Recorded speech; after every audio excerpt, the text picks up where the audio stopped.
But yes, I'm going to be switching us over to game now.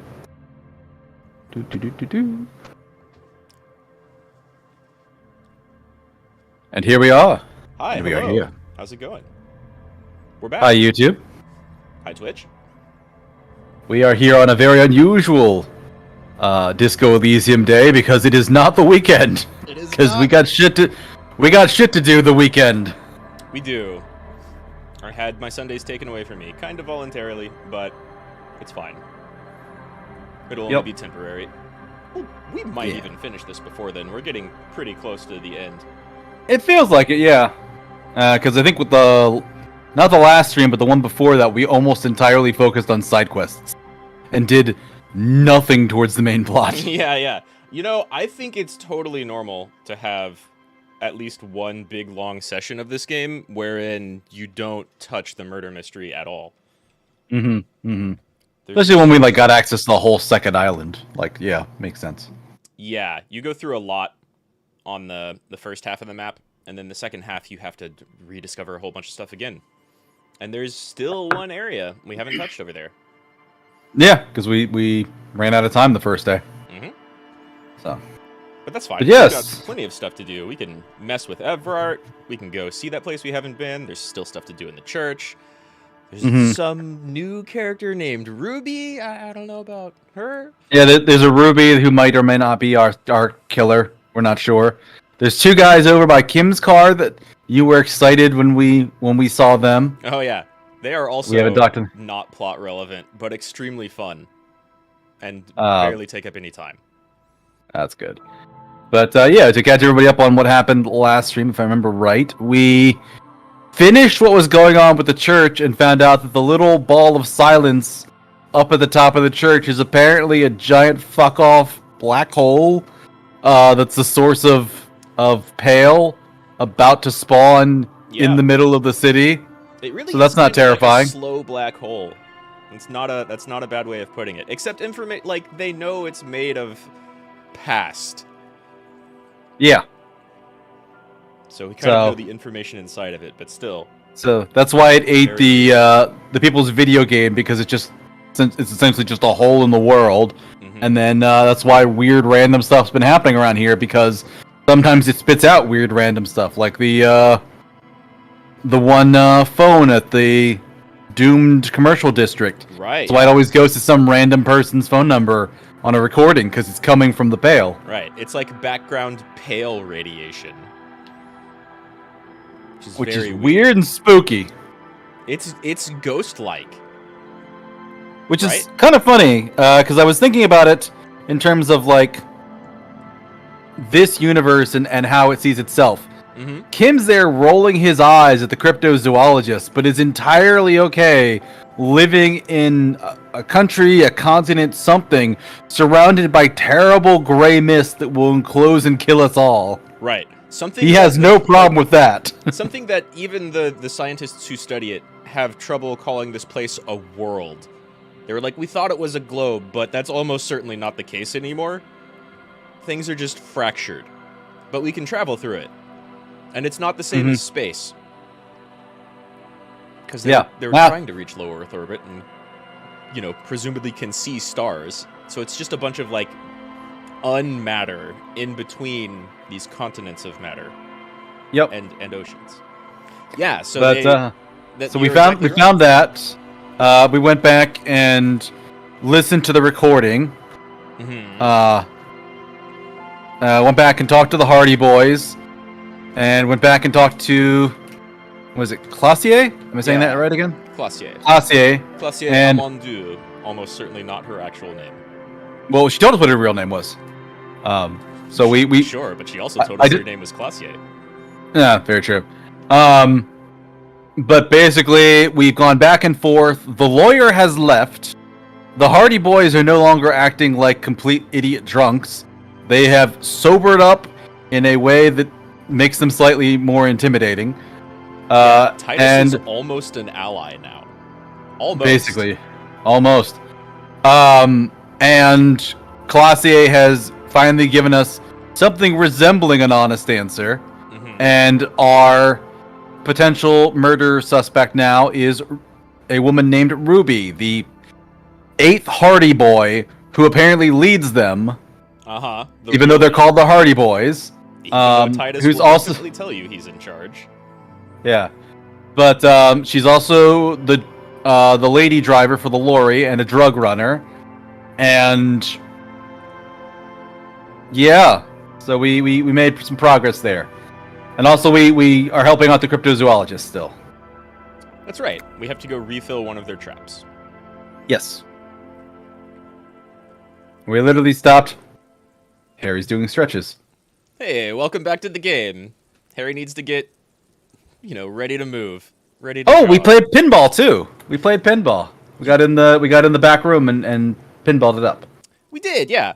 In fact, on that note, this is not important, but you might want to go talk to the Hardy Boys again with as much perception as you can. Which I think is probably pretty high right now anyway. Yeah, my perception's ridiculous. Yeah, I have a +8. Yeah, it's at 8. You're right. That should be more than enough. And that's with a negative. I have a negative somewhere. Oh, wow. Probably from your glasses. It is my glasses. Yeah, sure.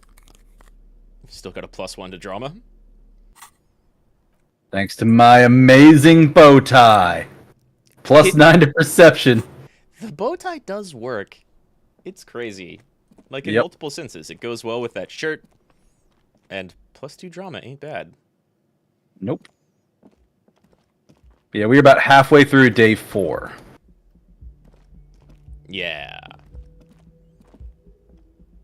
Still plenty of time. I've seen multiple people beat this game on day 5. I've seen multiple people beat this game on like day 7.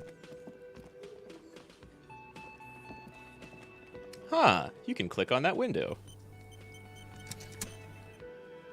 This one, yeah. That's different. That's interesting. Behind the dockworkers, a ceiling height window. The hawthorn branches scrape the glass like bony fingers. Note in the workshop. +10. +10. That note really wants you to find whatever's here. Wait. So between the note and my perception stat, I have a +19. Yeah. Just those 2 bonuses. Just those 2. You've also got the other 2 +1s. Yeah, mysterious door seen and +1. You've been here for a long time. Yeah. You know you want to get through that door, even though you've been on the other side of it already. Double 6s on a time I didn't need it. Wow, the luck. 33. Yeah, you more than doubled the pass. Hanging from it. That check got critically beaten. A bronze key, huh? Someone hid the key in the bush and attached a yellow ribbon to make it easier to find. It's close enough to the latch up there. One can slide it open and just take it. Surely not a coincidence. Huh?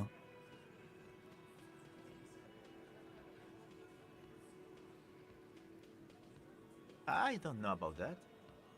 I'm comfortable here. Don't think any sliding would really help right now. Okay, so Titus is being helpful, but... Looks like you're gonna have to go bush diving. Good fucking luck with that. I'm gonna enjoy this. With a loud thud, the old man stands up, pushes the window open, grabs the key from the hawthorn branch, and Thank you. slides it across the table. To you, the key Yeah. is brass. Theo's reasonable One shot spare when is he's not etched reaching for his into gun to its shoot you in the bone. middle of a The restaurant. old man closes the window and sits back down in silence. Very true. Come on, man. We were just having some fun. Where's the harm in? I'm tired of listening to your shit. I like Theo. Yeah, he's very dumb with their bullshit. He really is. He's straight and to the Don't point. think He's me. too old for this shit. I don't give 2 shits about your key. He's too old Alright. for your shit too, but it's not going to stop him from helping you out. I'm just being polite. Yeah. Alright, so why was this key? Didn't Yeah. even know it was there. Boys. No idea. Never even seen it. Someone must have hidden it there before this room became our place. It's for the blue door in the kitchen. There was a note there that you missed. It said the workshop key is behind the window. Well, we didn't really miss it, but you know, Kim may not know that. Kim might think that we completely forgot that note that we read. You see a heavy steel door with a prompt. The key fits the dimple lock. It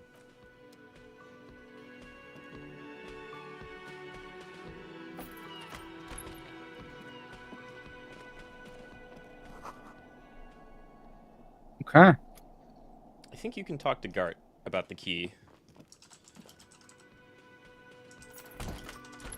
Probably. We also have to tell him about the ruined commercial district, or the doomed commercial district too, I think. You can if you want to. Yeah. Ah, smallest church in Saint-Saëns, right? The song you sang for karaoke.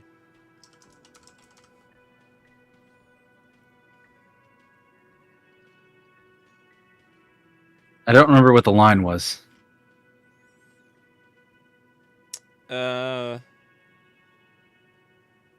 I don't think that's a line from the song. I must check. I must know.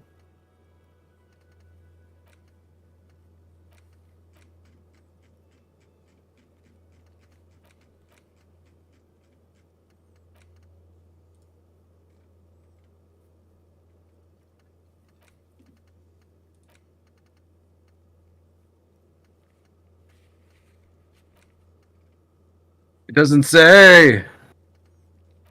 Graces. Hmm. All right. Well.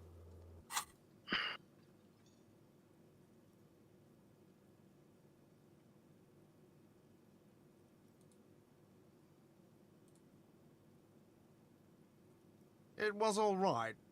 Subdued. I might start letting people up there again. Now, what can I do for you? Another thing. Great. I love those.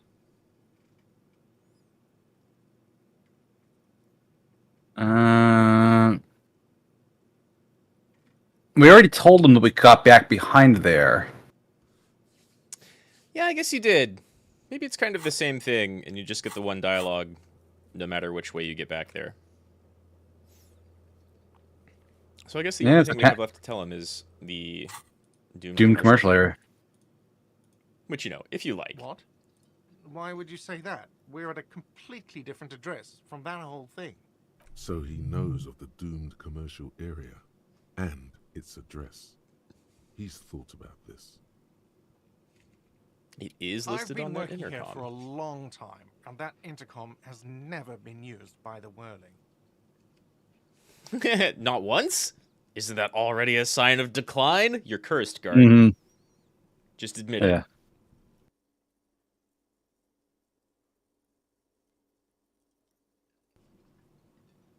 Well, I'll give him some hope that it will escape the curse. Does this look like part of a doomed commercial area? This pre-revolutionary tilework, these high ceilings, the nice rooms, well, most of the rooms. For 14 years, man. That's how long I've worked here. I've kept this place up through hail and through sleet. Fuck me, if some doom ghost. He's done a fine job too. Though he's spoken of the place dismissively before, the hostel is actually very important to him. I think giving him and anyone else little slivers of hope in the middle of all this doom and gloom is a good thing. Important, yeah. Yeah. That's good. That's good karma. Yeah. Yeah. It's slowly growing on me again. It's beautiful in its own way, especially for this neighborhood. I've been trying to keep it that way, even if it is part of the damn doomed commercial area. I don't place much stock in the curse and so on, but the label frightens the clientele. Who wants to stay at a doomed hostel? Everything's doomed enough without that. So who owns it? Some real estate management company. They never come around here, just collect money from afar. Honestly, I think some money laundering might be involved. Really? We are the police, you know. Yeah. Well, it sure as hell wasn't the real estate company. It was you? You look surprised. What? It's a great name. It's I a pretty know. good name. Cafeteria managers come up with great names too. It's from a song. Hail, Holy Queen, by the Ateniers. Hail, Holy Queen of the Sea. You're whirling in rags, you're vast and you're sad. Good pick. Kim likes it, and that kind of lines up with Harry's What is tastes. a basement dive frequented Yeah. by chain-smoking communists? I can't tell you how sick I am of Kraz Mazov and Ignis Nielsen and all those old ghosts. He's hesitating, not sure if he should share this information with you. Encourage him. The other is a kebab cart. It's very successful in its way, but it's nothing like the whirling. A kebab cart is one of the cafeterias he manages. Yeah. I would struggle to call that a cafeteria, but hey, food trucks can be pretty cool. Yeah, they are. Bodegas Just and exotic. such. Yeah. Good luck to you with this place, then. Luck has got nothing to do with it. I need to think about where I'm going to place those pinballs. I have a feeling they're going to help. Against the doom, it's implied. So, if you didn't don't have know if anything that's what else he was to tell thinking, me but okay, about Rhetoric. my establishment, can we, Yes? And I didn't pay the bill, so that's fine. And why would I pay the bill? I have a Why free would place you pay to stay. the bill? Yeah. Didn't pay the bill because you don't need to.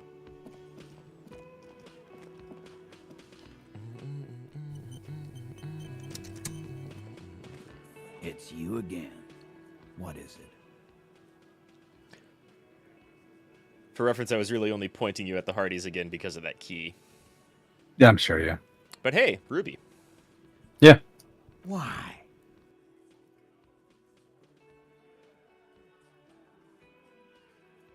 She's your real leader is a bad answer. She's the next link in the chain. Yeah. I've seen her in a laudanum-induced delirium. The paranormal instinct whispers her name in my ear. Yeah, he's being cooperative. It might be best not to piss him off here. Yeah.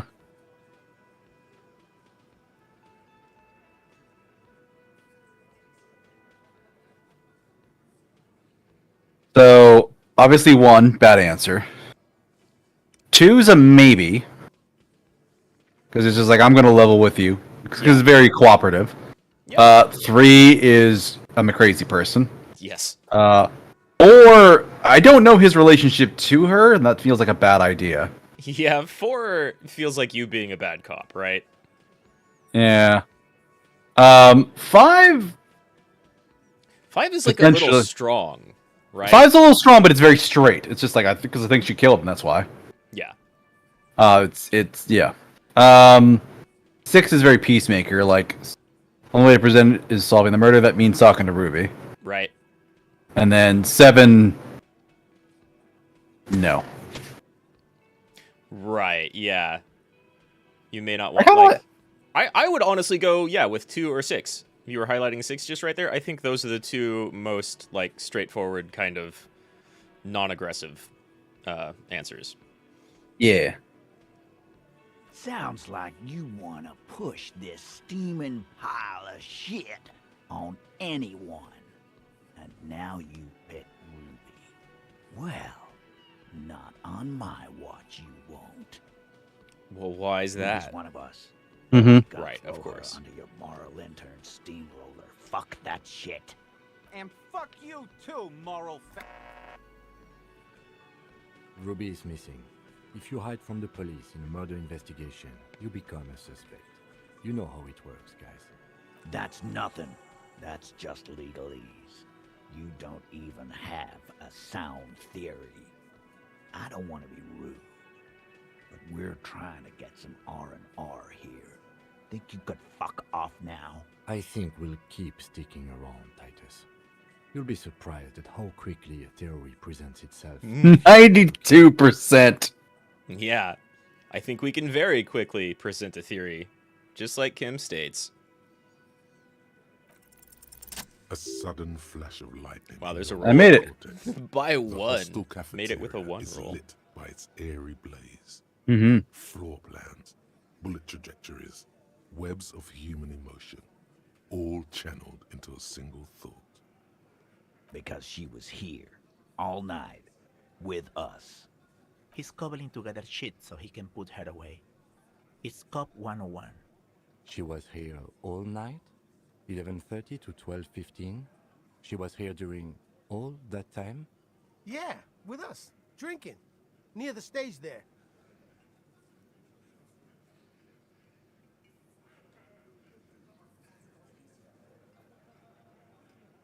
Not even a couple minutes when she was gone? No. All right. She took a fucking leak, okay? For one moment. Maybe went out too. She has an operation to run from her lorry. We're not getting into what that operation is again, Cop. That's probably for the best. Don't break your stride now. Suggestion with a bear barely passing. Mm. And just 'cause she was gone for 5 minutes doesn't mean she magically got to the roof and shot him. I've been through this. It's not plausible. It is. It is, though, yeah. That means he suspected her too. Good Ooh, catch. good reaction speed. Yeah. All right, we're in. We got Ruby unaccounted for sometime during the window. This was crucial. Now let's place her on that roof. How?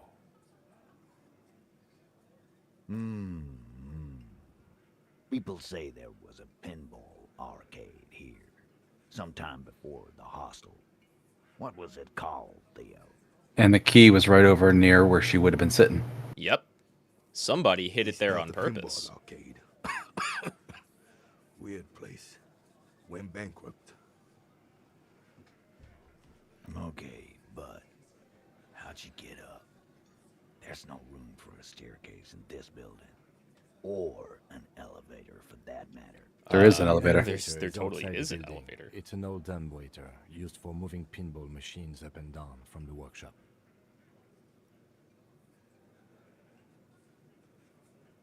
Ruby could have gone up, shot him, come down, all under 7 minutes. Easily. That's quite the theory. Probably under We 5. need to have a look at that secret passage, boys. I'm on it, boss. Right when the law clears, me and Angus are going up there. It's a dumbwaiter, not an industrial lift. How about I go instead of... Goddamn, Just now. Shanky. You got something else to back this route up? Or is that it?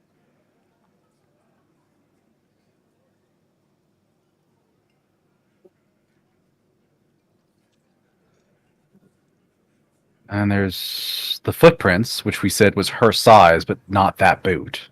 Not the same boot she was wearing when they dragged the body out, yeah. Yeah. The rest I of don't them, Gibson like, Cop. No one does. It the opens the key's pretty steel good. door in the kitchen, the one that leads upstairs to the roof. This key was right here, with you, all the time. Quit jumping to conclusions, Theo. You took that key. Did it look like it was recently put there? No, the ribbon was old. Faded. It'd been there for 20 years at least. She could just put it back when she was done. yeah, using the same ribbon. Why? This doesn't make sense. It's damn interesting, but it doesn't fit well, and you know it. It doesn't fit well, but it fits. Andy knows it. I don't think the operational pinball. Yeah, I don't think the pinballs have anything to do with this theory. Yeah. And I forget what the winch thing is about. But maybe that's the dumbwaiter? And then there's the shot definitely coming in through the window. But from the roof? We're not sure yet. But let's mention the footprints. Absolutely. Footprints. Recent.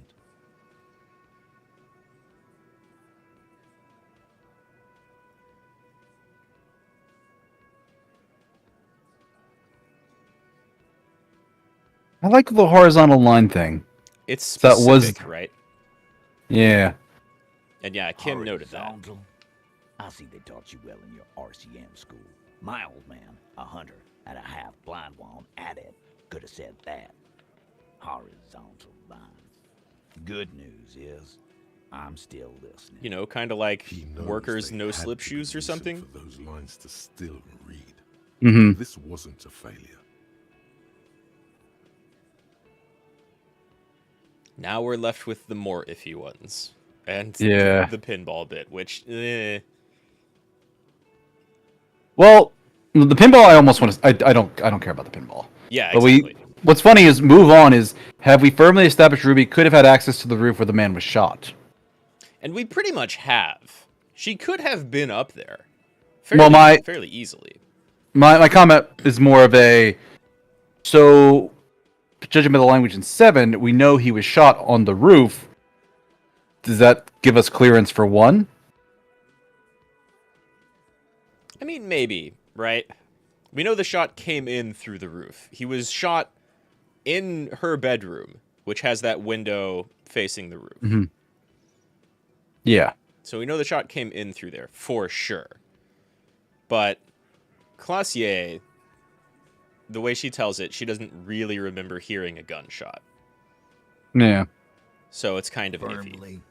Firmly doesn't go well with could've. There's a route to the roof. Me and the boys need to check it out. That's what we established. But a route does not put that bullet in his head. A gun does that, and Ruby doesn't carry one. Phase 2, murder weapon. Get a gun in her hand. If not that, then at least a shadow of a doubt. In the shape of a gun. Just don't contradict yourself. If it doesn't sound like Ruby did it, maybe keep it to yourself. But what if you miss interesting information that way? The choice is ultimately yours. But Don't contradict yourself. Yeah, rhetoric says don't contradict yourself. That might trip up your approach with Titus here. Reaction speed, on the other hand, says, okay, but what if, like, asking a dumb contradictory question actually gets him to say something that you don't know yet?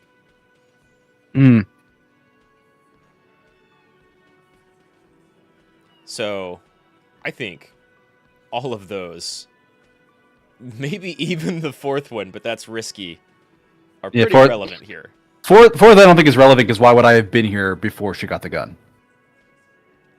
Yeah, that's absolutely yeah, true. because it's like, yeah, four is a big contradiction because it's just like, yeah, she could have used my gun. It's just like your gun that you only brought here after the because murder you came happened? to after the murder. Like, yeah, four is absolutely wrong. Sure.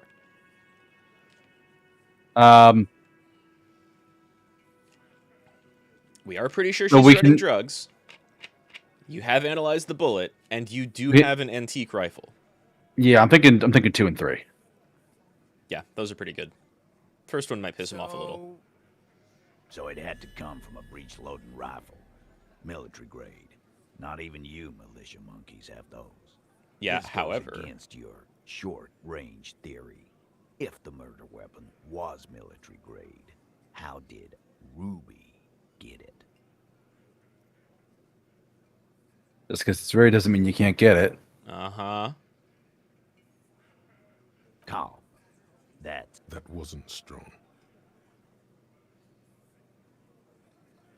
That looks antique. A Velma grave.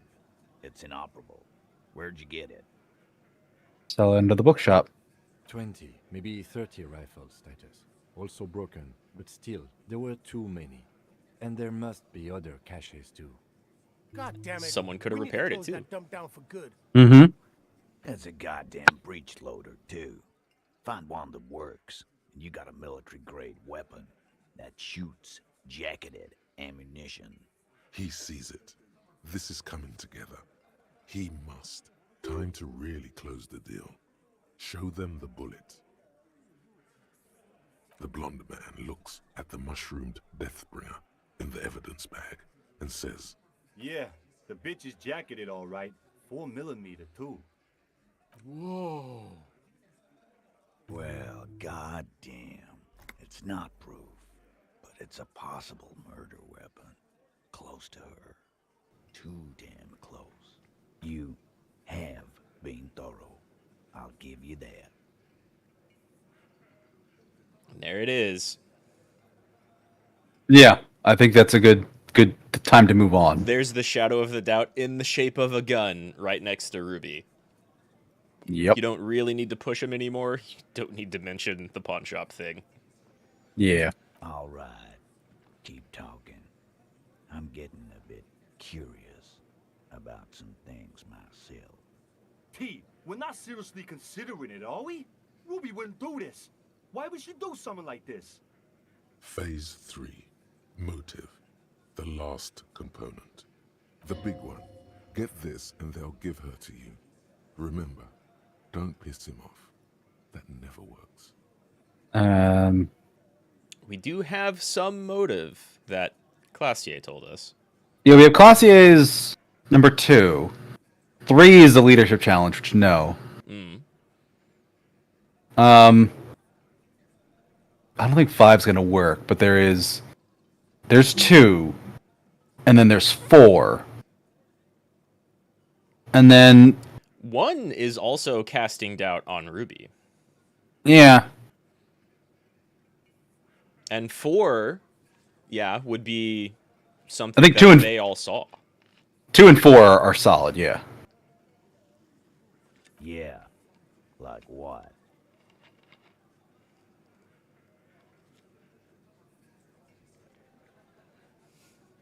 I think 1 and 2 are the same, but 2 pisses him off more. Right? Behind his squinting eyes, dominoes are falling. Fast. It's all beginning to make sense to him now. Yeah, but they're both girls. Girls like girls too, Angus, sometimes. This is one of those times. She liked Glacier. You've heard of gay people, right, Angus? It's the normal thing. Yeah, 2 is a terrible answer. Come on, guys, you hang with you meatheads. This cannot have come as a surprise. Right? Clearly she likes girls. What Kim said. Just what Kim. Fuck you. First he says she's murdered him. Now she's a too? It's a lie. Come on, Glenn. She likes Monica's titties more than you do. Everyone knows which way the wind blows there. Thank you, I Elaine. did. I knew it. That's why she didn't fuck me at Fatty's birthday That's party. definitely why, Shanky. That's 100% why. But you're 40, and you still live with your mom, Dennis. Oh, goodness. I like these Ruby guys. then threatened her and told her to end her relationship with the deceased. This is some sordid shit. It's also the kind of garbage our Miss Aronier puts out to cover her own ass. Yeah, well, we're just going with what we have. I think 1's a bad idea. It reinforces the, like, Miss Oranje spilling some shit. Yeah. That Ruby is queer as cabaret. Now that I start thinking about it. That's a good I don't phrase. know why I didn't see it earlier. And that's okay. Some are queerer than others. You can still be a hardy. But if you bring your own personal shit into our outfit... If that's the case, then it's not right. But it's not the case, right? There are many pieces that fit together that way, Eugene. Face it. I like Now we're back. I like that Titus, who has clearly been like kind of a misogynist shit towards Classier, is turning around to his boys and just being like, oh, gay people are fine, shut the fuck up. Yeah, she likes fucking women. So do we. Shut the fuck up. Right. Right. So what if she's queer as cabaret? That's cool in my book. Yeah. Which says a lot about how much he likes Ruby, that he's got her back in that capacity. Right. They clearly have a history. She's a Hardy boy. Mm-hmm. So yeah, Nah, now man. back here. That's just Ruby. She's got shit under control. That's her whole thing. That's why she's so good. Plus, man, it's like female intuition. You know, women talk to women. Which is sort of why we need someone on the team who they talk to. Eugene wants a woman on the team so they can do their job. That must be hard. Half of Martinez is female. Roll my eyes. Bad idea. I mean, I would roll my eyes at the first half of his comment. Yeah. Or she knew what happened because she killed him. Right. Not She so useful. already had a plan. Fucking hell. Betrayal is not painless. Even a doubt of it hurts. Did we go for one? Well, we still have another choice here. Because it's not letting us move on. Right. None of those are like a conclude or proceed type of thing. Yeah. So you still gotta push this theory on them somehow. And I suppose you have a theory about that too, cop. Think about it. Why go through all that effort? It was her idea, wasn't it? The hanging. You went along, but she suggested it. She had, like, a fully formed plan and shit. Right when she came back downstairs. Really, Huh. Shanks? Claudia wanted Yep. to talk to another girl, that's all. She was just the first one up there. I could have come up with that plan if I'd have been first. Time for a logics demonstration.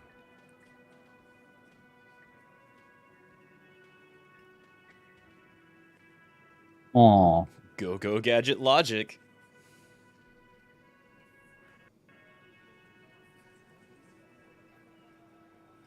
So we're gonna accuse Eugene of killing her? Well, I think it's more like a thought experiment, right?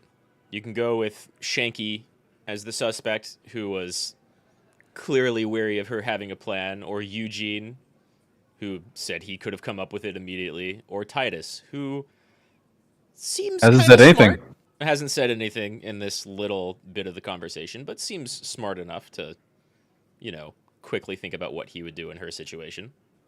Let's go Shanky. I'm feeling Shanky. Sure. I didn't do it, fucker. It was You probably did, though. It's just a thought experiment. Think, Shanky. You killed him. You got up there, shot him, cut down. Would you prefer to go on trial with your buddies, or part of a lynch mob, or alone for committing murder? Fuck you, man. I would never fuck my guys over like that. Especially for some bird. She didn't either. She would never do that. Why aren't more of you defending her? This is fucking stupid, Titus. Glenn, I thought the same thing when she skipped town and left us in this shit. Oh, so he didn't rule her out completely. And she skipped town. This is good. Right. Sounds Yeah. like you've convinced Titus. Silence. He looks around the room. The old man in the corner nods. A very small nod. And a trickle of tobacco spit on his lip. Yeah, I see it. There's one more thing I've been wondering about. Ever since you asked me where she is. Add it to your list of suspicions, if you want. I don't know where she went. She just got up and left. Got real scared, too. Wouldn't tell me where. However hard I asked. Wanna know why? She was afraid I would tell you. Maybe she was right. By now, I probably You would. specifically? She knew there's evidence on her, and she knew we'd find it. This is typical suspect behavior, why fleeing is always incriminatory. Perhaps. Oh, Ask her 70. to find her. Very It nice. won't be easy, though. She made sure of that. When did she leave? Friday afternoon, when you first arrived. I got word the RCM was in town. Then she came in to see me. Told me she was leaving. That's when we had our So yeah, was she scared of the cops? conversation. Or of you specifically? Yeah. I told you. You. Ooh. You get to RCM or me specify. person? Yeah. Yes, you. The cop with the sideburns and the disco clothes. Option 3. I have no idea what you'd be scared. I'm just a normal cop with regular thoughts in his head. Which is hilariously funny on multiple levels, because, like, I'm pretty sure you can say that even if you're doing crazy, drunk, drug-abusing, doomsaying Harry. But you are, like, playing a normal, regular kind of guy. Even playing that, though, you have, like, 24 different voices in your head. Yeah. Sure. Normal. Achievement unlocked. Unbelievable, boring fuck. Wow. Wow. You know, when I first saw you limp in here, I thought she was paranoid or I don't think I've seen that. her own supply. But now I'm not so sure. She said you have a funny taste in clothes, and that you won't stop. Both of those things until are true. You have something on her. She said she's heard of you from Jamrock, that you're a human can opener, that you play suspects against each other. My reputation precedes me. Oh yeah, it like does. Can. Fucking hell. Titus, did he just... Open Angus up like a can? Yes. Yes, he did. 100%. Now, we can whine about it, whack him, or we can go on with our lives.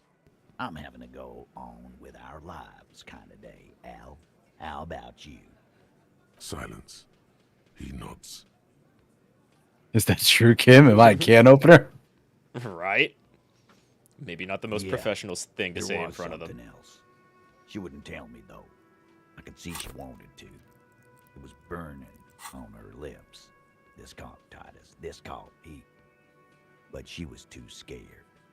Scared. You should be too. Half-Life. A strange fear Half-Life. over you.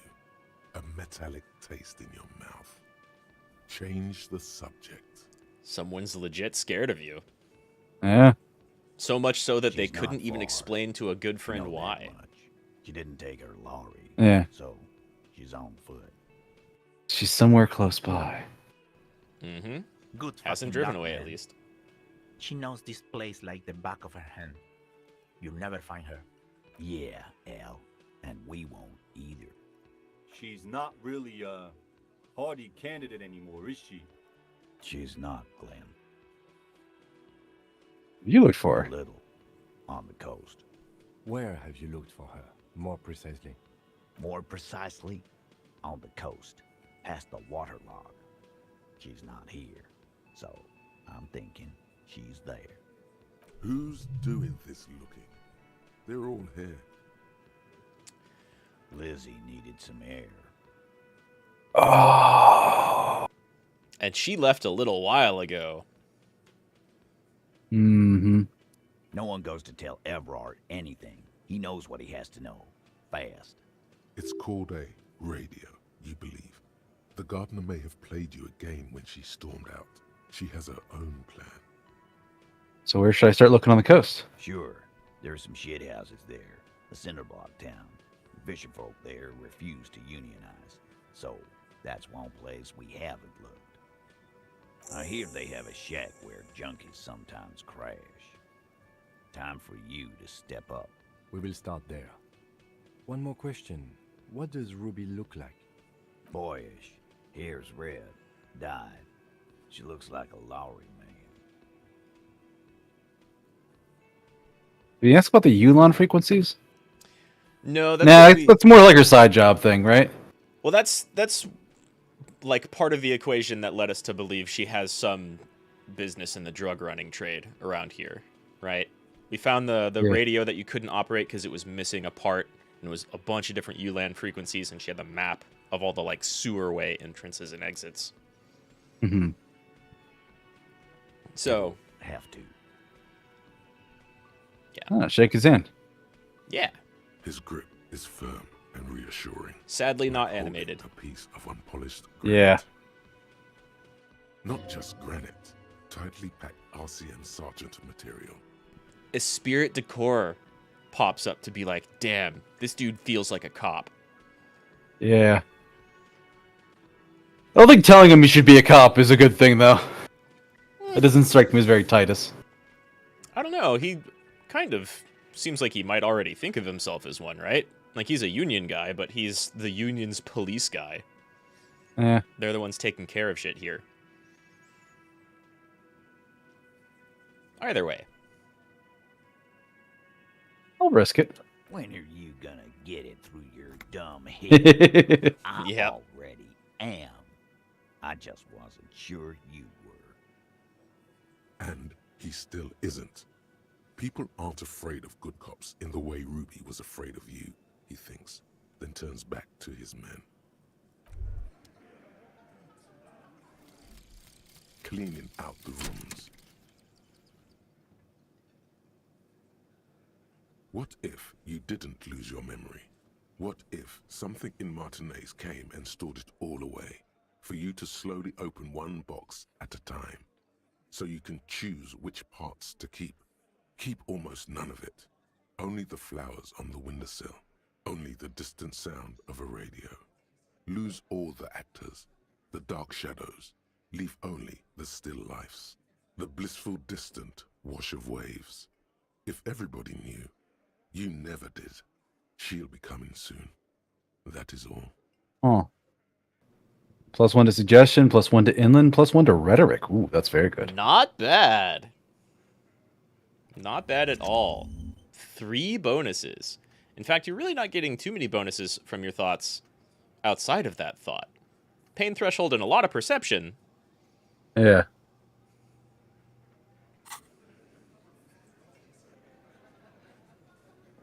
But yeah, I'd say that's entirely worth the point in research time.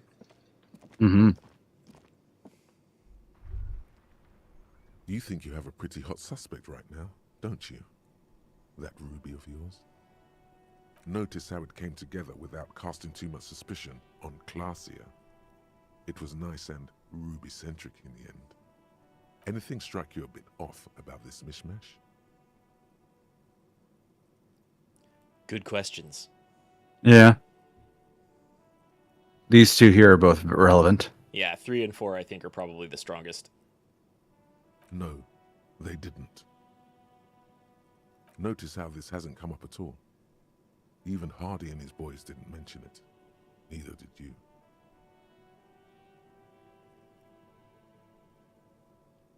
I don't know if this is like a pass or fail type of thing, so much as just you having an internal conversation. Mm-hmm. Good point. It is rather rare these days, but do continue. True. Strange how you conducted the whole advanced ballistics analysis, and then hand-waved it. That's right. Finish thought. Just finish it, and conveniently go on. She's watching you leave right now, you know that.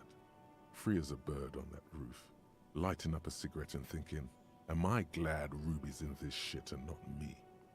Don't listen to this guy. The theory was solid. He's just jealous.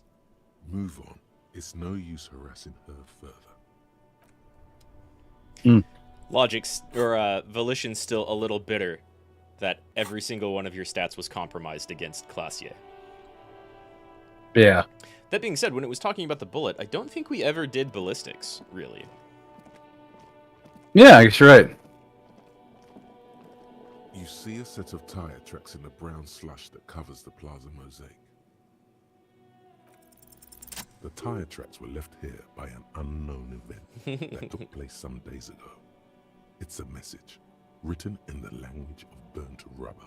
Some of that rubber stuck to the tiles right in front of the whirling in rags. This is point A. The driver started there, and then accelerated straight into the fence, left a hole big enough for the Franco-Nigerian cavalry, according to the cafeteria manager. The driver proceeded to back out of the yard, barely stopping before hitting the adjacent building. Before heading south, must have been in a hurry. No wonder the cafeteria manager seemed frustrated when he was giving us directions to the yard. Mm-hmm. Well, you did provide us with a very convenient access point to the crime scene. Thank you, Drunk Harry.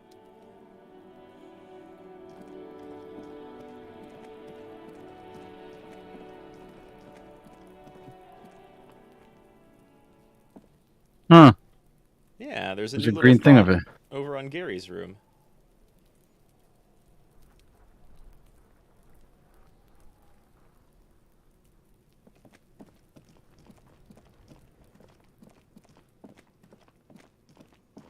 We still have that rhetoric box, or that rhetoric crate Yeah. over by Everett. That's a fun time. It is. You've got a fair amount of rhetoric now. Might be able to open it. Might be able to. At least have better odds. Oh, yeah. And there's this thing here, too. Uh-huh. Just an ordinary wall. Nothing to see here. 3% with a +2. Don't think we put any points into conceptualization, though. No, we haven't. Yeah, it's at a baseline 3. Up top. Ah, here it is. And that's a blue. I don't think we have any clothing that ups that, right? I don't know. There definitely is some, I think. But yeah, I don't think we have any of it. Oh, well. Oh, there's white satin shirt. But that still brings us to a 4, and we need a 20 on 2 dice. Yeah. So. Yeah, the only way you're making that. I think you needed an 18? It still is. Maybe even more, yeah. It's still one of the hardest conceptualization checks you can make. Mm-hmm. It's way up there. Composure and savoir-faire. And rhetoric. There are other things that give bonuses to doing that check, to passing that check, but we're not doing them. I guess some of that's the political stuff? Stuff like that can be helped out with a lot of the different political stuff. Of course, usually just one of them, not all of them. That one, I believe you need to have internalized the art cop thought to make it a lot easier. Someone inside, walking from.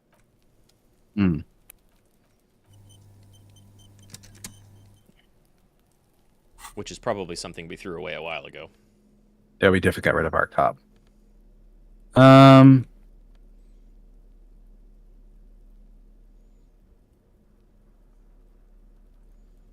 You said we can fake the signatures?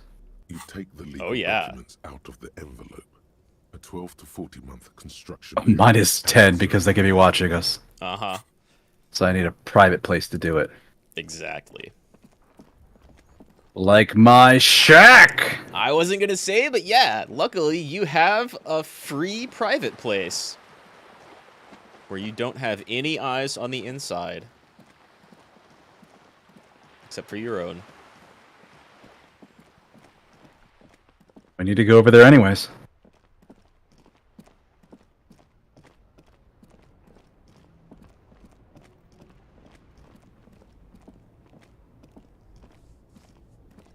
Sailing might have some clothes you don't have. The shine on these sunglasses lasts a lifetime, officer. 100% guaranteed.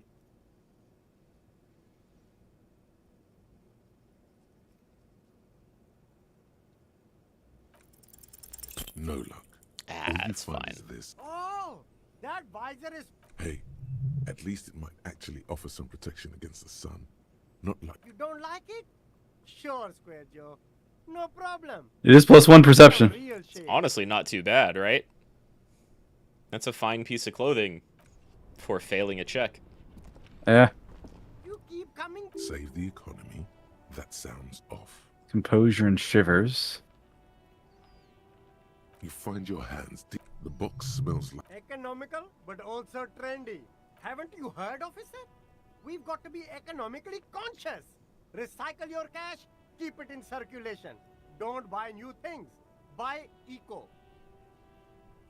Does that really save the economy or drive it at all? The economy thanks you, officer. I mean, the economy's complicated. Oh, yeah.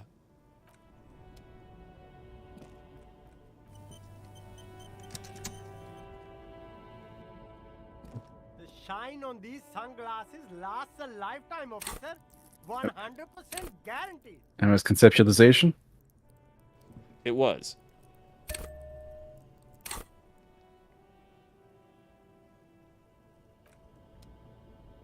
The shine on these sunglasses lasts. Hey! Hey! Lucky. Oh, very interesting choice, officer. Very high culture. This is I how love a sea sealing. monster sees the world. You've become a sea monster, Harry. Giant, hidden, and strangely tender at heart. All is blue. All right. But these actually make your vision work, yes. But they also make your soul quiver like jello. So deep. Wow, officer. You look so cool. And they can be yours for a mere 3 real. My regular customers have passed them all up because they've got no taste. But you found them. Another way The of saying attendant that is tilts no his one wants head them. and steps back, eyes narrowed in a thorough examination. It's a case to him. You look like a musician. Like a blind musician. But you could do worse. Take them if you want. Reduces perception +1 inland. Not bad. Yeah. None of it terribly expensive. No? I could get it all, actually. You could. Though I would not get the Shades of Self-Destruction. I love that they're called the These Shades of are Self-Destruction and they all up Electro Kim. These are all first-rate sunglasses. Premium design, super material, very cool. UV resistant. These will definitely keep your eyes safe You know, this is technically a hat. while doing It your is. dangerous police work. Yeah, I think And 2 of them are practical. glasses and 1 counts as a hat. They definitely don't all count as hats or glasses. Yeah! You look like a poker dealer or a money counter. I look like I work at a casino, all right. Yep. They've got little I saw you. googly I eyes. saw you cheating. I'm bringing out your thing. Yep. Hey, you're counting cards over there. Inland and volition. Trauma.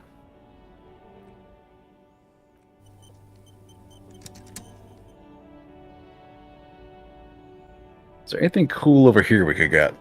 Because I would like some more things to buff stats, because we have a lot, but... Back in the pawn shop, the only thing that immediately comes to mind is that Heimdallerman shirt that you already bought, but there might be more.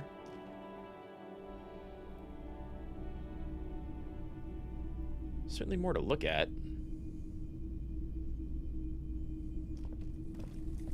You see rows of toy soldiers guarding. Hello. Let me know if I can help you with anything. Your recordings of the Koloma Madakwa. Oh, hey. Oldima Madakwa. Sorry, I would never have guessed that you were that interested in ultrasonic sounds. Or birds, for that matter. You've been thinking of quitting the police to become a cryptozoologist. Or, I'm normal. I have normal person hobbies. Like a normal person. With normal thoughts in your normal head. That's fair. It's been a long time since my Koldima Madakwa hunting days.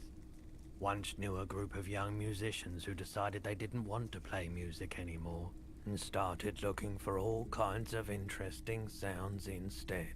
You know, one could argue that Hole in the World is a Koloma Madakwa. This was before, Maybe. you know, lost touch with A them great after silence. all of that. Mm-hmm.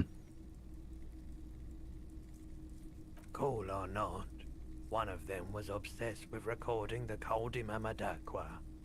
And he was one of those passionate people who know a lot about all kinds of strange things. So he got the rest of us to join in his search. We thought we did. We got together all these recordings of unusual sound patterns, compared them, cut them up and combined them into the Symphonia Koldima Madakwa. Unfortunately, I don't have any recordings from my old life. None at all. But I do have a tape with some ultrasonic sounds that might be what you're looking for. Do we really have time for this?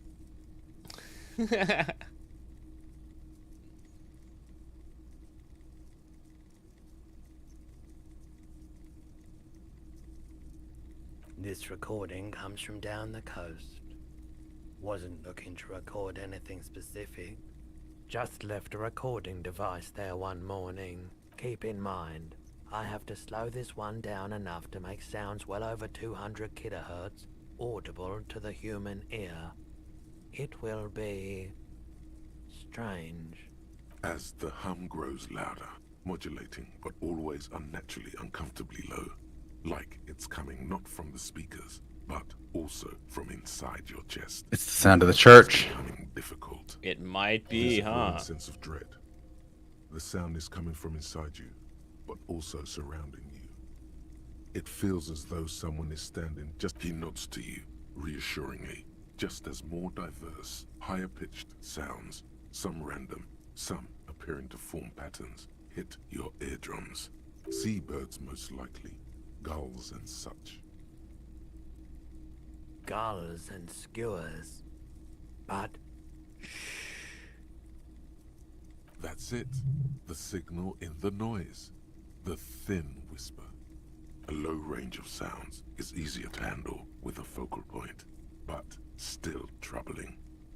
You are mesmerized by the sounds, but also feel nausea welling up as the motif continues, then begins to recede, dissolving in what must be the sound of water lapping at the bank. you know, now that I've listened to it on these new speakers, it's not the cold Imamadakwa. Wrong patterns, wrong photons. Probably some insect trying to sing higher than its predators can hear. Still, fascinating, aren't they? Early morning sounds. An insect, huh? Interesting. Like the Insulindian, whatever the fuck it's called. The phasmid? Yep. The phasmodea? Yeah, maybe. Maybe. It was out along the coast where all those reeds are. Maybe. Shady looking guys came in here yesterday. Looking like they'd just taken off their wild pines over. They went their way. It was a trip. But you know. Wait, then it might be true. Maybe Claire really is tracking down your gun. People as oleaginous as Everard seem like they're lying, even when they're really being truthful. Sure, man.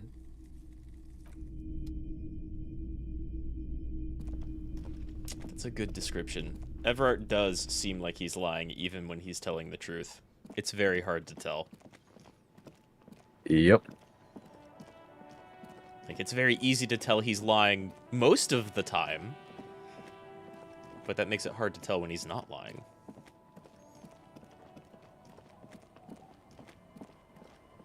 He's kind of like the opposite of Classier. You talk to Everard, and you're like, wow, this guy is full of shit. Just 100% of the time. And you talk to Classier, and you're like, damn, that's really believable. But we know you've lied in the past. Mm-hmm.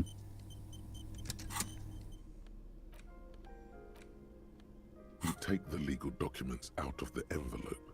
A 12 to 40 month construct. Interfacing. You've got gloves for that at the very least. I know I have the gloves, yep. I don't... That might be it.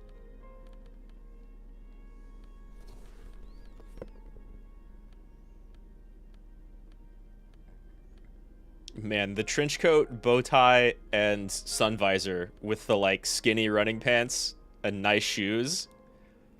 And, of course, the gardening gloves. What a look. Mm-hmm. Ruby was not wrong when she said you had an interesting taste in clothes. Ruby said I had an interesting taste in clothes? Yeah, when Titus was talking about her talking about you. You take the legal documents out of the envelope. A 12 to 40 month construction period and the zoning plan in the addendum. With a confident flourish, you complete your forgery. Just What barely. do you see on the signature line? Yeah. Indeed, they look distinctly different and very convincing. These might as well be their actual signatures, but they're not, and the document will be nullified if they dispute it. That means Everard will have to start over. All you need to do now is mail the signatures to Everard's accountant in La Delta. All right.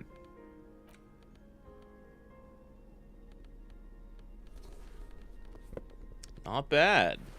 Not bad. Not bad And at we can all. ask around about Ruby.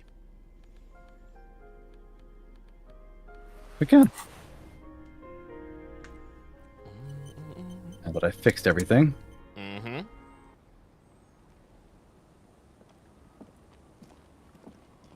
Our tenant, the policeman. I hope the waves don't keep you up at night. What can I help you with? Nay, I haven't seen anyone lately. Because she's blind, which you seem to have forgotten. This is Maybe my don't little bluntly cinder tell her block that, town. though. I know what goes on around here. Mm-hmm. She's being evasive. She knows something. There was a murder in Martinez. She might be a suspect. We would appreciate your help. Would you now? I know how this world works, and it doesn't work when people tell on each other. Grandma's no snitch. Hmm.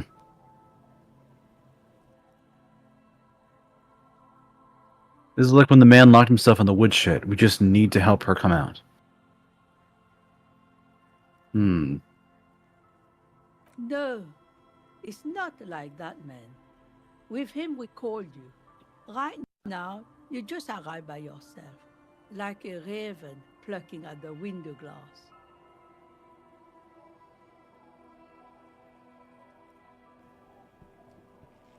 Well,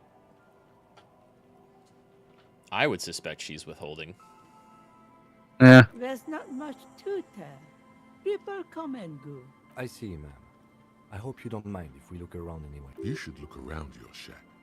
Maybe she's rented it out to others too. Oh, she'll wash the jacket. I She can will. wash it for you, but it's going to take about a half an hour. Hell yeah. No, we must run around ceaselessly.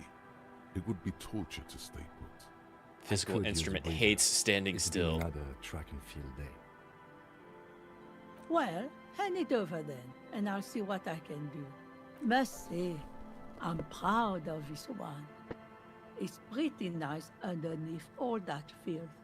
I hope you'll have an easier life in your hands. Nice. Kind of surprised she was willing to wash, like, a crazy dirty windbreaker. But hey, not bad. Minus Yeah, drama, it's- plus some physical. Minus drama, but 2 physical stuff, including pain threshold. Yeah. With the hat, gloves, and pants, you almost have the entire found set. I have the hat too. Yeah, that. Oh yeah, I do. logo. So I need what, the Shoes. shoes? Yeah. Which I think ceiling sells, but I forget. Waves are beginning to die down. Look at those little bastards. Simmer down. Simmer down, bastards. Why does she care about the waves so much? What is it with waves and fishermen? We need to be out there with them, fishing, making a living. So I asked them to accommodate me. But until that happens, I can try to assist you the best I can. So, what will it be, officer? Oh? Who? Okay. When did this person stay here? Oh. I've been out on the sea for most of the past week. The weather's been good for fishing, so I usually start at 4 in the morning. Yes, that's the optimal time. Got to make the most of the calm. I've been sleeping like a corpse after. The sea really takes its toll. Now I'm just waiting for the wind to settle to get out there again. Sorry I couldn't help you out. Maybe I can help you find someone else. Well, how can I assist you then, officer? Hmm. Too bad. Hey, look. Huh, she's over here. Yeah, it's Joyce. I'll just keep the Cordelici in the channel, if that's okay. It's too shallow near the pier. Hi, ma'am. And it's a jetty, by the way. Of course. Jetty. I prefer a good jetty to a pier any day. Jetty? Something God. about the way she says it makes you want to sing. Hello, detectives. It's good to see you here. I only just arrived myself. What brings you here, madame? Nothing, really. I've had my eye on this jetty for weeks now, so I decided to investigate it personally. This cluster of buildings isn't on any of the official maps. Hey, you want to see our church? Right? We've That been would working blow on her something mind. cool. She's also keeping an eye on you. She might actually be super familiar with what's going on inside. Really? She would know the church? Well, I mean, she travels through the Pale a whole lot, right? True. Very true. I don't actually know if you can bring her to the church or not, but like... That'd be neat, though. Yeah. Water drips down eaves of Eternite. The jetty below her feet creaks to the tune. The smell of salt and dog shit in the background. It's pornographically poor. The street has no name. All the men are dead or missing. And is that the carcass of a motor carriage over there? I'm surprised yeah, that woman pay no hasn't attention to put me that. to the sword yet. Maybe she will. You should ask your questions while you can. Dark eyes survey the coast leading up to Martinez. Dull grey metal rests in her scabbard. A sword. The wind is too loud for her to hear. Fortunately for you, madame, the RCM is on the scene. All right. Politics time. Let's react. Aw.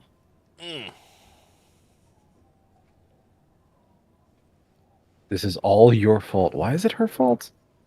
She's a corporate ghoul. Okay, so that's like the communist thing.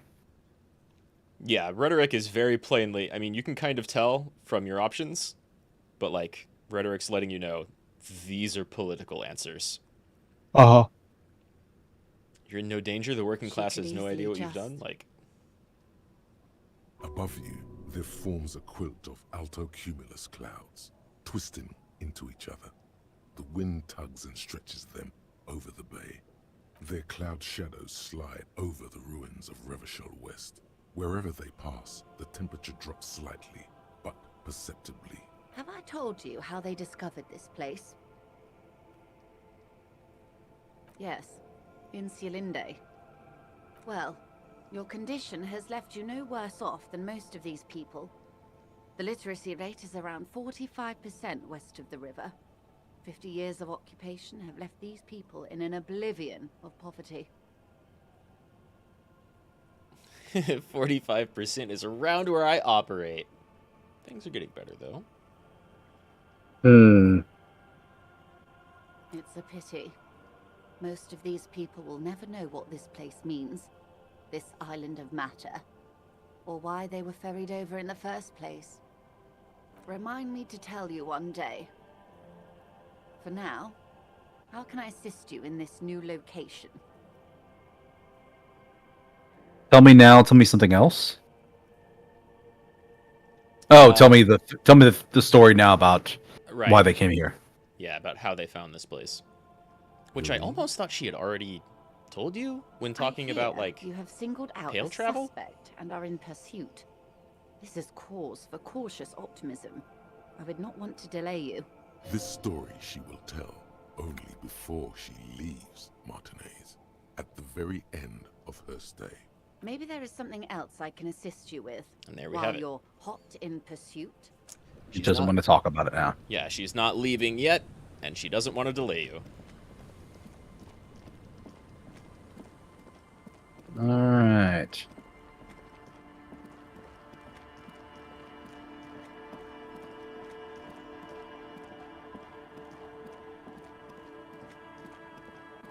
Oh, while we're over here, let's go reload the trap. Yeah. I think that was up by the church. You also now have 2 reasons to go back to the dockyards, both the shipping container, like the rhetoric shipping container, and Everard. handing the fake signatures over to Everard. But there's plenty to do over here in the meantime. Yeah. Run to one half of the game and then back over again. Yep. As Kim will attest, Harry sure does like running everywhere. And if it doesn't produce results, though. He gets things done. You have a reputation of being a human can opener. The trap stands apparently near the reeds. Powdered, the locusts dazed from... They're not really going to get the chance to... Good. Now that's done. When do you think we will return? Answer that. It was a rhetorical question.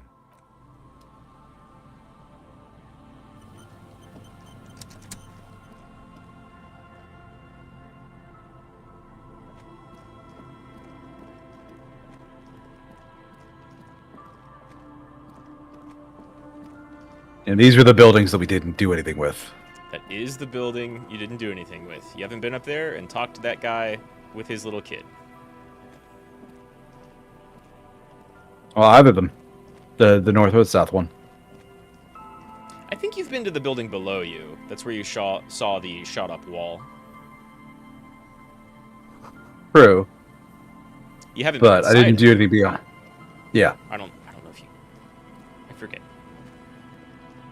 I have not been inside of it, definitely. Yeah.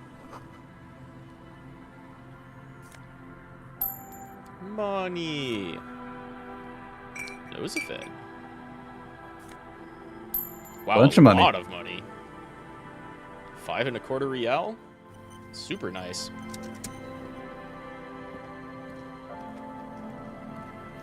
You see, a once bright mural towering above you. The signage has peeled off over the years, but you can still make out Feld Electrical R&D. A slogan used to intertwine with the loops a long time ago. Now, only a shadow of peeled letters remains. It says, tomorrow is just a whisper away. Looks like tomorrow never came.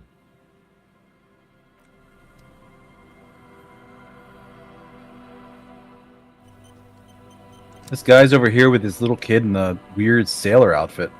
And Yeah. They'll notice the windows, especially with how there are no windows on the south side. This was to deal with. You officers, come to investigate the historic subtext of West Martinez? I'm Tran Heilostam. You must be Kim Kitsuragi, right? I was just telling my son about this building. Not a lot of people realize the historic significance here. Very rich. Huh, he knows Kim. He does know of Kim. Nice to meet you. Hypertext? Windows? What?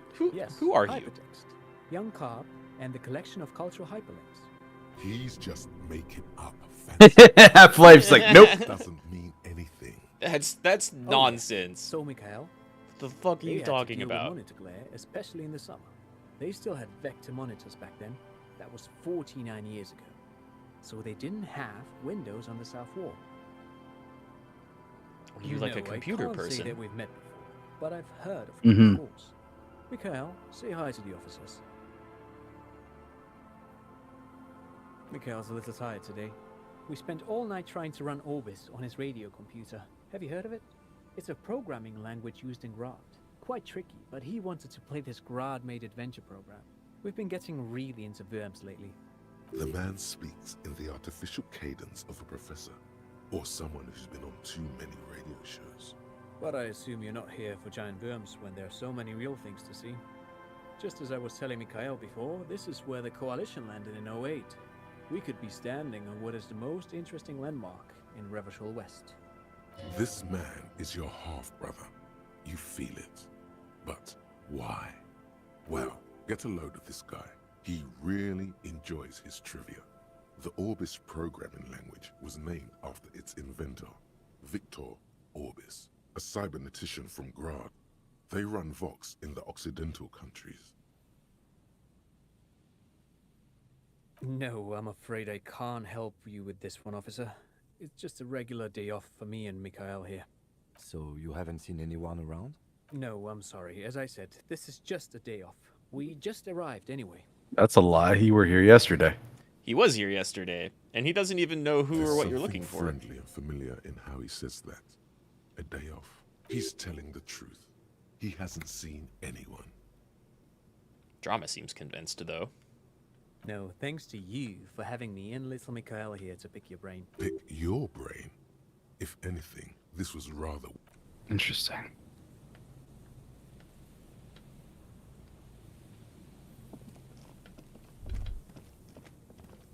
The remaining windows rattle from a strong gust of wind. They're covered in a thick layer of grime. They must have been like this for 40 years. No. I won't even try. You know, I had a partner once. They called him Eyes, because he had to show me things. It's that bad.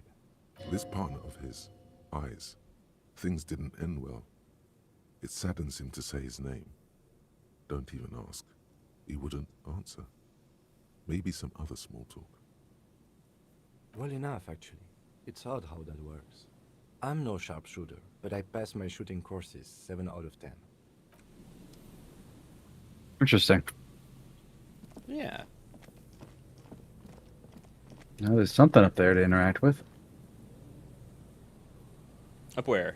On the roof? Oh, yeah. Yeah. Yeah, there is.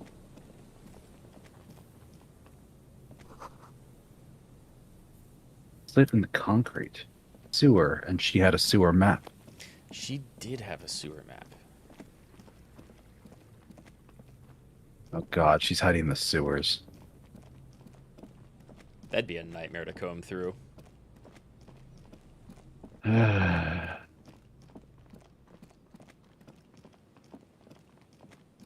It sure would be.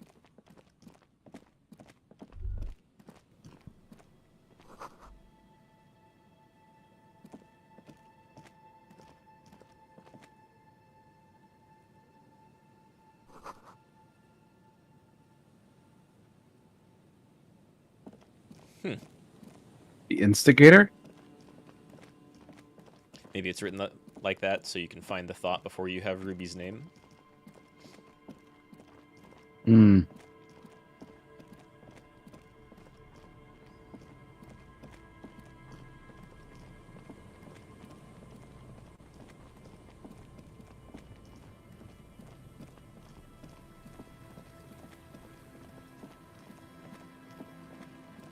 Well, time to run to the entire opposite side of the game.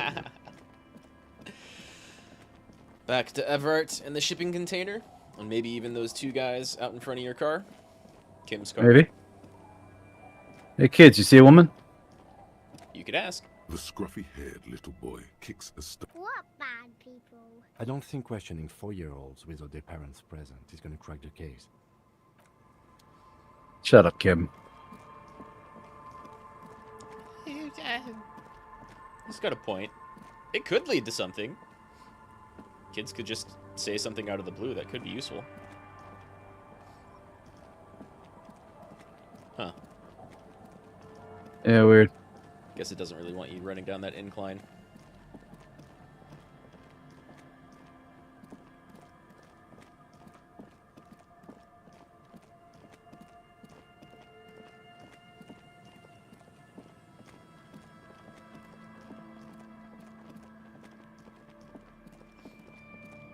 And hey, it's been a couple of days since we've talked to Everett. Maybe he knows something about your gun now. Well, he wasn't going to help us with that until after we, Did the paperwork? Yeah. That's... Nope, Good thing stop. We've done the paperwork. We sure have.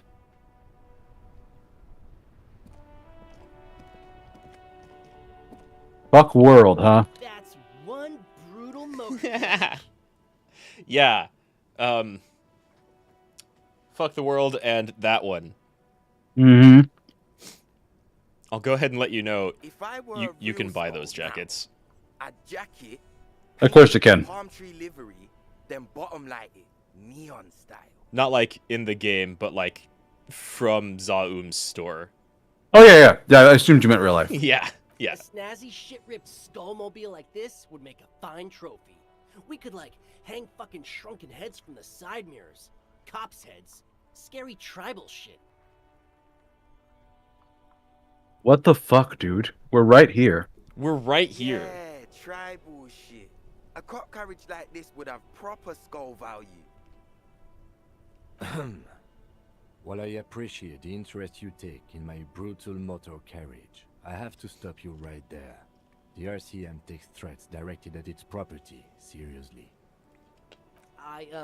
It's just theoretical work, Copper. No basis in reality. Man, if we were certified skulls right now... I can tell you who we're not, cop. We're not snitches or skulls. Which is not to say that the skulls are bitches and... On the contrary. Kind of brave of them to Part come of talk this to the cops like this. presentation you want to take home, Mhm. cop man, is we're not part of the skulls yet. Okay then, let's indulge in some intellectual exchange. These young men seem eager to share their beliefs. You don't know? What kind of cop are you? It's not a question. Don't get into it. I'm so glad you asked. Right? Getting straight into the what kind of cop are you question. Mm-hmm. The skulls are the most vicious gang of the Besmertne. Besmatine, or the Besmati, the Immortals, are West Rivisholian crime syndicates. The nastiest bunch of psychos ever. Jacking carriages and getting into high-speed chases. In the Revachol? In Revachol. Possessing an infinite amount of fuck-all swagger, infamous for their non-verbal modus operandi. Non-verbal. And yet these two wannabe skulls have been, kind of verbal. Say nothing. They usually occupy the burnt-out quarter in Jamrock, or you can find them loitering around the brightly painted bottom-lighted vehicles. They have undercarriage glow. I can't wait to become a skull. Bottom lights are wretched aggressive. Murder? Yeah, sure. We'll gladly tell you everything we know about it. It was a man. Uh-huh. Also, he was hanged. He was hanged from a tree. Yeah, I mean, duh. These punks don't know anything. Let's just move along. Oh, come on, Kim. Hey, stop right there. How does one know anything? Oh, cool. Philosophy from this dude wearing a fuck the world jacket. Mm-hmm. Ah, this sounds like epistemology, a field so occupied by thought that it begins to question thought itself. Right. Ooh, just barely. Yeah. Exactly. How can one know shit? For example, how can one be sure that there truly is a body hanging behind a hostel? Well, I mean, we saw it. We interacted You were there. with it. Yeah. You know, materialism. Yeah, we know because we were there. Right. It was physically real in front of us. But hey, Mm-hmm. how else is he going to question it? Exactly. What if it's art? Or just a mere specter?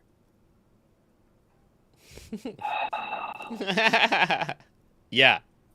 He's the dead body. What if it's art? It was a person, man. It's a fucking corpse. Or it's a Banksy display. No, come on, man. Yep. Idiots. Oh yeah. Oh yeah. So what do you think we know? Nope. But Cindy does. Don't tell him that. Skulls don't tattle, man. Cindy wouldn't. We have met Cindy the No. Skull. A different Cindy. From out of town. Armored gloves. She doesn't know shit about armored gloves, that's for sure. Oh my god. He did meet Cindy the Skull. All right, we have a lead on the gloves. Oh, you don't want to ask them about their jackets? Nah. All right, that's fine. They want to talk about the jackets. You don't wear a jacket that says "piss" that word without wanting somebody to talk to you about your jacket. Yeah. There might be something you can get from them. Well, I'll go back once I'm done talking to Cindy. They did give you an important little hint. Talking to Cindy. She might have some more to say now. Hell, talking to her first might even help you talking to them. Possibly.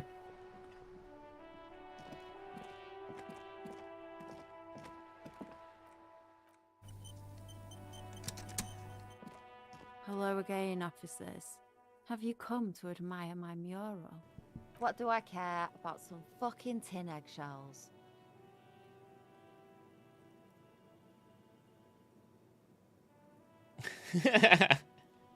Isn't armor art? You know, for the body? Wait, don't you want to know how I knew how to ask you? I think one is maybe better. Yeah. Yeah. She actually likes art. All right, Piggy. I'll give you this one. I saw a little girl in the fishing village running around with military-grade handwear. Looked cute as hell. Well, points you directly to where she saw the gloves. And how many little girls do you know in the fishing village? Listen. I had it in me to walk away from taking that dead bird away from that girl. I'm gonna beat up a child to get those gloves. Could that girl have been little Lily? Could have been her. Small kid with giant white armored hands. If you've seen one of them, you've seen them all. Well, you know where those armored gloves are. Sure do. Wait, this is the exit.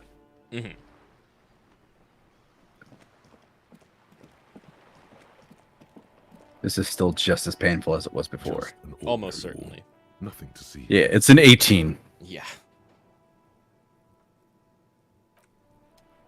With your conceptualization of 4.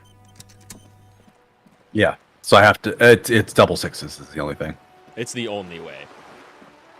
Anytime a check says 3%, it's because double sixes is the only way. Well, also it's an 18 on 2d6, so yeah, you have to get a perfect roll. Yeah, even if it were 22, it'd be 3% because that's the chance of getting your double sixes.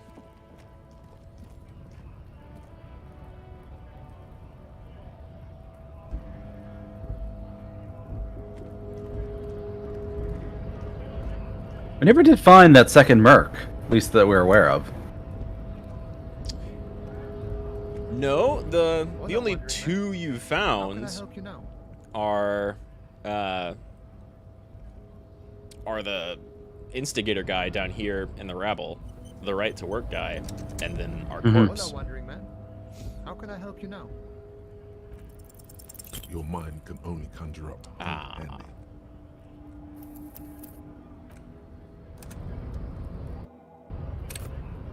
Hola, wandering man. How can I help your mind? You know your name.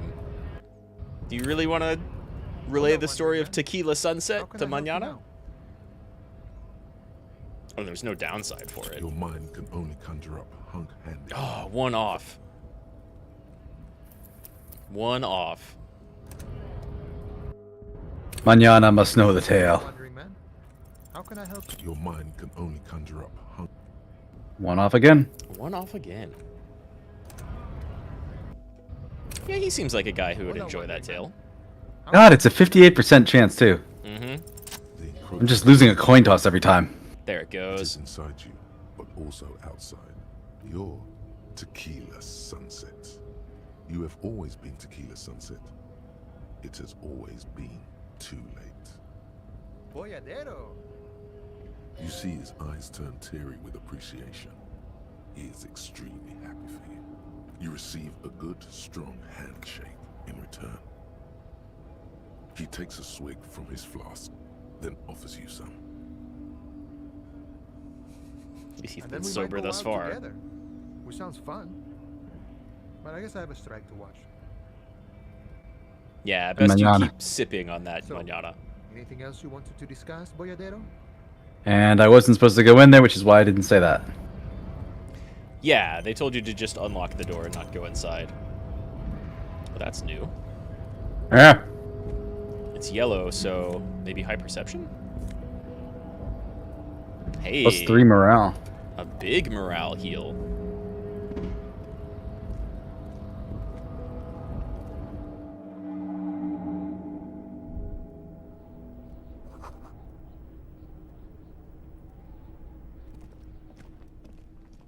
The file cabinet stands steady at the drawer, slide.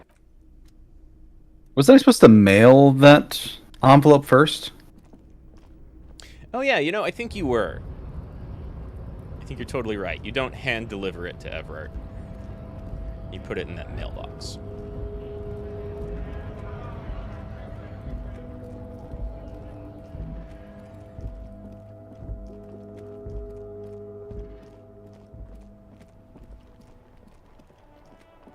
Yeah. The dented yellow mailbox greets you with its graffito and bullet holes in the front. You drop the white envelope. About a week's worth of mail as collect probably did the right thing. You can't trust that slut Everard. You know he's going to play you somehow. All right, let's go back to Everard. If we don't mention anything to him, he won't know before it's too late. How does Kim know? Oh, Kim knows we didn't do it. Yeah, never mind. He knows you didn't go around and get any signatures. And he's 100% down for not being, like... Not helping Everard, yeah. Yeah. Not basically doing everything that he asks you to do. Not being one of his little peones, essentially.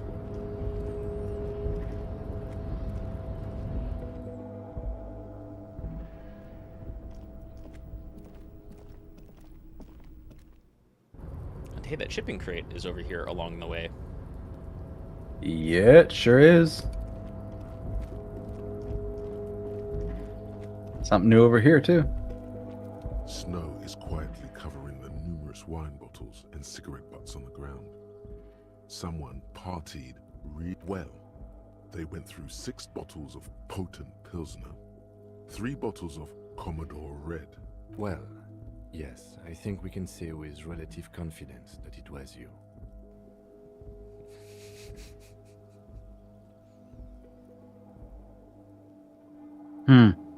It really doesn't. Kim and past Harry have different definitions of fun. Yeah. I was saying it more as like a sarcastic, like, well, looks like I had some fun. Yeah. Yeah, I think that's probably the most open line. Because, like, the advanced scouting mission thing kind of tells me, like, oh, this is what old Harry would do whenever he was being a detective. Drink and smoke as much as possible. Cargo container. Its drawer has not lessened Not since you were bad. last here. If anything, it seems to have grown slightly. And as it's always been, it's impossible to open a container with the rhetoric.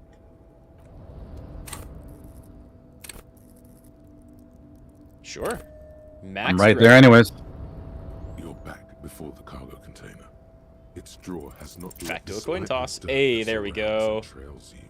A beacon of light emerges from deep within you. The door stands silent. Satisfied, detective? Try again. Just like that, you hear a click, then a rattle. Some mechanism unlocks itself inside.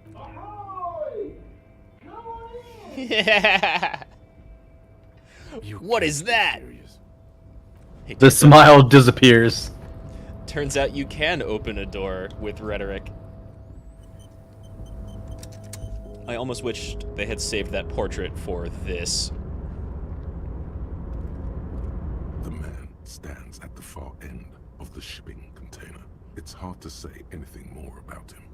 You cannot make out any of his details, but you do feel the overwhelming presence of capital. Hmm. Mm-hmm.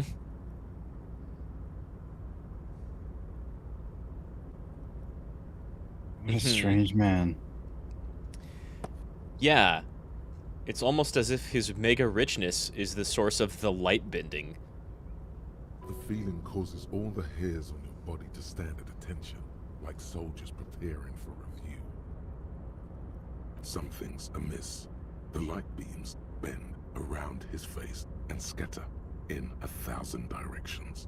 It seems the laws of physics do not apply here. They are suspended, distorted, and echo. Trying to visualize the physics at play is liable to give you an aneurysm. Impossible. Don't think about it too hard. It's a 20. Jesus. Yep. In the general stillness, only your tongue moves, flickering as you... Welcome. Come in. Make yourself at home. Sorry, I'm not better able to receive you. I wasn't expecting visitors today. You can't hear him exactly, yet you're able to understand every word he says. It is very strange. An overwhelming hum covers everything. Voice doesn't escape from him.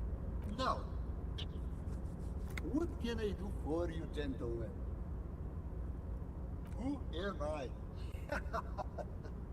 Oh, I haven't been asked that question for such a long time. I don't meet a lot of people outside my circle these days.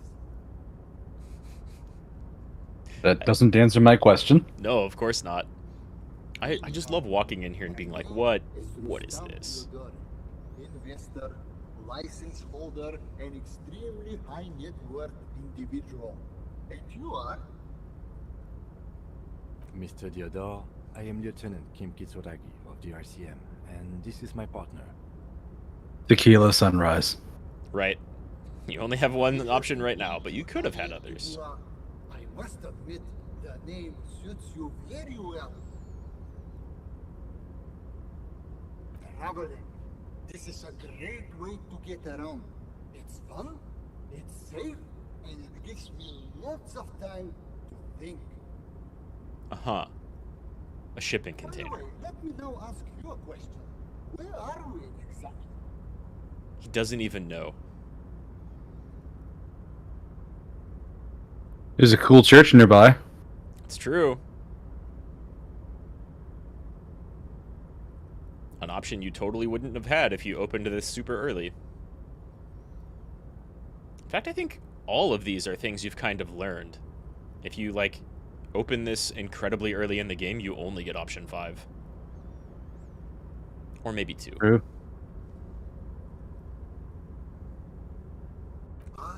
Reversal. I remember walking its streets as a teenager. There used to be a bowling alley in Stella Maris. I wonder if it's still there. We haven't seen it yet. Yeah, I don't think we've been to Stella Maris. Get out and explore myself. One of the downsides of being an extremely high net worth individual is that mobs of low net worth individuals are constantly banding together to ask for money. I'm glad I didn't ask him for money then. Mm-hmm. You totally can. I don't know about right now. There's some other side quests he's involved with. It was one of the options. I could have asked him for money. Oh, okay. Smart, you know? It also provides a means to hide from all the targeted advertising we extremely high net worth individuals are constantly subjected to. Luxury yachts, high fidelity portable radio systems, bail-proof outerwear, and so on. It just gets a bit middle class after a while. A bit bourgeois. Okay. It's a mega rich dude who doesn't like advertisements. I did not say that at all. Being rich is great. Just don't tell anyone I told you that. The bending light appears to wink. Yeah, see? Number 4. Ah, Can I have some money? There we are. Oh Lord, not this again. We have a murder to solve, and bothering everyone with money, arguing that you think it's somehow related to the case. Have I been wrong yet? And yet, it Not never really. seems to get us any closer to solving the case. You also really haven't been talking about money too much. I'm used to the question by now. To be blunt, I inherited my fortune from my grandmother, who herself was an extremely high net worth individual back in Grad.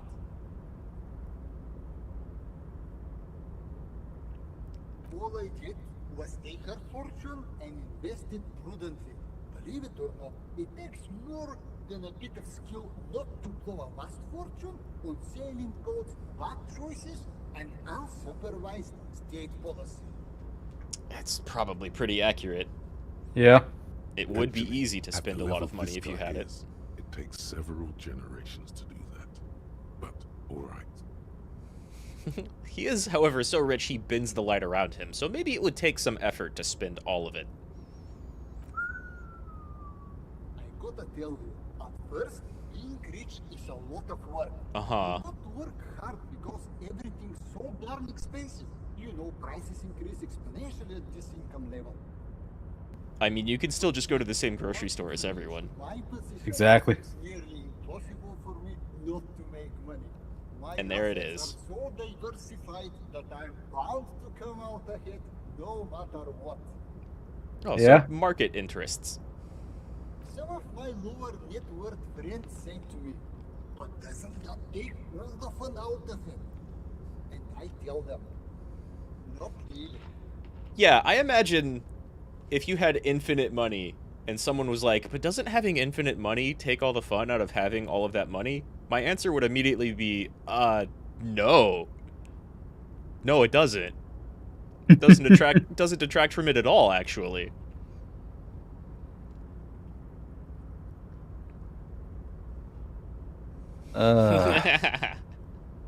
Political stuff. Yep. All of it's political stuff. Imagine living such a high net worth existence is overwhelmingly exciting. But yes, as you now see, it can sometimes. Why go so soon? So, that's what's inside that crate.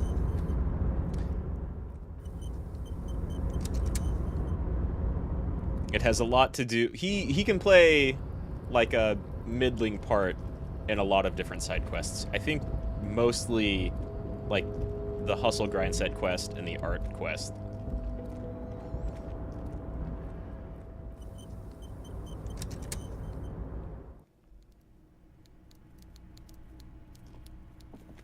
All right, fat man, time to sing. It's pretty entertaining getting him to like invest in your literally nothing art quest. Mr. Dubois, every worker...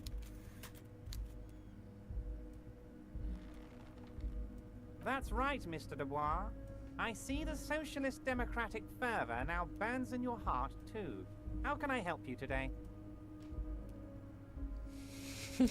Option 1. Yeah. Turns out there's a mega rich light bending guy inside one of your crates. Did you know about that? I did it, Everard. I turned it off. Turned what off? I don't remember what it was. I don't remember either what that's especially referring to, actually.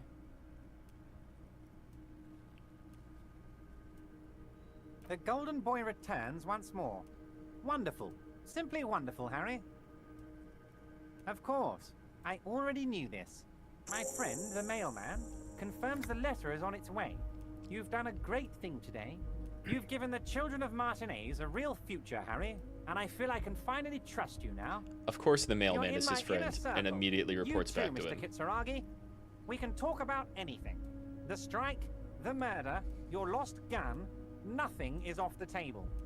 Hey, where's my fucking gun? Well, yeah, where is it, actually? Forging that signature really paid off. It did. Fuck this guy. Well done, sire. My guile and deceit, you're in. And Drama loves it. Drama is here for it. Oh, yeah. Drama loves lying. Playing other people. Oh my god. So, yeah, you can grate him a little with one, or just go straight to your gun.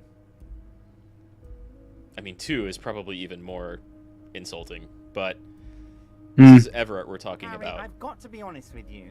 Your gun was found 2 days ago. Withholding this information weighed heavily on me, but it had to be done. An old woman He's has known it, since and you woke up, let almost. me tell you, Harry, word on the street Couple days is she's after. a character, so watch out. This must be the woman who bought the gun from Roy. The one he described as terrifying. What is it like the Pale Rider? Yes, the same one. I see you've done your research. The pawn shop made the gun easy to track. Crazy stuff, Harry. Selling your gun like that? Wild.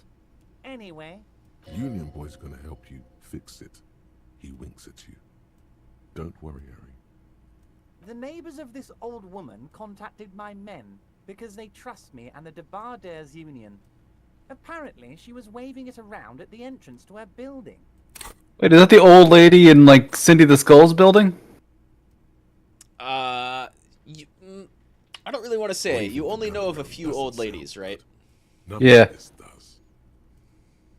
So maybe. Pale Driver and the old lady, the old cleaning lady, I guess, are kind As of the I best said, bets. she's There's a also the old character. washing I woman. didn't have time for details. It sounds like she's unstable, but don't worry. No one got hurt. Unfortunately, I don't know anymore. You're gonna have to go in blind, Harry. But she's an old lady. How dangerous can she possibly be? Oh, and she calls herself the Pigs. There it is again. The pigs.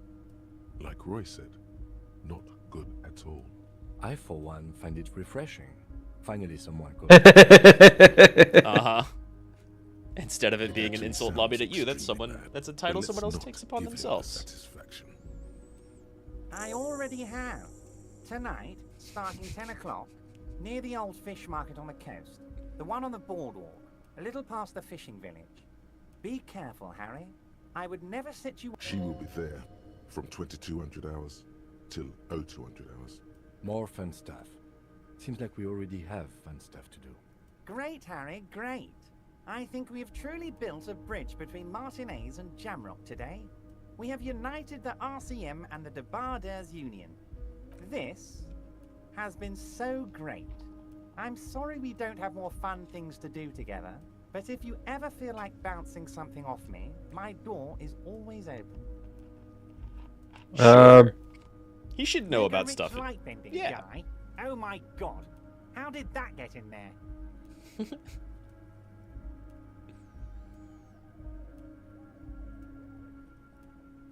Damn it to hell, Harry. I specifically told my guys to check all the containers for mega rich lightbending guys. He totally believes you. Kim, tell him he was there.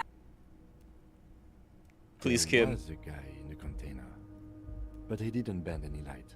That was in the detective's head. Honestly, guys, we might be moving all kinds of suspicious things through this harbor, but I won't be caught transporting the light-bending mega rich. I have a reputation to protect. The mega rich are people too. Yeah, I mean, they are. I'm just laughing at option 2 here. It's great, yeah. Transportation of the megarid should be more tightly regulated. Yeah, I saw that. And you should be honored by the presence of this Magus. He was of half Revacholian blood and amassed his wealth using the mysterious bond of nationhood. Right. That's your fascist answer. Yeah. You're a fucking idiot, Harry. I love it. Thank you for sharing this deep, idiotic part of yourself with me. A hallucinating market liberal. I love it. So poetic. I shudder to think what you're going to tell me next, Harry. Not for 1 second did he believe there's an actual mega-rich person somewhere in his container town. But even Doesn't even Kim believe me. knows he's there. Yeah. Kim saw it. He just didn't see the light bending.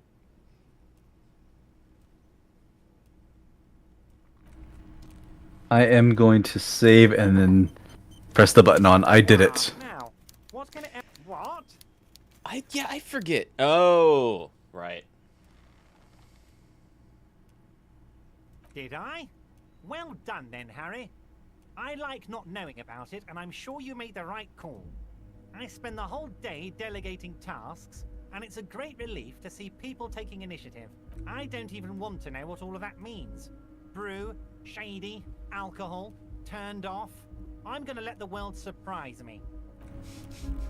He knows exactly what you mean, but he's not going to admit to anything. Weird man. What a weird man. I don't even remember him asking you to, like, turn off I think it was alcohol in there. I think it was a note. That I think we found a note somewhere that said to do it. Oh, yeah. I think you're totally right. He tells, like, Leo sitting over here or somebody to go spike the brew a little bit harder. Yeah. Alright, so I just gotta show up at the right place at the right time to get my gun back. That's right. We got several hours before that happens. Yep.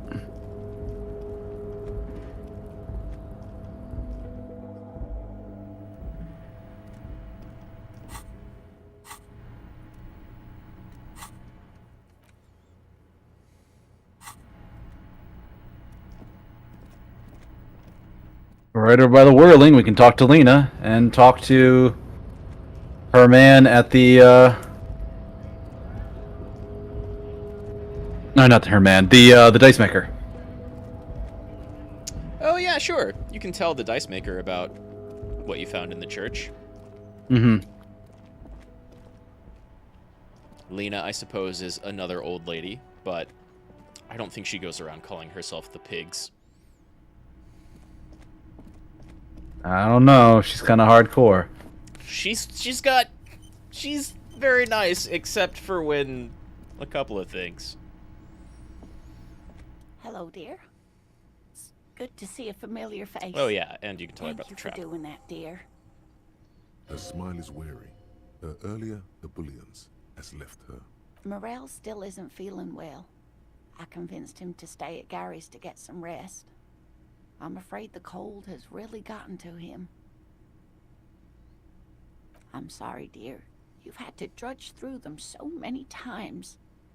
Such is field work. A young person's game, as they say. Her voice is shaky. What is going on here?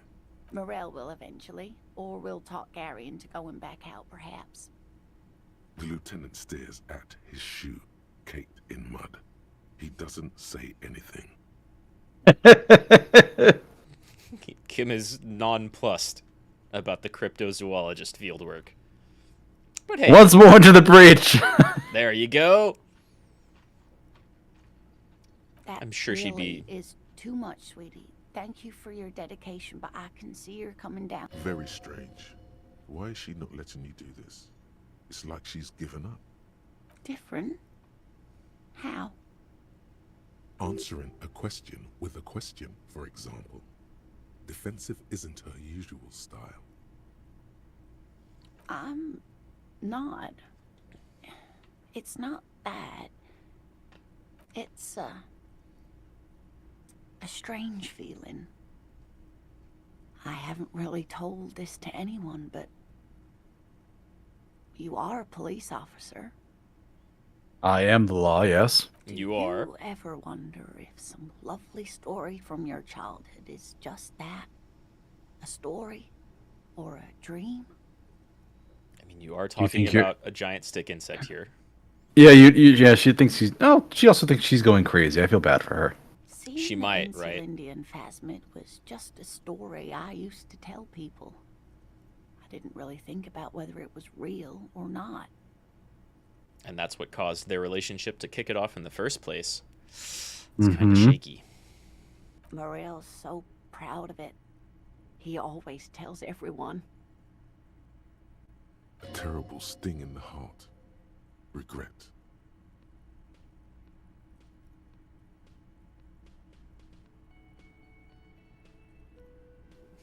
Probably don't threaten to arrest her for lying. Yeah, I'm but not going the other to. two, I think, fit pretty well. No, They're not, sweetie. like, super harsh. There's more to it than that. Morel was so eager to believe my story was evidence of the phasmid's existence, that I'm some queen of the cryptozoologists. bad. And for years, his belief made me believe too. That I am a queen, an extraordinary witness to grace. But That sounds now, like a drama we're line. both getting old, and he's still working himself sick out in those reeds looking for it. But what if I was just wrong? I think I was. The lieutenant opens his notebook, but doesn't write anything.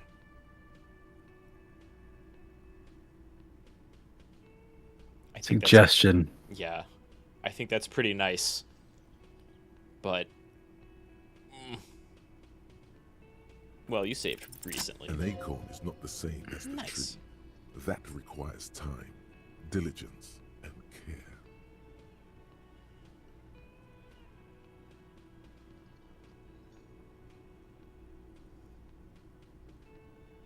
But it is. We've spent years searching for the Phasmid, hunting it together. Without it, what are we? I mean, without it, Just they're still the another same as they always were. Couple. Yeah. If I hadn't led him down this path, he could have a steady job lecturing at a university. About what? About phasmids? Yeah, I guess. Yeah. Maybe regular zoology? I'm gonna go out on a limb here, Lena. If your husband went on one date and is like, I'm changing the course of my life around for this woman I just met who thinks she saw a cryptid, honey, he was gullible, and if it wasn't you, it would have been someone else. You at least were kind to him. Pretty much. No matter the circumstances of their marriage, they've had a nice, loving relationship. And yeah, I don't know how much of a professor he would have been otherwise. That might just be her rose-tinted glasses. Or something. But we've had our hard times too. He probably would have been into NFTs or something. Oh, I was God. a paraplegic before we met. Maybe, yeah. He didn't know before I arrived. On our first date. If I weren't the queen of the cryptozoologists, if I didn't tell him that story, She has to swallow to relax her throat. It's keeping her from talking.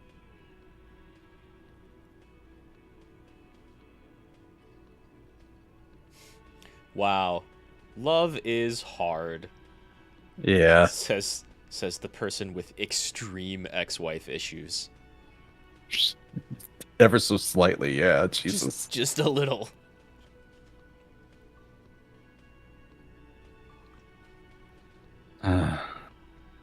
maybe. But then why do I not dare tell him? Guilt? Right. I've wasted enough of your time with this drama. I really must stop talking about it lest I start crying and waste more of your time. What you have to know is the Insulindian Phasmid probably does not exist. Let us fools chase our ghosts. There are a million better things to do with your life. Are there? Some of the other things are pretty bad. Harry would know.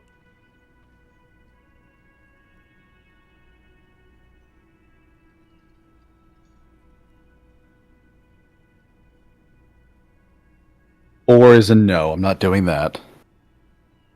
Agreeing it's a false memory. I don't think that one's correct. That doesn't fit me. Okay. Yeah, I think 4 is really kind of the only harsh one there. 2 is probably the most reassuring. Yeah, I like 2. I'm I not do sure too. of anything. Sometimes I still see it, you know. The real memory. Not the memory of the memory, but it's so hard to tell the two apart. Either way, I should go. Poor Morel is running a fever, and I need to get him home to Jamrock before we overstay our welcome with Gary.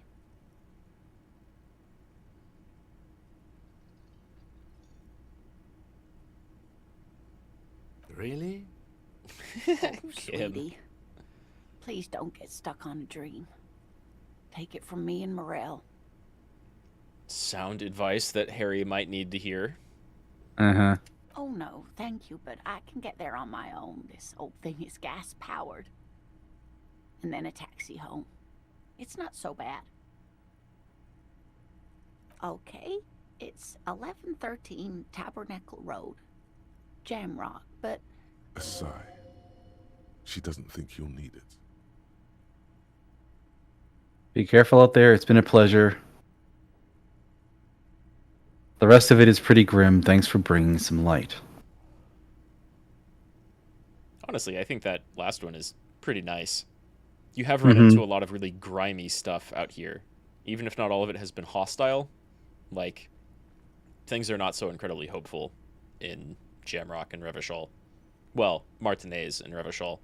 But Lena's been really nice. Welcome, sweetie.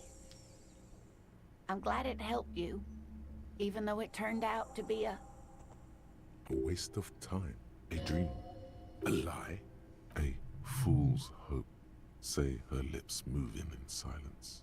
Like that, she drives off. The gas engine mutters quietly as she gets to the doors, then pushes them open. Outside, it's snowing. That is a loud as hell wheelchair. Somewhere out there, a kilometer to the southeast, a gust of wind shakes the felled building, rattling dusty windows, beckoning with strange coldness, to ask the wind once more. Few points at least. Yeah. And you even still have stuff to do in the church. I do. If you so want, even it's if optional. Yeah. So even if I maxed out conceptualization and had 7, it would still be an awful check. It would still be a really rough check to paint that wall. Figure out what to do with that wall. Mm-hmm. You do need to spend some time doing something before you can go find the pigs. True. I can go get the gloves from the child. You can go get the gloves from the child. New clothes is always good. You could also continue talking to those 2 wannabe skulls.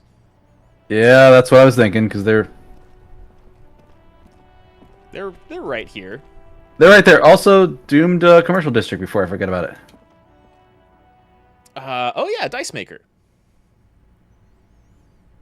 We haven't seen Nira, I think is her name, in a long time.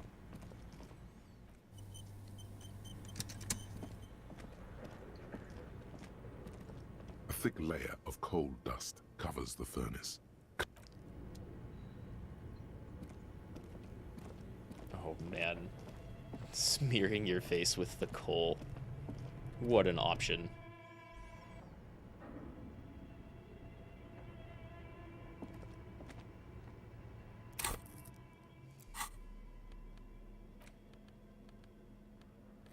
Yeah. Yeah, keep that multi-tool on hand. I know what's important. I swear I walked around with that thing for like the entire rest of the game after getting Yes.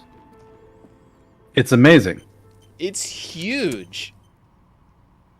Oh, it's you again. Are you looking for a die? I can probably afford it. You do have a lot Sure. more money now, Tell me yeah. what you have in mind.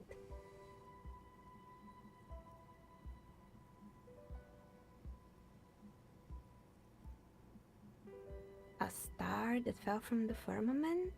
Those cost more than 7 real. Are you sure? It has to do with the cop class, isn't it? It does have to do with various different like hairy alignments. Yeah. Moralist, boring cop. Superstar Alright, cop, art maybe cop. some other die then. What do you mean by cursed? Alright, how about I surprise you? Come back in 8 hours with 7 real, and I'll give you your cursed die. Maybe you have some other ideas for dice?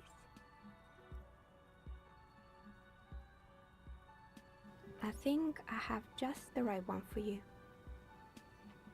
Police colors. Not the most original, I know, but sometimes the obvious choice is obvious because it's best. Here, catch. A beautiful woman tossing you a gift. Whatever you do, don't overthink it. Totally overthinking it. You are. That success in logic costs you a chance here. Dress code extreme performance. Oh, you get bonuses for the Faln wear? That's cool. Mr. Smooth. Nice. You snatch the dice out of the air with one hand, just like you're in a movie. What are the odds? The red one is made of bloodstone with a lapis lazuli inlay, and the blue one is the inverse. Think of them as your lucky charm, officer. She smiled at you. She smiled. You definitely need luck in Martinez. Was there anything else? Yeah, I've got dice. You do.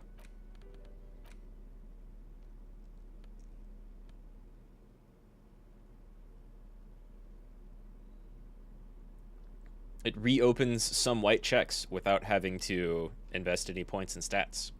Ooh. Yeah. I think the other dice do Oh, similar it's you things. again. Are you looking for a die? You mean the curse that I'm spared of because I live outside its immediate reach? It's a bit more complicated. I'm listening.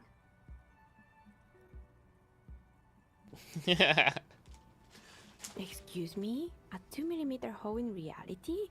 This can't be true. I'm afraid it is, man.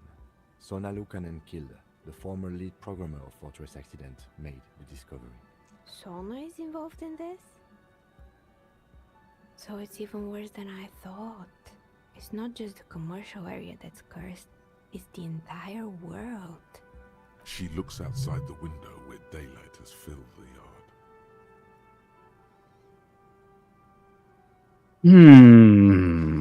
Yeah, I mean, there's not a lot positive to say off of that. It's a really freaky discovery.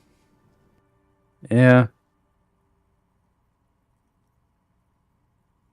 Just Martinez? In any case, thank you for stopping by. It's good to have an answer, even if I can't claim to understand it fully. I'm listening. Good. Worth a little XP. She A doesn't little seem bit. too bothered by it. Yeah.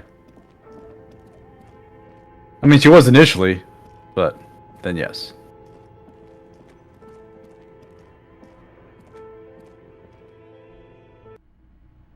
Now, do we tell Plaisance?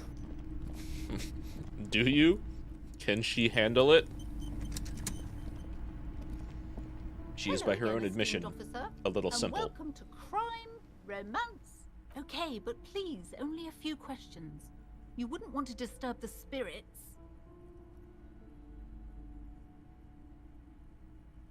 Yes, I've contacted numerous parapsychologists. The wards help to keep the doom at bay and protect us against the darkness that lies further in the building.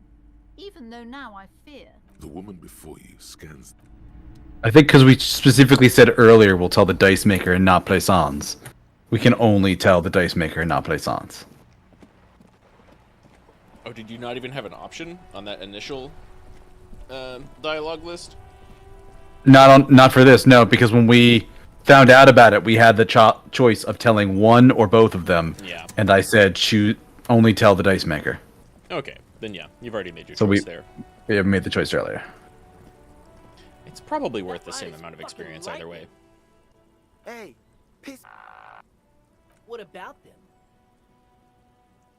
Well, first off, it's a statement and not necessarily something that characterizes me as a person, even though the statement has character.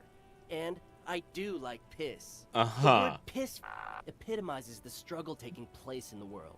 Things being defined as they seem, not as they are. And, I guess, it's also about communal spirit, the future, and truly appreciating the differences. I'm sure that's what people think of when they look at him and see that jacket. Also, you've got to admit, it Mhm. catches the eye. And since the Grand Piper is slowly but steadily moving towards basing the economy on it, attention, it is imperative that the medium itself convey the message. Is that commentary on the attention I economy? mean by this is, we are all pissed, and that the world is inherently meaningless. It seems that the young man has a certain expertise in at least one field, even if it's rather narrow.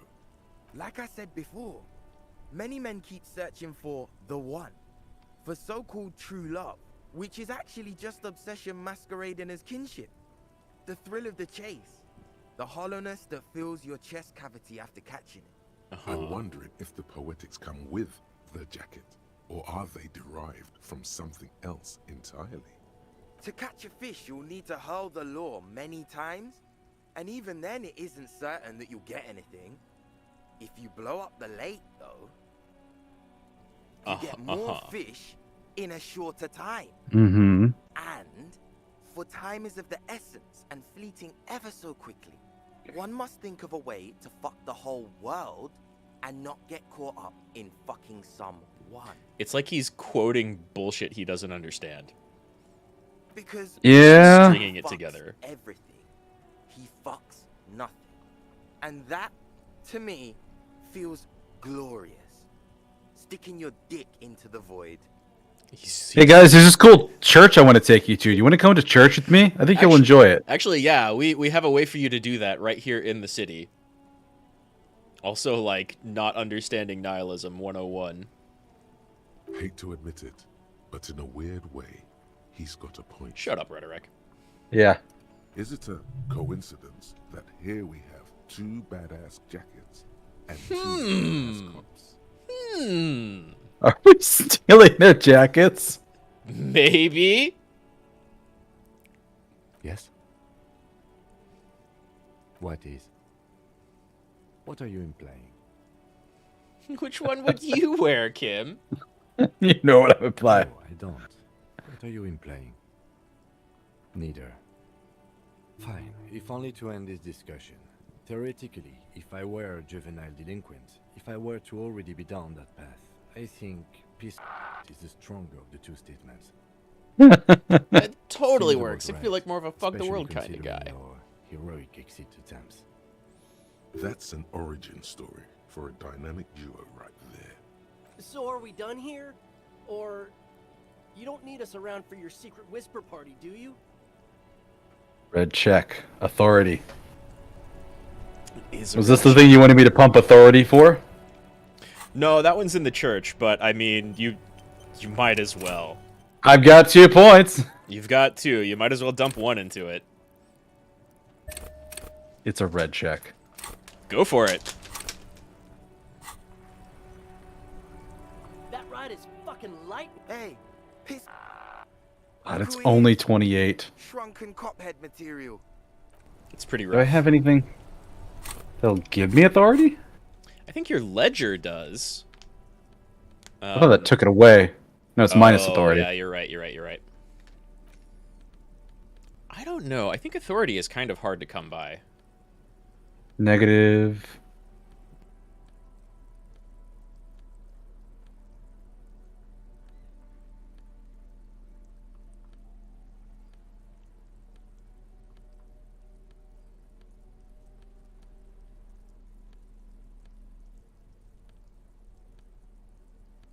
Yeah, nothing.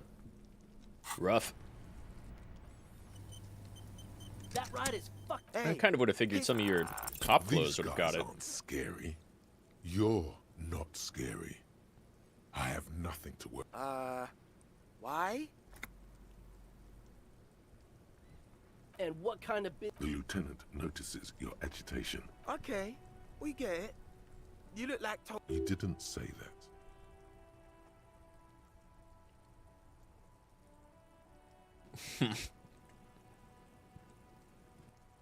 The lieutenant looks down at his bomber jacket and shrugs, obviously content with his uniform. Fine. Fuck it. I got it anyways. You get 1 on a failure. It's true.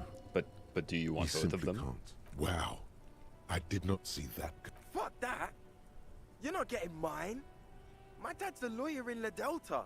Your dad's a lawyer? No, he won't. The lieutenant is lightly amused by the situation.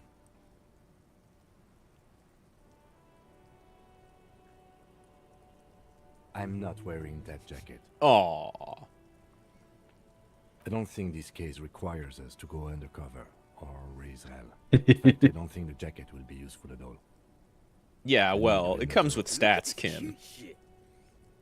How can we become... Fuck. I'm sorry, man. I just don't like confrontations. That's all. These two really want to be skulls. And, like, one of them's like, my dad's a lawyer. He'll have your badge. The other one's afraid of confrontation. It's -1 authority. Oh. Yeah. I think authority is hard to come by. Let me look that up. Hey, piss. Look, these guys aren't scary.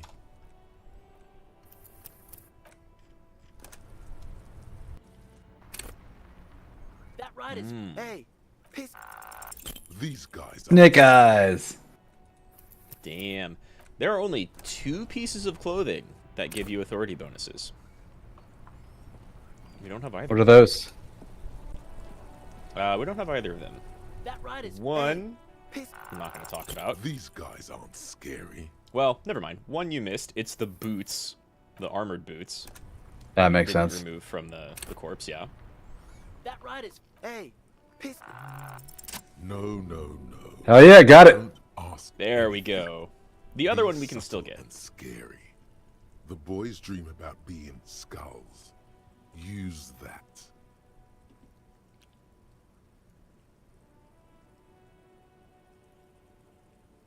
Suggest they're massive skulls. Come on. Yeah, I love this. No. Skulls don't have kings. I think. And we're not even in yet. Yeah, man. Keep your voice down. Skulls don't take it lightly when folks pretend to be them. We're not even prospects yet. Prospect must be a hierarchical term. Probably in the lower end. Just say it louder. You boys are ambitious. Only prospects and already planning a coup in the skulls. You're destined to go far. He gets it. Flattery. Yeah. Are you trying to get us killed? It's fine. Your dad's a lawyer. His dad's a lawyer. They're the ones going around talking about the end skulls. Start shouting. Yeah, we want to be a cool killer's skulls too, like you guys. But we don't have your cool skull jackets. Please be quiet. What? What do you want? The jackets? You got it. No need for cruelty. You offer us your jackets like that? It would be impolite to refuse. Thank you so much. Okay, I get it. Skulls don't really wear slogans anyway. This was stupid. Fuck. And now you get both, and you send these suburbanite, like, gang member wannabes packing. The lieutenant watches the boys take their jackets off with mild amusement. I'm absolutely okay with not having either one, thank you. I already am expressing my individuality. Wear the fucking jacket. I don't have a jacket anymore. Good. I wanted you not to express yours. I love you, Kim. It's good to know we have the pairing in case you need a ride. The jackets The need will not arise. If a man was standing alone on a street corner, piss written on his back. Conceptualization. An individual that has taken a liking to you, Ryan, and fuck the world all on its own is, frankly, generic. Reminder that you can buy the jackets in real life, and even the game is like, who the fuck would wear these? Don't do that. Let's get out of here. The cops fucked us. Hey, now you got both jackets.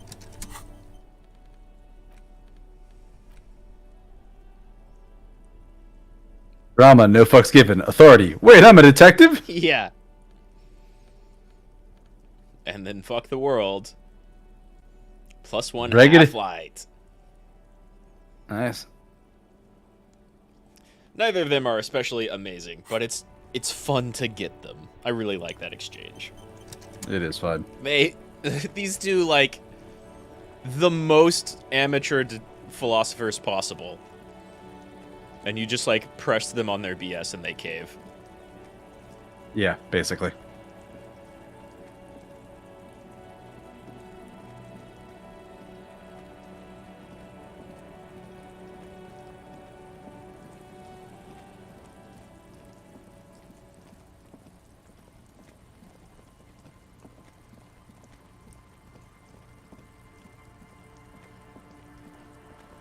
Come here, little girl.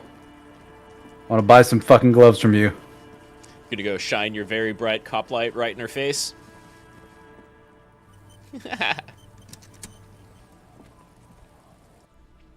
She's like 4. She'll probably hand them over.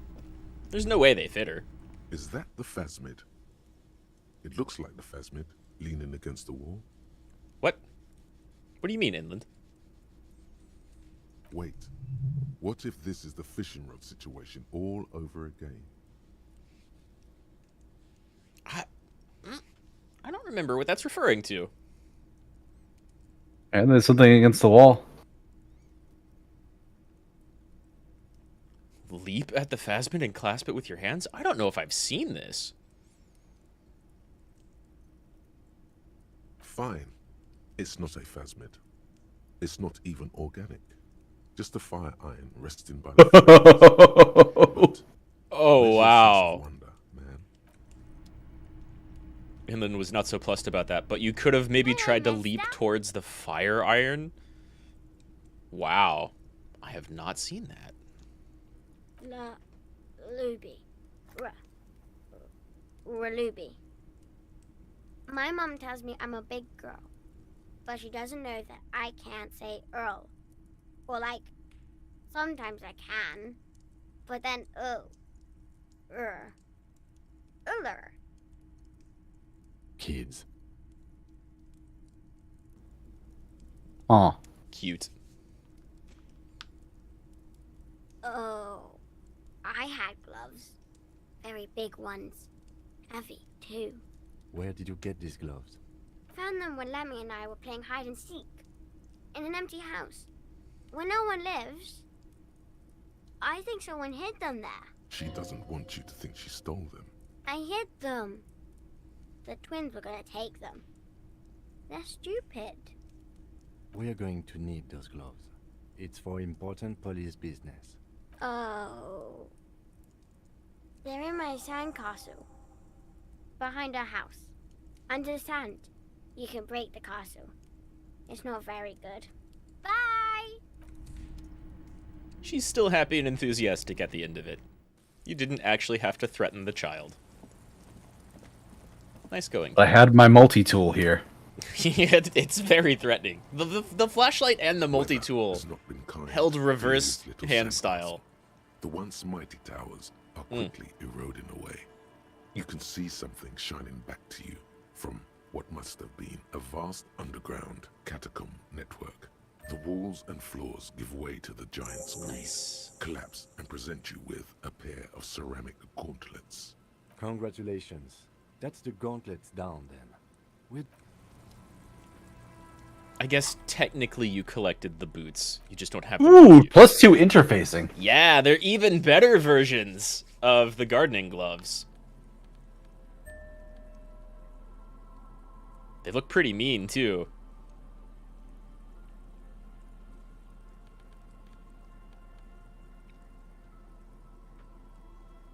Gain threshold and volition. Now you're wearing a bow tie on ceramic armor. I love it. I love it. It's great. Gold mask. +2 on volition. Yep. And then Kuno threw the other one in the sea, the helmet. Yes. Kuno or Manana were pretty upfront that Kuno kicked it into the sea. So is it just gone then, or is it still retrievable? I mean, it sounds like it's gone, right? You can't go into the sea. The structure goes. You could just answer me. I could, but I'm not going to. No idea. Could be connected to one of the buildings around here. We might find her down somewhere. There's an old storm drain system beneath Martinez that's mostly collapsed. Revachol sewage system has been built and rebuilt 4 or 5 times now. In conclusion, she could be under any building. I hope not. There's no echo and no answer. Maybe it's just a storm drain for the... So it's this. Yeah, that's like the sewage slit, I guess. I don't know. It looks kind of like a pillbox that got buried. Little bit, yeah. Alright. We've been going about 2.5 hours, and I am out of water. Do you mind if we take a quick break and refuel a little bit? No, that sounds good to me. I'll go get some water, too. Alright, guys, we're going to be back in just a few minutes. And then we need to waste some time, so it's probably church time. Probably church time, yep. Alright, be right back, all.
Okay, I'm back. All right, I am too. I'll bring us back in. All right, everybody, we are back, and we're getting back into it. Time for the church round 2.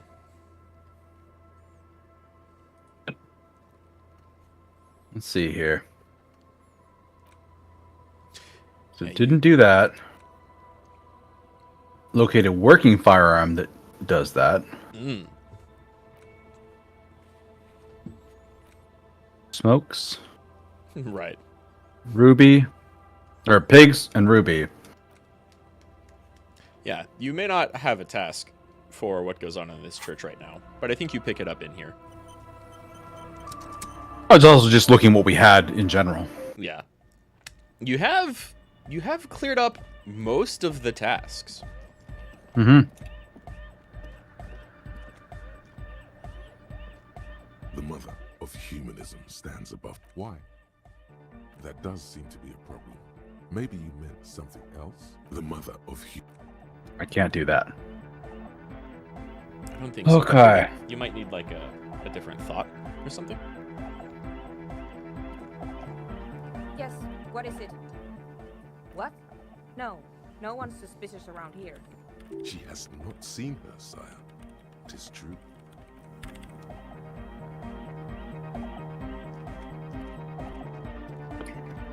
Yo, man. What's on your mind? Dead body? Spirit entered? What is there to talk of? I don't say much anything as a carpenter anymore. They tried to make me into a reckoner and a leveler. Made me a bit manic, you know. I regret the time I dedicated to that profession and that worker collective. I say things more as a member of the hardcore side dance community these days. The material knowledge is mega though. Guild shit. Teaches independence. I don't want to ask him about the glasswork because that just hurt. It did, yeah. Sure.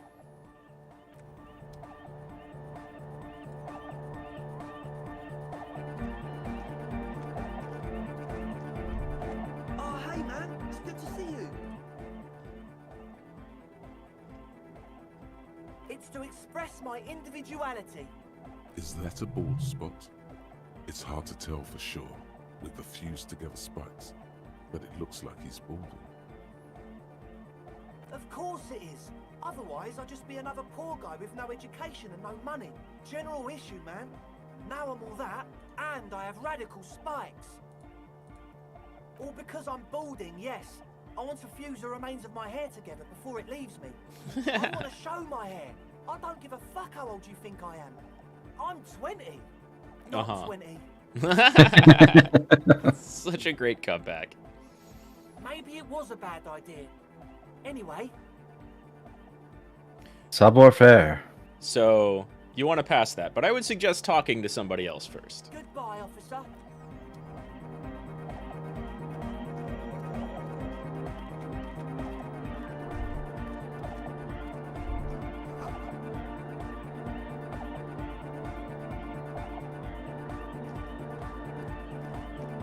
There's nothing else back here. Nope. And only 2 people left to talk to. Well, I thought we already talked to her. I mean, you've already talked to all of them, but since you completed everything, I don't think so. There's also that. Catch the silver bird, yeah. No, Just no? it's pretty desolate here. I only hear the dogs bark at night and see the shadows move down the coast. Superstition. We can turn the grim desolation into a fun dance club, and thus also help turn this hellhole around. Reaction speed. Might have I've some got gear for that. Yeah, I want to say you've got a little bit. Somewhere.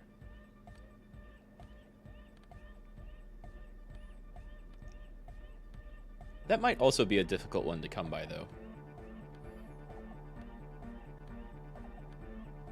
Some savoir-faire glasses, that's good.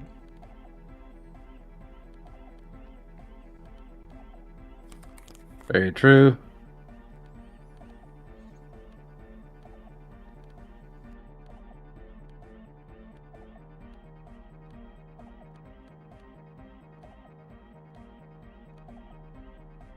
Stop bar for that pants. Nah, minus. Oh, no, negative. Yeah. Yeah, those are Electro Kim pants.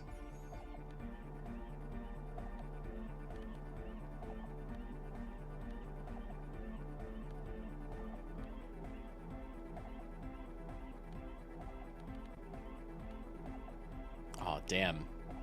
Negatives. All negatives. Ouch.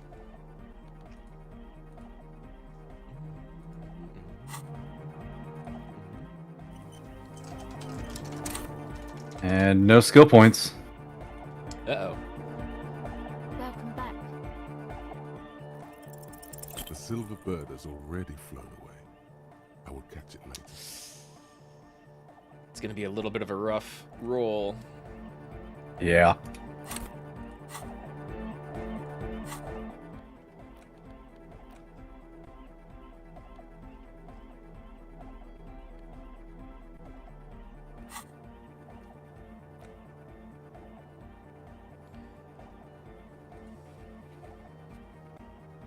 Oh, different dice must open different checks.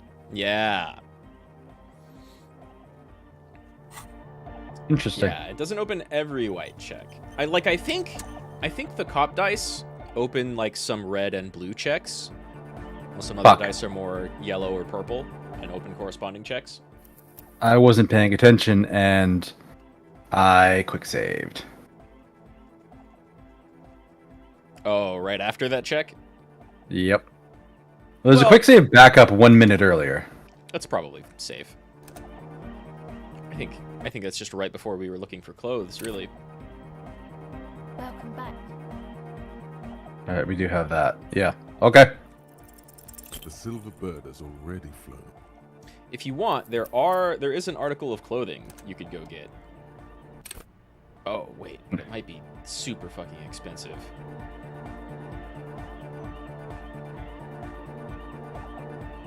Yeah, there's something you could buy from sailing. But I think it costs 50 real.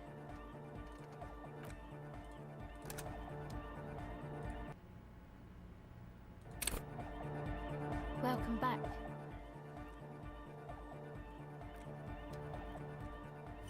I'm fixing the quick save so I can just grab the top one. It's still roughly 1 chance in 4.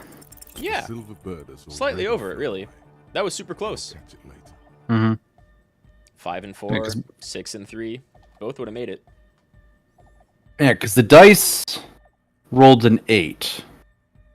So I need a 9.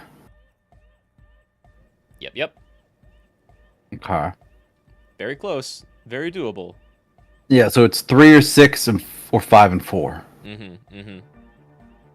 So there's... Or 2 5s or 2 6s or 5 and a 6, yeah. Ugh. Yeah, so not easy. You need a pretty good roll, but totally doable. Welcome back. The silver bird has already flown away. Better.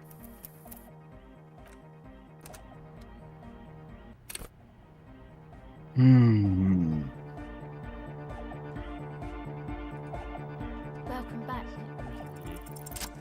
Fuck yeah! Nice. It flutters by your ear. It's what the Zemoyaki, the Gradian community in Revachol, call a person who never breaks under interrogation. It's an organized crime term. She's an organized crime? Or she knows of it.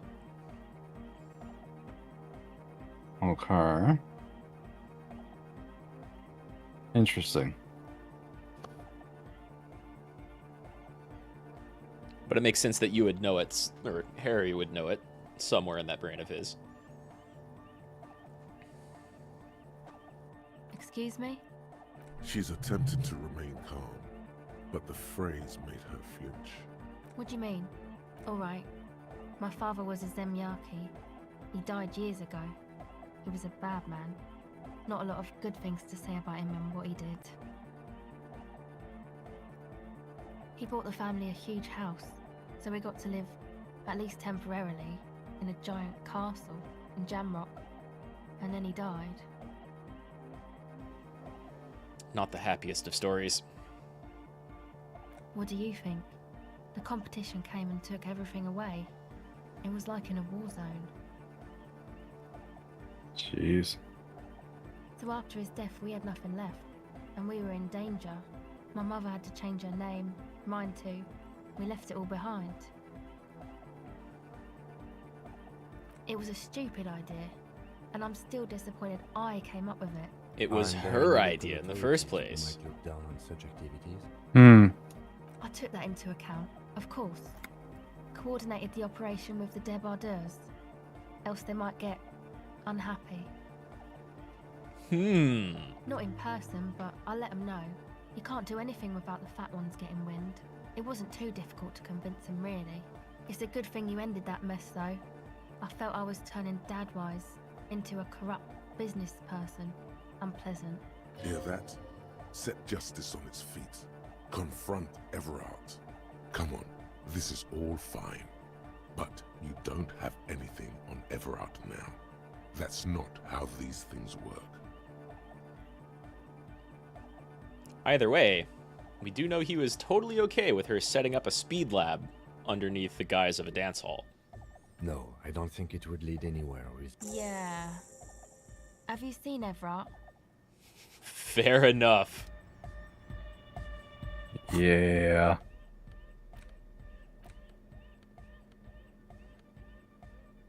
What was it again? Savoir-faire? There's a savoir-faire check with Andre. You might want to talk to Egghead first. Yeah, but I can put the savoir-faire clothes back on. Yeah, you can totally get ready for it, for sure. I thought they were gloves. Or was it a shirt? I don't know. I mostly just remember the pants. I do think you have at least one more savoir-faire thing. Maybe they're glasses? No. I'm already wearing the glasses. Ah, okay. Yeah, that's why. Do you have a minus from something? It's not showing up in the bonuses from items. Oh, the pants are -1. That's why. Temporarily pantsless in the middle of the church. There we go. I realized that as soon as I did it, I'm like, no, that was wrong. It's fine. Some of the text in this game is pretty small, and so like those minuses and pluses look real similar at a glance. I thought for sure I had it.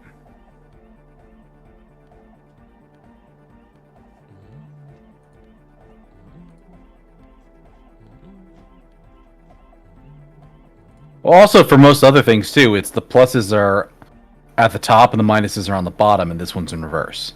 Yeah, it's kind of weird. Maybe it's done by the colors. Like that's the mechanic. Maybe, yeah. No, because here's yellow, drama. Yellow is at the very bottom, and for the pants, are they both yellow? I think it's yellow. The minus is on top. Maybe it's just inconsistent. Yeah, I think it's just inconsistent. Yeah, I got +2 to savoir-faire. Those are the only savoir-faire bonus clothes you can have.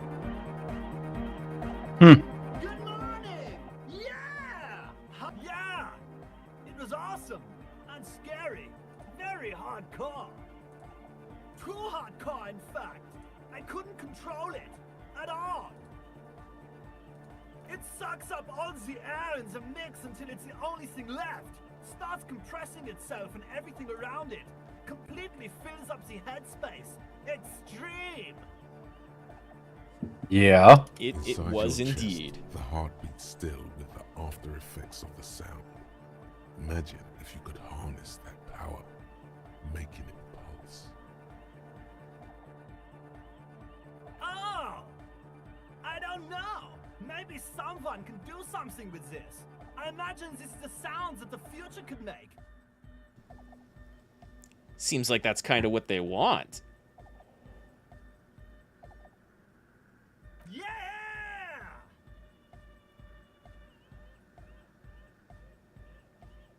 Okay.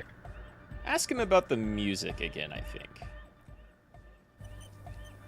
Good morning! Yeah! That third option. There's nothing wrong with it. I'm still in love with the hardcore. Sometimes I just feel like anodic music is in its infancy, you know?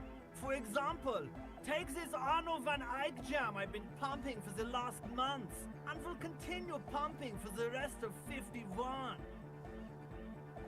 Isn't something holding it back from being hyper?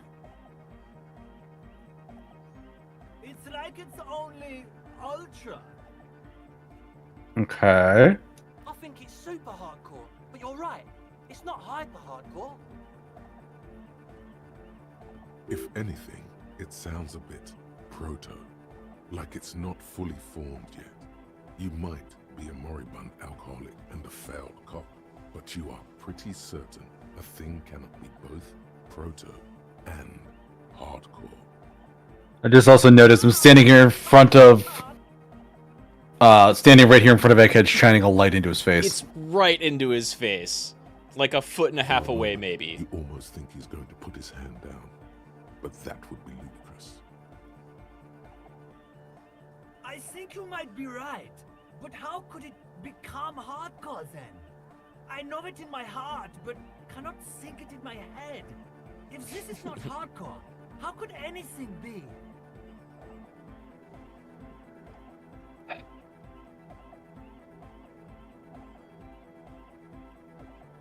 How could we make the beat more hardcore?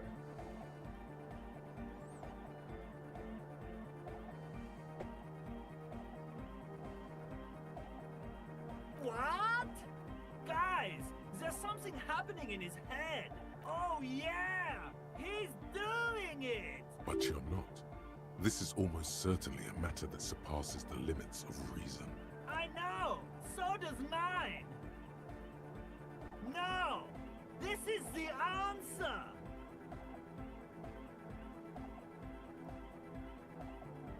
Uh-huh.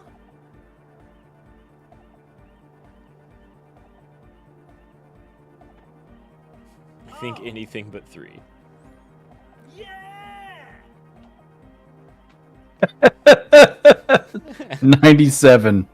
It's a physical instrument check. You know it in your lungs where the pressure should vibrate, in your heart that's alone, and in your solar plexus where the hits should land. So does every chordate animal. It needs more bass. It needs more heartbeat. What?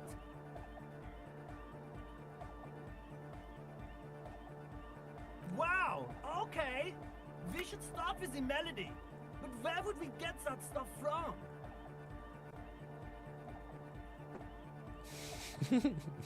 Nowhere. I'm not going to become some sort of not a cop too. I've got enough capo types already. Which can be very I'm sorry. true. I don't know anything about anodic music. I'm just the party boy. I get the people going and say it's hardcore. He feels ashamed he can't be of more service to the future of dance music. It's up to the police to make the beats go harder. Oh my god. The young man falls silent with appreciation. He even tries to contain his... Basically, what you need to find here is a tape with some banging music on it, so that Egghead could use it to remix Van Eyck's jam. Yeah, maybe that street talk. There is a hawthorn tree on Rue de Saint-Gislain, right next to the canal. A reel of magnetic tape is caught in its branches. That's like the... bronze ribbons blowing in the wind. That's the interjection I was looking for earlier. Oh, I know this. I can tell you where it is. St. G is the boulevard before the canal bridge. The one that takes you to the whirling in rags in the industrial harbour. It's got the lanterns and the... I knew that. I could have said that. And the mosaic sidewalk. But it's all blocked with that stupid traffic jam right now. Anyway. Anyway, that's all yours to figure. Copman!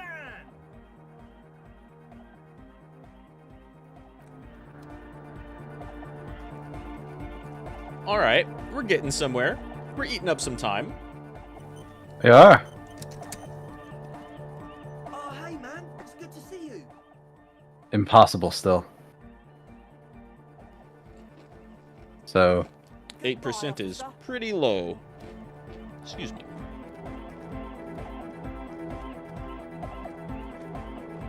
Man, this balanced playthrough is kicking my ass. It's kind of rough. The more you lean in any one direction, the more like bonuses you have to some particular things, right? Mm-hmm. So you're still garbage in some directions, and you're just not going to pass those checks. Yeah. Not without tremendous help. Yeah. But other things you're just going to sail on past. Yeah, exactly. Like, imagine if I had a 5 in, like, that top line. I could have passed that rhetoric check easy. For the thing. For the cargo container? Yeah. Yeah. Yeah, it lets you do some stuff really early. The trap is full of locusts, but they seem weak. So, like, balancing your stats out and how you react to things really changes up, like, the order that you can play things in, and it kind of changes up Harry's feel as a character. Mm-hmm. Right, like, you have every group of stats chiming in somewhat frequently. But you could also have, like, all of the physical stats chiming in a lot, with none of the empathy stats chiming in at all. On Rue de Saint-Gislain, Mm-hmm. bronze-colored ribbons of magnetic tape are just like promised. You've stood here for what seems like eons, guzzling the sickly fumes of lorries and carriages. Karaoke superstar? With slow and deliberate motion. Yeah, you get bonus points picking it out of the tree because you did karaoke. It curls up into a mess inside your pocket. If only you could find a way to respool it. Maybe Roy from the pawn shop can help you with this. What's the tape for? What do you think it's for, Kim? How? It's broken and unspooled. Do you think your new buddy knows how to fix it?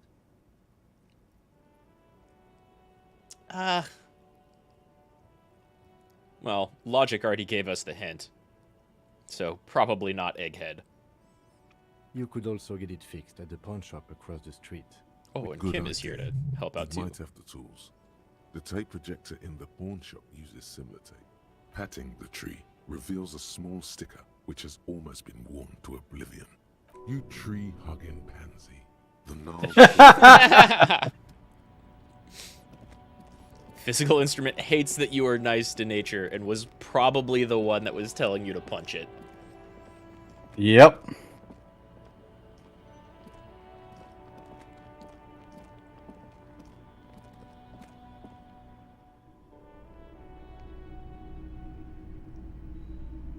Hey, Roy.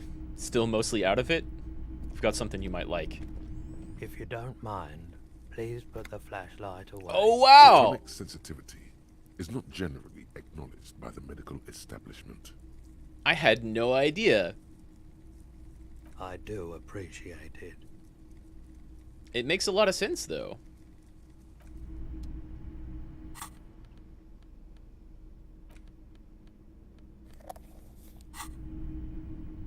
Hello, hello. Let me know if I can help you with anything. You mean Reese Pooley? Yeah, I do, but I'm not some Mr. Fix-It. I'm a pawnbroker. If you want to pawn the tape, sure. Although it looks pretty worthless. Just explain why you need this so much. He's bound to understand.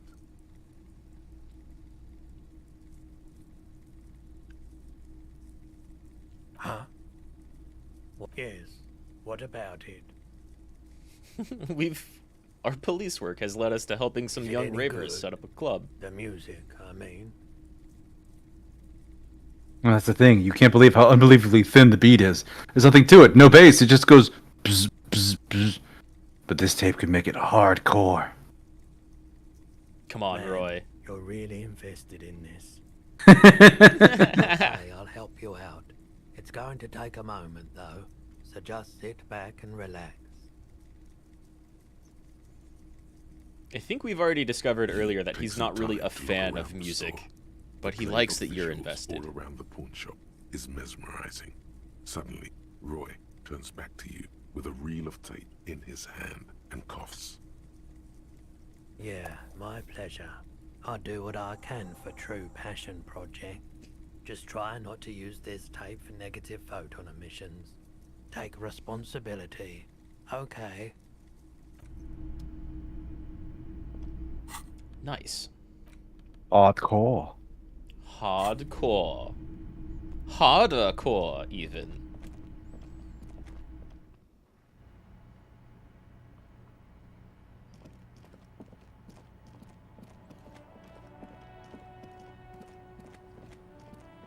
Alright, where were all the other phasmid traps, too?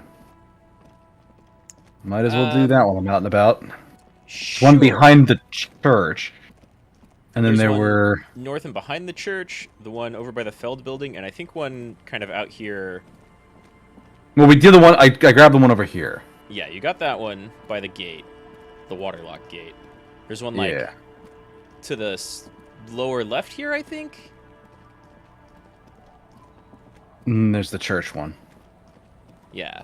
There's the church one, the one on the other side of the Feld building where we saw Morel and Gary setting stuff up. Yeah, and there's one, like, south of that.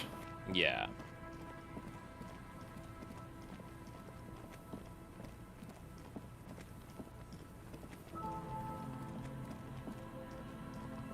And there's that door.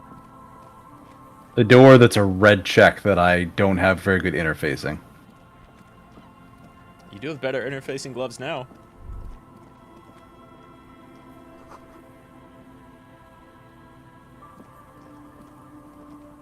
I thought it was around here some... I think we just saw it. It's over to the left, right there. Oh, there it is, yeah.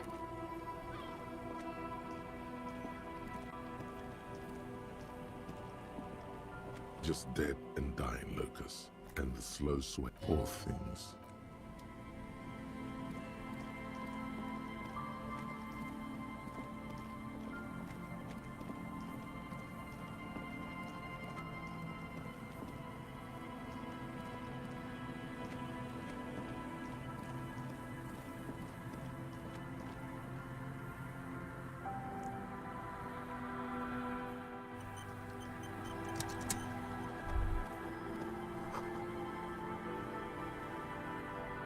An old door, worn by elements, guards the depot.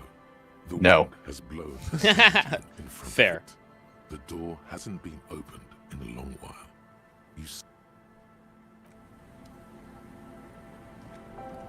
Even with the gloves. No. Yeah. It's super rough. You'd be save scumming for quite a while. Yeah, there's one die roll out of all of them that could have me succeed that. Yep.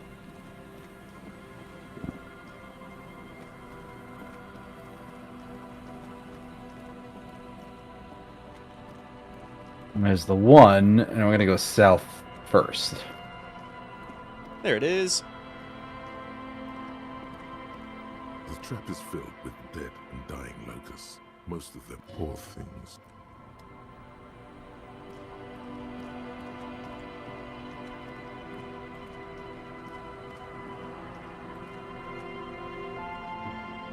No locusts in this one. A few locusts trudge along the wall of the trap. Well, the rest are piled in a heap in the corner, dead. No phasmid anywhere. Poor things. Empathy really feels for those locusts.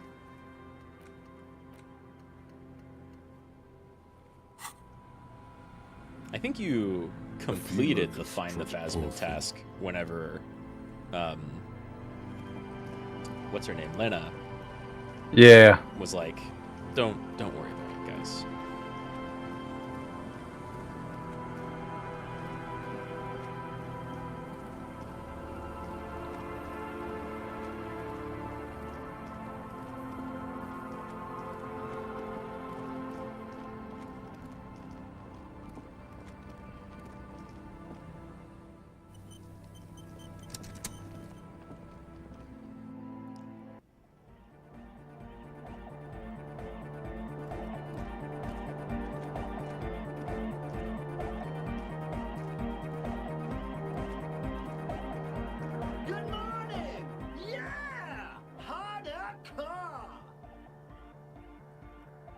Hey, we found some tape for you. Yeah! Remix time!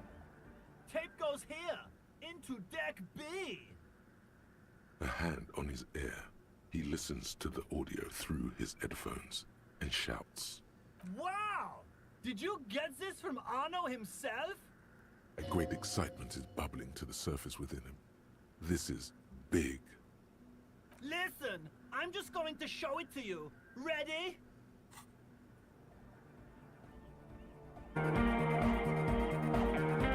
Oh. That is better. That's a lot better. It's got some melody in there.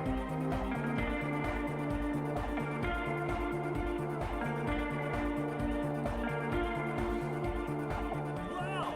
Here's that? The signs match perfectly! Now, if only we had the beat for the full assault, it would be unbelievably hyper! What is this? It's good. How did you guys do that? Yes, but what if Van Eyck based his remix on some forgotten local melody, like a folk song, and you just found the original piece that inspired him to create this jam? That would explain why it fits so well. I mean, maybe. Nah, to me it sounds like classic Van Eyck. Mhm. I don't think he needs any inspiration from folk songs. Maybe he lives in Martinez and just threw away part of his song because he thought it wasn't good enough. I think it's just happenstance. Chaos in action. Contingencies of our limited existence. That and Egghead's fantastic talent. Yeah, give Egghead some credit. Mm-hmm. Noid's right. Egghead's technical talent is the key. No, this is definitely part of the same song. Something cut from it. It fits too well. I love when your thoughts, like, both succeed and completely disagree with each other. Mm-hmm. Something mysterious is going on here. Mysterious, huh? Everything's mysterious to Inland, though. Oh, yeah. It has to be.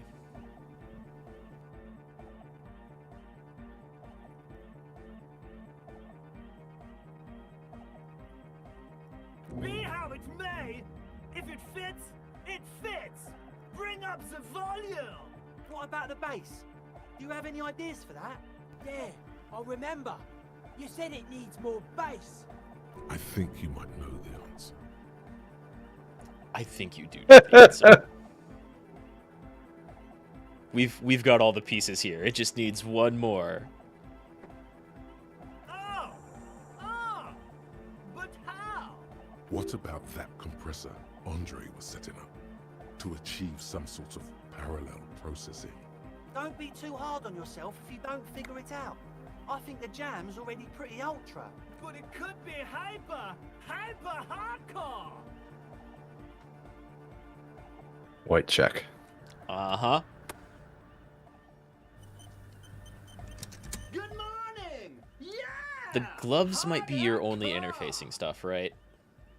Yeah, I think so. That sounds right. Bzz, bzz, bzz, goes the track in the background, never ending. You can't...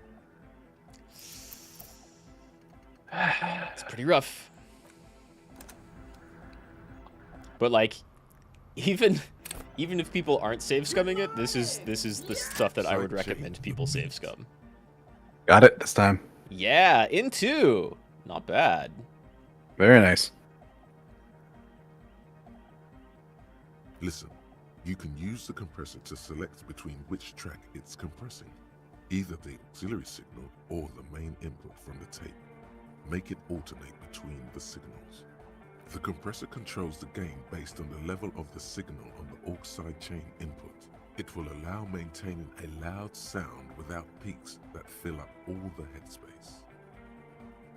Sidechaining it, you said? We know this somehow. His headphones and his eyes go wide, wider than they've ever gone on drugs.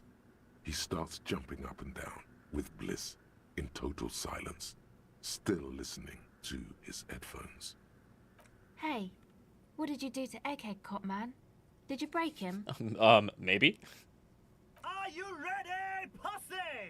Noid straightens his back, ready for the beat. I was born ready, Egg.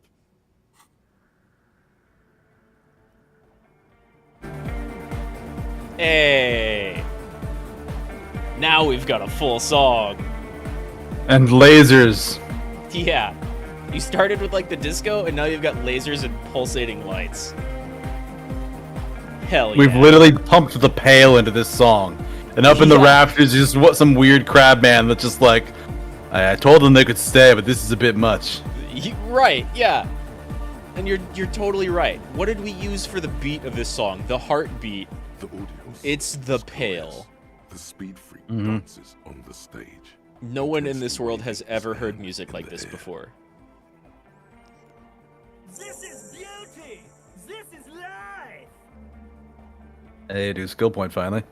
Very nice. Maybe use it on that savoir-faire shack. The way melody and bass play together. It's unnatural. Your body is taking a beating from the low frequencies crashing over you. It's making you feel alive again. Introducing the ultimate sound! God damn it! This dance club idea might just work out. DeLorean Church! The place to be! Pump it! Pump it! You will be the innocence of hardcore melodic dance music. Will it be you or Egghead? Maybe. I'll let Egghead have it. That's probably fair. Oh god, that just barely pushed me over the line. 2 Wow, XP. yeah.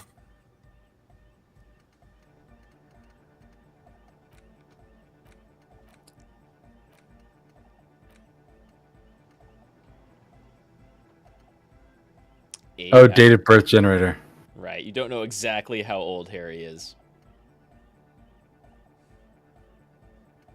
But I would need a slot. You would need an extra slot. You could use that point for a thought or a stat.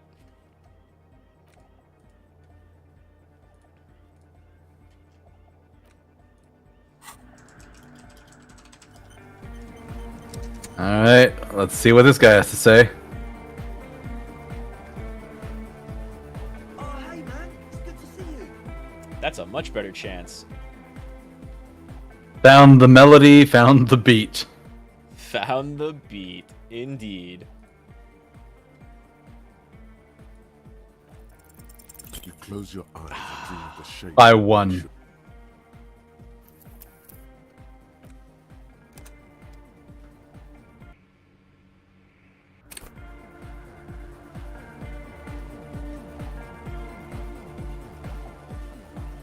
Oh, hey man, it's good to see you. You close your eyes and dream of the shapes Dang. your body should form to bring Same failed roll. Right, still by For 1. now, such ferocity of motion is beyond you.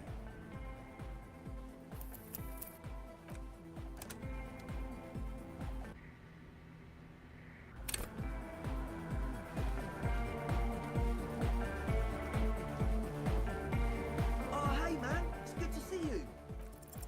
You close your eyes. Here we go. Finally succeeded. To wonder, where did that little fluttering light go? Total darkness. You sink down the darkest fathoms of your own personal deep, vertebrate by vertebrate, through the unformed skulls of your mind. It's a little off by a word, but alright. Mm-hmm. Here it will begin. Who fucking cares? I hate waking life. I hate this world. I hate and fear everything. All I want to do is dance. Please just let me dance. Just let me dance! God, where is your God? Oh, don't worry. The music's still there. It's you who is gone. No, really. Why can't I hear anything? This is a pivotal moment. Try not to piss yourself. Nothing. Just the immaculate silence of your spinal fluid. electrified. It comes to you like a blue whale. You sense it stir the tranquility of the deep. A single note of bass passing through. Then it's gone. Back to El Silencio. This is where the beat plunged. It will resurface soon. Brace for glory. I'm gonna let you in on a little secret. Every vertebrae in your spine is an unformed skull ready to pop up and replace the old one. Like shark teeth. The one you're currently in has a little brain forming in it, waiting for its turn. Yeah, that's a new voice, huh? Yeah, that is. To rule the world. Who the fuck are you? I am the spinal cord. What is happening? Fair From question. What I can see, it's about to bust a move. Well,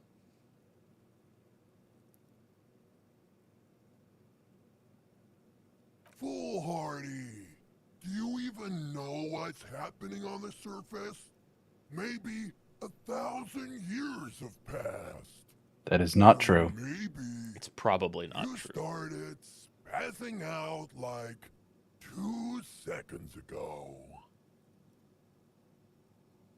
With your eyes still closed, the first thing you feel, all the way back in the pivoting darkness of your own torso, is warmth. You have become a triumph of rhythmoplastics, somewhere in a smelly wooden church on the coast of Revachol. The wounds from the war you waged on your body are healing, twist by twist, turn by turn. Rhythmoplastics. You have become a flawless... Yeah! A flesh and bone approximation of the throb coming from the speech. Harry can get down! I'm dancing with my fucking multi-tool. With the giant multi-tool. It's so good. It's so good. Also, most of the animations in this game were motion capped. So somebody really broke that down. Without pity or fear. Free from self-awareness. No deliberation. Only, and I mean only, execution. Oh my god! They're completely flabbergasted. With his reel-to-reel mixer blasting the anthem of a future that will never come, the young man observes your moves for a second. God, he's so good. Huge props to whoever did this. That's the only thing he knows to say. He throws a screwdriver and a bunch of drill chucks into the corner and explodes into dance. What he lacks in sharpness, he more than makes up for in violent enthusiasm.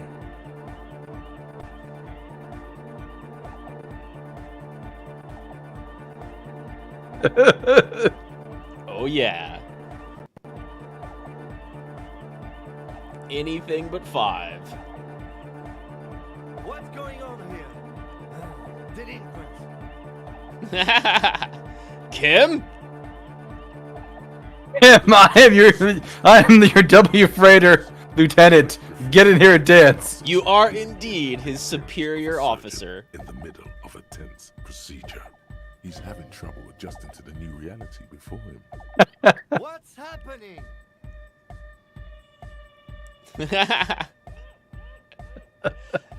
I'm not doing anything. The music made up its mind a long time ago. I'm just implementing. Good for you. Rock on then. Somehow, Kim? managed to hear him sigh. Shut up. What? Yeah! It is a red check. It is a red check. He respects you, the dancing is infectious, and you outrank him. And that's the most important one. Oh, you need an authority of 5. Yeah. By 1, I succeeded. Wow, that was close. Lieutenant, I'm only gonna pull rank on you 1 time, and that time is now. Yeah, only once. Get your groove on, Lieutenant. Get my what on? God damn it, boogie woogie. Okay, you psychopath. I see what you're doing there. It's jacked up footwork. Plus, is that Ubi for dancing? Nah, it's not Ruby folk.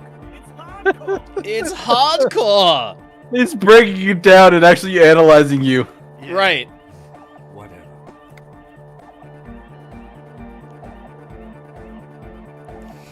Oh yeah?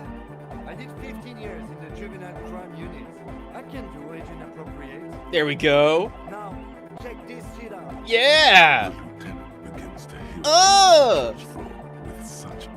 And Kim invents sea walking in the middle of Disco Elysium. causing the floor to crack and the pillars to collapse, bringing the church roof down on all of you.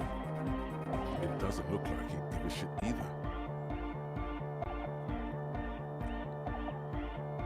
Hell yeah. Lifts her headphones up slightly and raises her chin, looking at you. I'm guessing that's the authority check you wanted me to pass. That's that was the the one. authority check. Absolutely.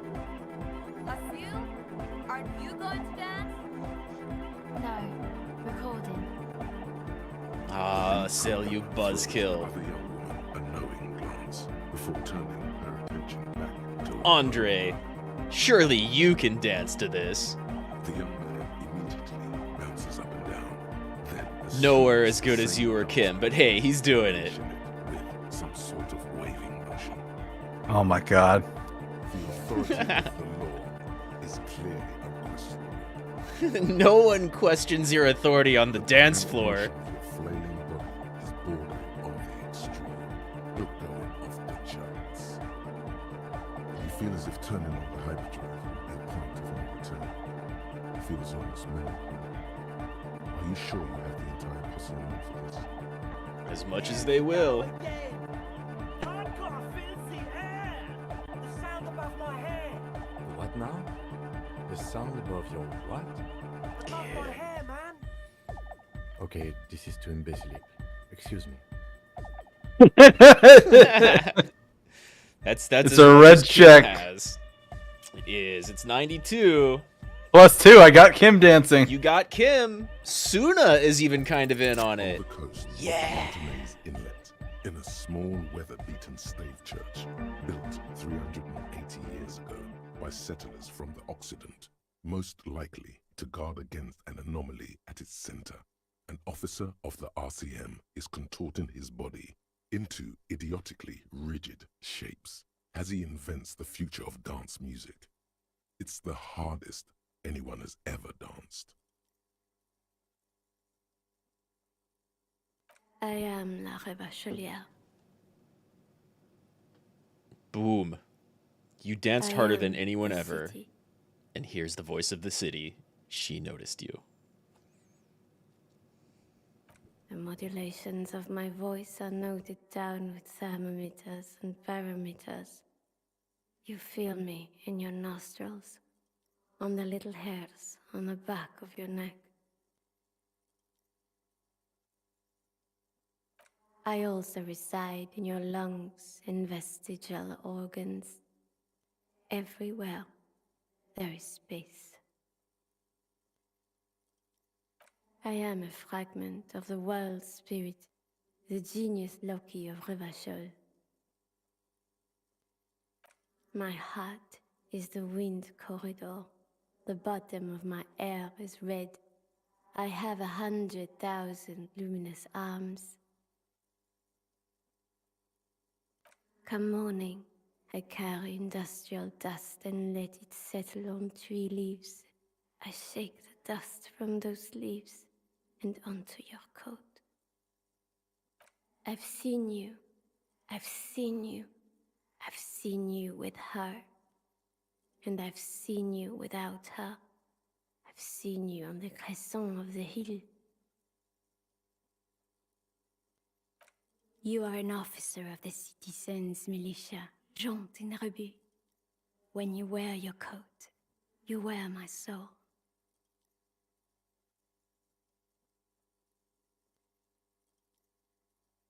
You move through my streets freely, in motor carriages and on foot.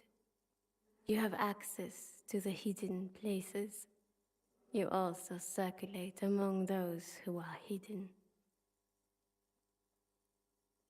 I need you. You can keep me on this earth. Be vigilant. I love you.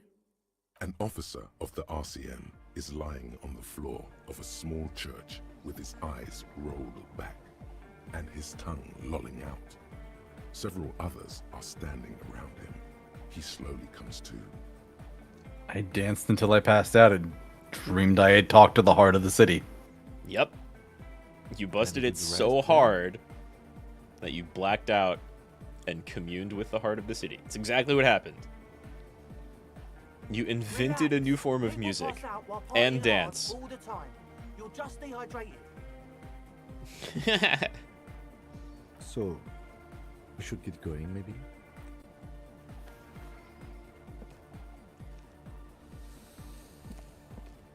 You might be imagining it, but it feels like Egghead turned the volume down.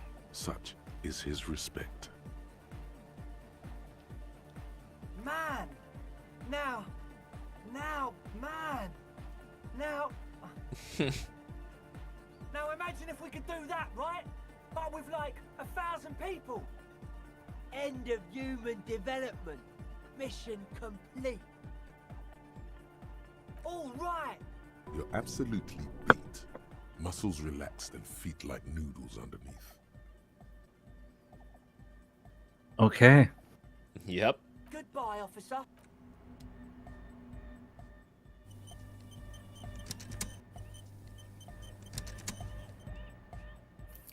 And that's the church.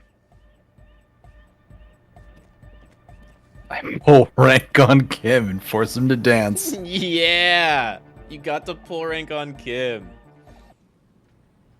For the most important and least important thing in the game. None of that has any bearing on the murder. But hey. But it got me XP. It got you XP. It got you to see the best animation in the game. You have maybe provided like a hopeful change in the heart of this dreary town. You know, maybe. There's probably still going to be a bunch of drugs in that club, but hey, whatever. Oh, it's a club. Yeah, there's going to be drugs. Yeah.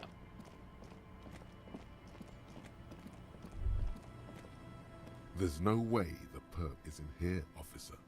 Look how scarred the boards are. All attempts to pry them off have failed.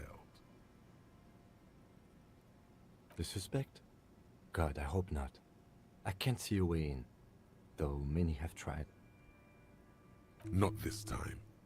The opposition is insurmountable, but I like the spirit. Have some points. It's lonely and cold without points. And dangerous. Dangerous too.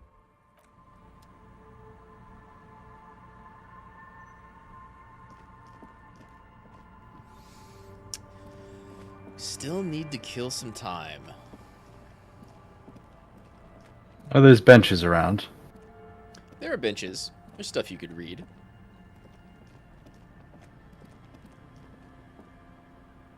I think you can buy a board game to play at the bookstore. Well, I've got a book anyways. Yeah, you definitely do have things to read. I think we've read all of the police ledger. We read the ledger, yeah. Yeah, we got through all your old cases. Okay. Yeah, what we're missing is, yeah.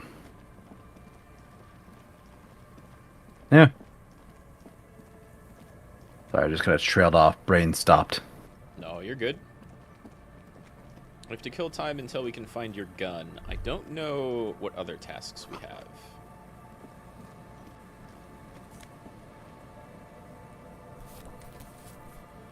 Interesting.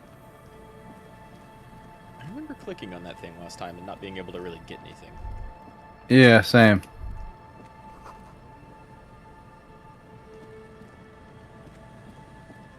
Yeah, they fixed the boardwalk. Oh, no, they didn't. Oh, yeah, there's still a gap there. Body's gone, though. That's nice. An empty.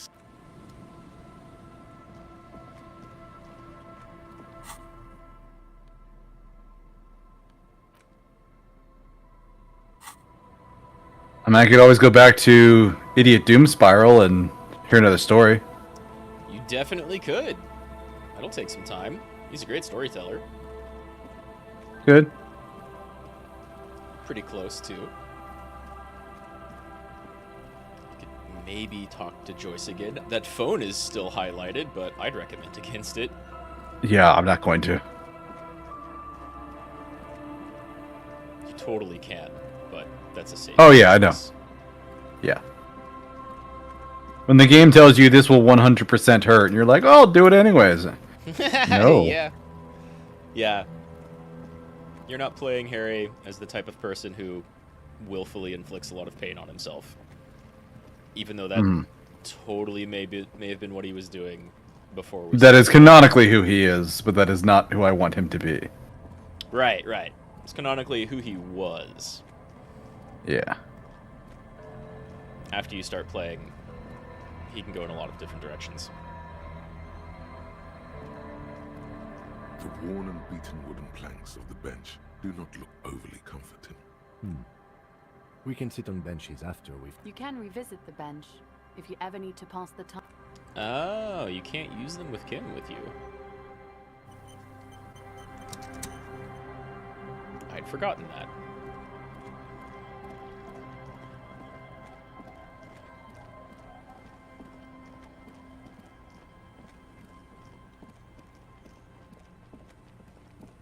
So we're pretty sure she's in the sewer.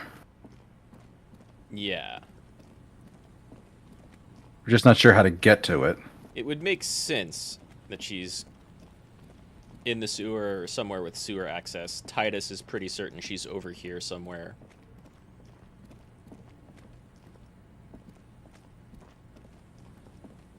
I'm trying to think of other stuff we could do to pass the time. I think maybe we could talk to those two old guys, but we may have exhausted all of their dialogue. I think we did. We basically did a whole ton of talking before we got to this place. Yeah.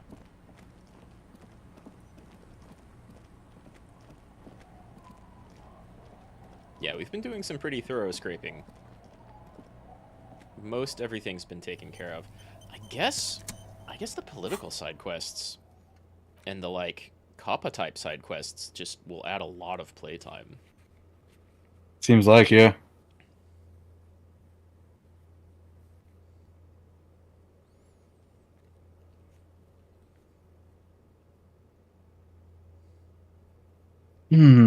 Yeah, I feel like you've called your stations Lazarus. Looking up and down here, you could talk to Everard. Maybe there's stuff you haven't talked to the Lazarus about. We don't. There has to be. There has to be. Yeah, it's still there. We don't really have any figurines to offer to the. I have a figurine. Do you? I got the one. Yeah. Oh, yeah. 100% you do. Weird that it wouldn't let you offer it. I wonder what Yeah, it won't let you do it in the church. Wow, that sells for 13. That's crazy. Oh, it's a big brass ball, so. Yeah. Technically, the fuel canister will as well. This fuel canister sells for a bunch.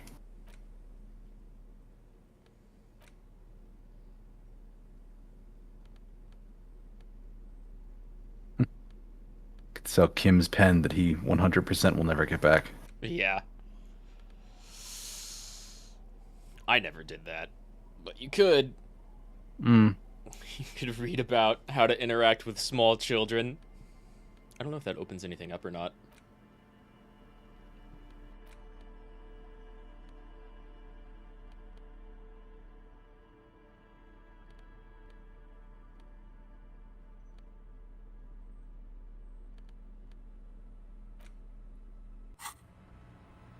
Oh, right, and you caught the dried bellflowers on the roof of the Whirling in Rags.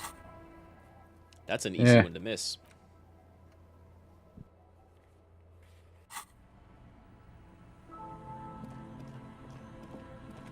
Get into the washerwoman's shack, like the one here that I have. Ooh, now we get the floorboard. Now you get the floorboard, even though we had Shivers or somebody pipe up about we should probably look under there. As you look at the floorboards in this corner of the shack, it's clear one of them isn't quite level with the others. The edge of a floorboard next to it looks scratched. Hollow space underneath the floorboards is dark and damp. You can barely make out the mixture of sand and sawdust below. Nothing particular catches your eye. Looks like more reeds. There might be something hidden inside the sand, though. Something bad. Someone's night thoughts. A last resort. A bad idea. You stick your hand in and start combing through the sand. Dry, not like outside. Fine dust. And then, something hard wrapped in paper. A small cylindrical object. You pull it out. A bullet. The floorboard doesn't care. But maybe the washerwoman does. Interesting.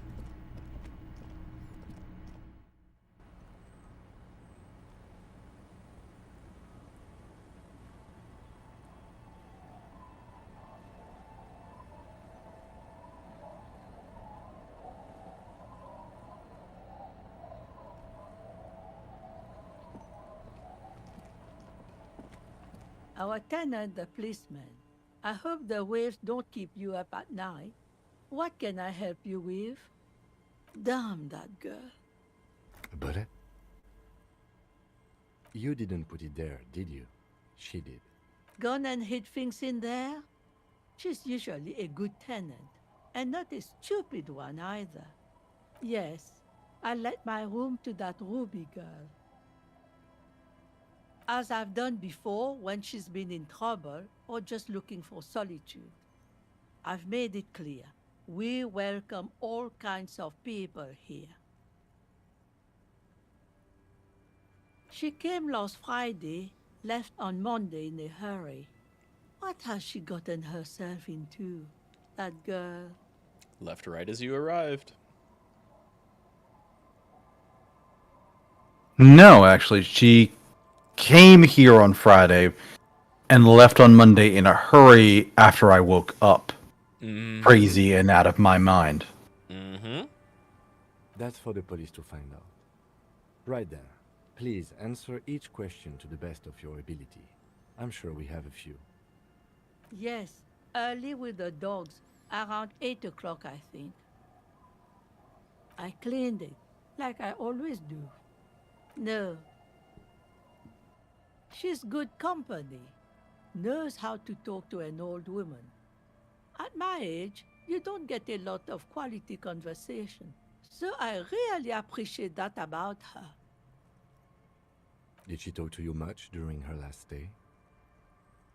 No, she was mostly silent this time. Kept to herself. She tried not to let it show, but I could tell she hadn't come to fish. Usually she likes to cast a few lines, but this time she mostly stayed in her room. How would I know? She's a gruff one, but not violent. She doesn't go around toting a gun. You could ask her about your hunch, that it was a desperate measure. See if she thinks Ruby fits the bill. Aye, do tell.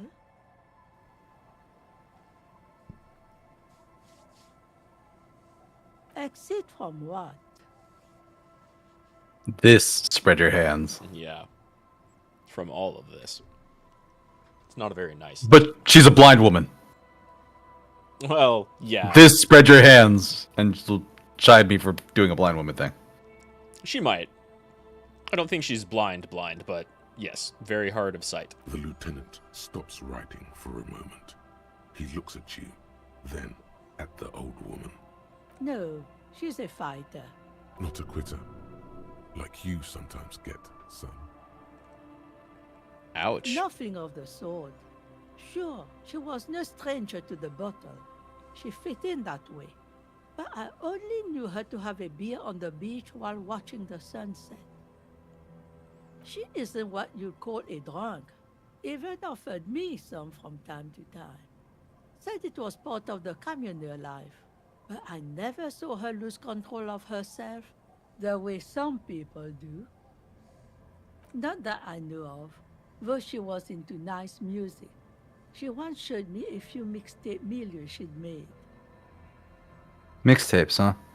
She does know about radio stuff. We know that much. Mechanical and technical stuff. Even fixed the heater in the shack. You should be thankful for I was thinking more about the tape we found out in the tree. Oh, yeah, maybe that was hers. She may simply have kept the equipment elsewhere. I don't know. Further up the coast, she tried to leave quietly, but the hinges on that door screeched like a cat in heat. Woke me up. I heard her rushing in those heavy boots, heading up north. You'll never find her, you know. She knows the coast like the back of her hand. You only just arrived. Thank you for the vote of confidence. About that, man. We are persistent.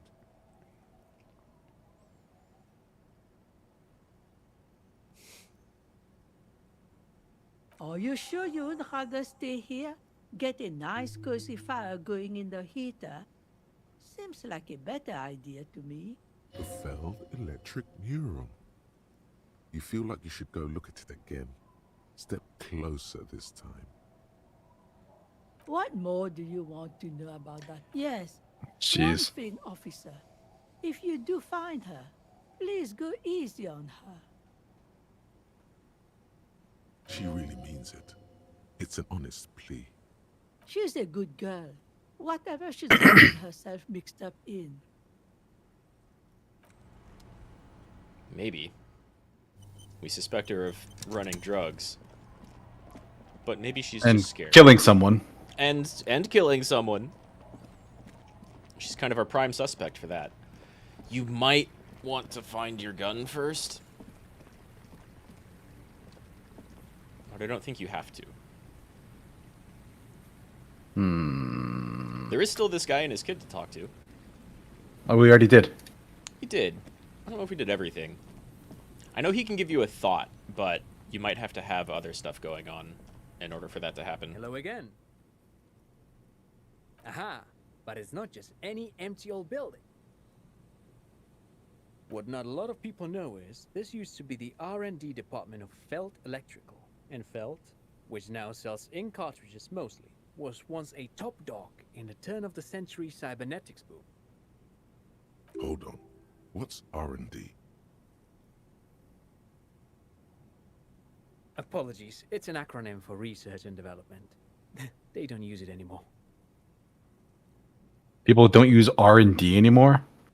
Maybe not around You're here. probably more familiar with RTD, research and technological development. Mayor okay. Kalpa, you are not familiar with that one either. This man is a bookhead. It looks old and weathered, with seagulls picking apart its stone and metal carcass.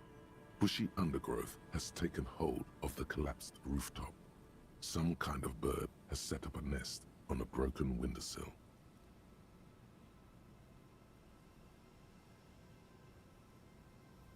That's not surprising. Only a vestigial ink cartridge and ferrotape manufacturer remains. They started out as a midway electronics outfit in Königstein 2 centuries ago. After an aggressive move to Revachol, Feld became a global player in the emerging personal electronics market of the pre-revolutionary era.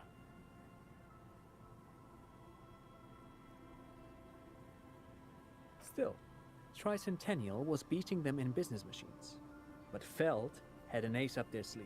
Or should I say, they were developing an ace up their sleeve? I'm mixing my metaphors here. It was here in Martinez, possibly in this very building, that they developed prototypes for a tape computer. That's different. Mm-hmm. An elegant folding mechanism of rollers and Faraday ribbons, portable enough to be a take-it-home solution. Revolutionizing business machines, possibly even bring them to the average consumer. Which is a feat of engineering even today's giants, Rehm, ICN and ZAM, haven't achieved yet. Something that might not even use their, like, radio computing technology. Mm-hmm. Indeed. What? The revolution! Unfortunately, their moonshot project never made it to the market. Feld's move to Revachol backfired. The revolutionary government liquefied their assets and expropriated those very advanced prototypes. Possibly from this very building, or one of the adjacent ruins. All of this was built by Feld, even the boardwalk. Wild Pines built Martinez proper as a resort for their middle management. Feld built this side of town for R&D. Yes, they even built a pleasure wheel, but that got destroyed in the war. A pleasure wheel? Perhaps reminded of a childhood memory.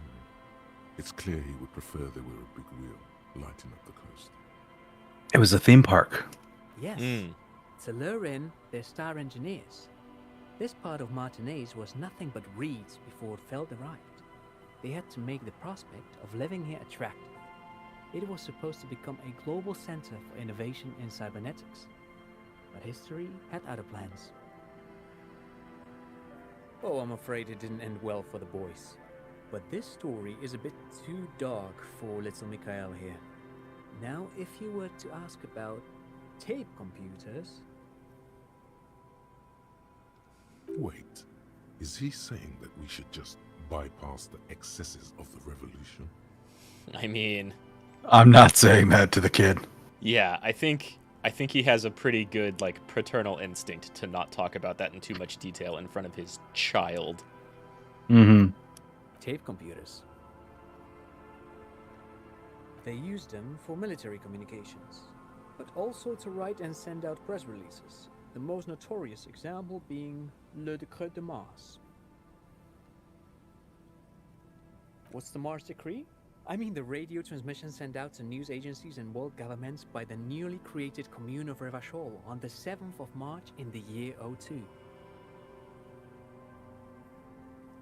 It's a beautiful piece of text, actually. A singer-songwriter I know, Charette, called it a love poem to Revachol on her political concept album, Bon Baiser dans ce Lind.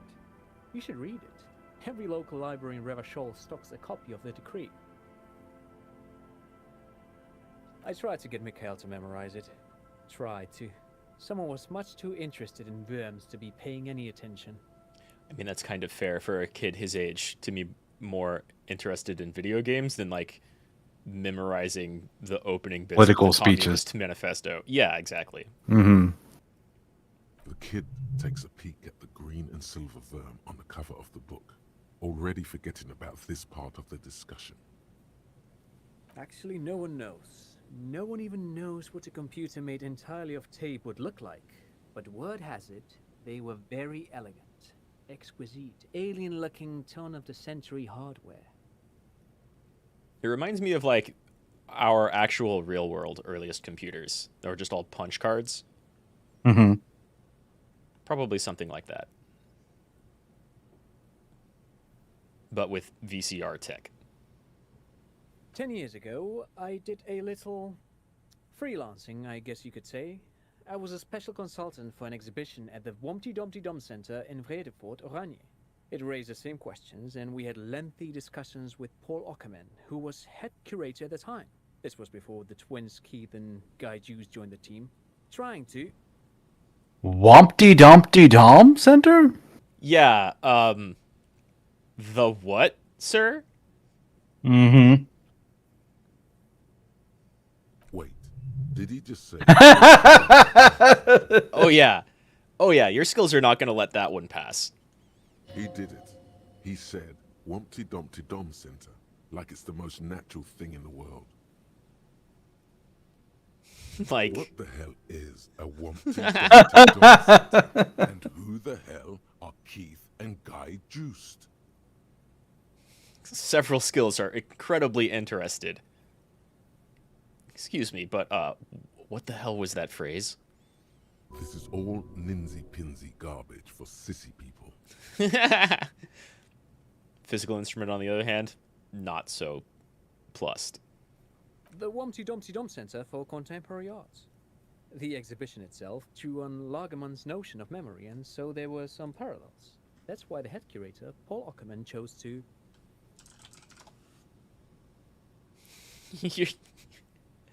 You're making this up, right? In like fact, you... I'm not.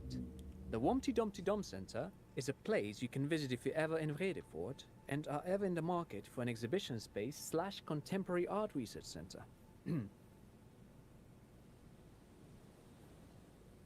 But perhaps I should return to the tape computers. As I was saying, the device itself was very elegant, fragile even. One could write directly on the tape using a special chemical solution. The machine would then analyze the handwriting, perform operations, and project output onto a white screen. It was a beautiful, delicate thing. So maybe not so much like the punch card machines, because it could read handwriting. Mm-hmm. Made of black film and folding tape structures. Even one would be very useful. Though I understand the socio-economic causes of the revolution, it pains me to imagine the revolutionaries setting fire to the precious device. But so they did. The Feld playback experiment vanished into the fires of 07. What exactly was Yes, that? the official He has a name lot of the to say. prototype. Some Yeah. sources report Burning up time. Feld playback experience, but those are incorrect. Who knows? Maybe it was an accident, or maybe they didn't want the technology to end up in the wrong hands. Either way, they're all gone now. All 3 versions of the prototype. Nothing but debris and ashes remain inside that building. But of course, what else? Sure, what's on your mind? But of course, what else? I do have some money, yes, but that's not what's really important here. He's not gonna give you money. What are you doing? Clearly you were just profiling. No, I mean, come on. You need the money. If it's not a thing, he can give you some. Of course, if I wouldn't have assumed anything else. Matter of fact, I don't know if you're familiar with this, but the Vespertine Department of Justice has published a rather interesting paper on the criminal profiling in former socialist states.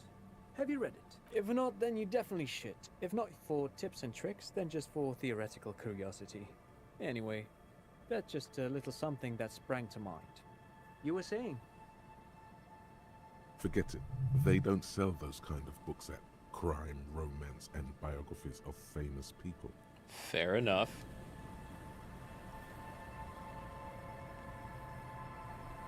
So there definitely was some time.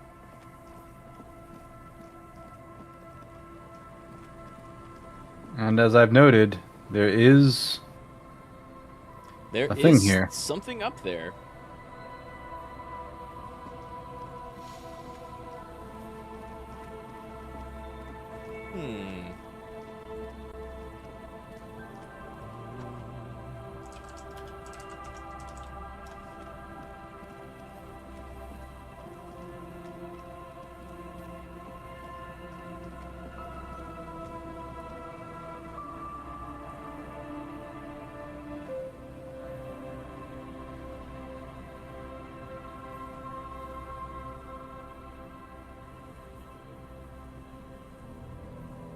Trying to look up some other stuff we can maybe do in the meantime.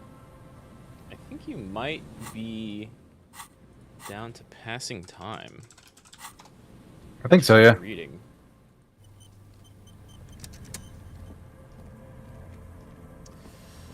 There might be some stuff, some more stuff you can get out of Kuno.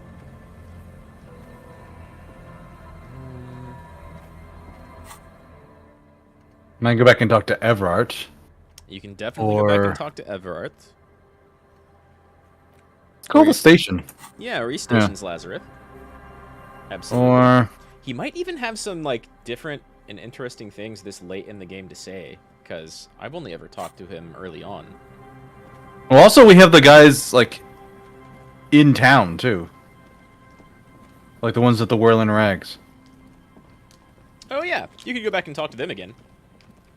I don't know if they have anything new to say after a day, but maybe. Maybe. Do they always show up on day 3? I believe so, yeah. Okay. They do have different stuff to say based off of, like, Kappa types and political alignment stuff.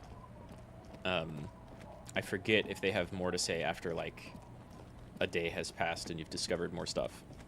But we're getting close to being able to go get your gun. Mm-hmm.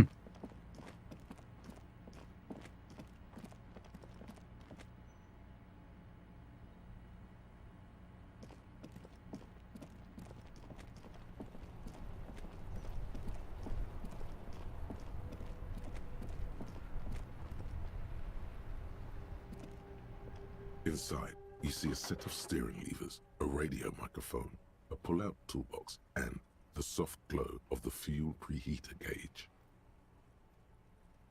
This is Precinct 57. How may I assist you? It will take just a moment, officer. Her voices fade out into the familiar radio static.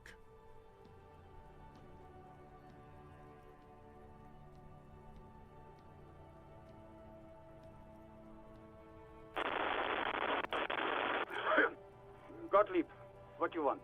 He's carelessly chewing on a piece of hard candy.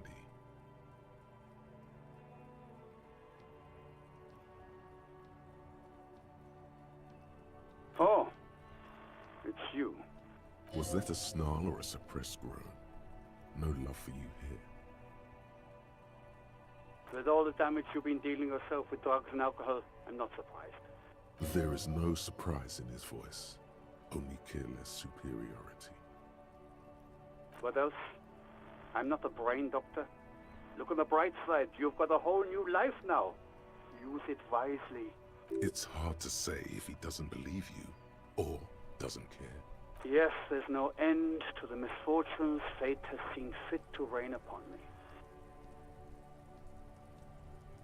Who? You are? You lost your human visage a while back. Now let's get on with it. I've got more important things to do. And you survived it. Congratulations. Are you mobile? Sort of, but by God does it burn in your chest. Even better. Anything else? I wouldn't worry about that. Officers your age have coronary trouble all the time. Also, death is a natural part of life.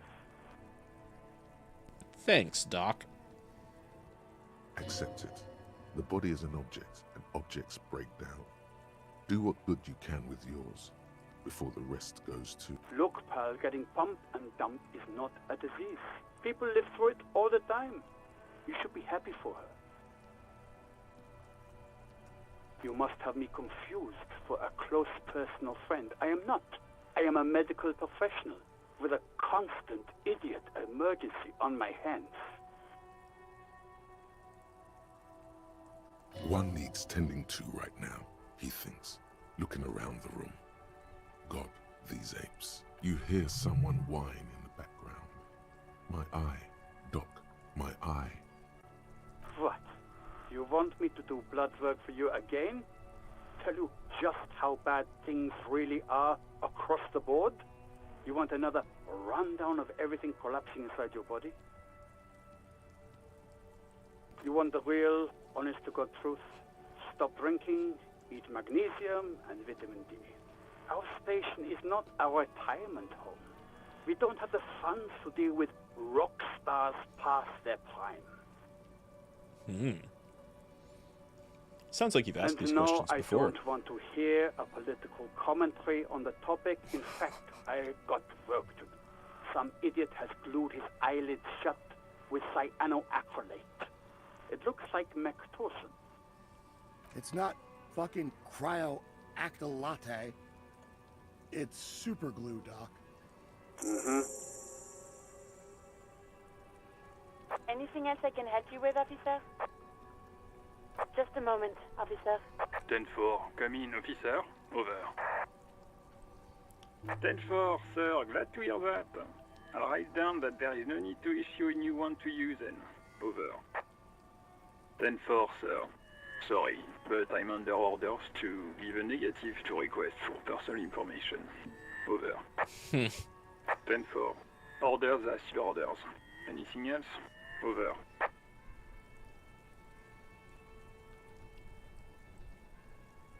Okay. Roger that. 10-10. Over and out.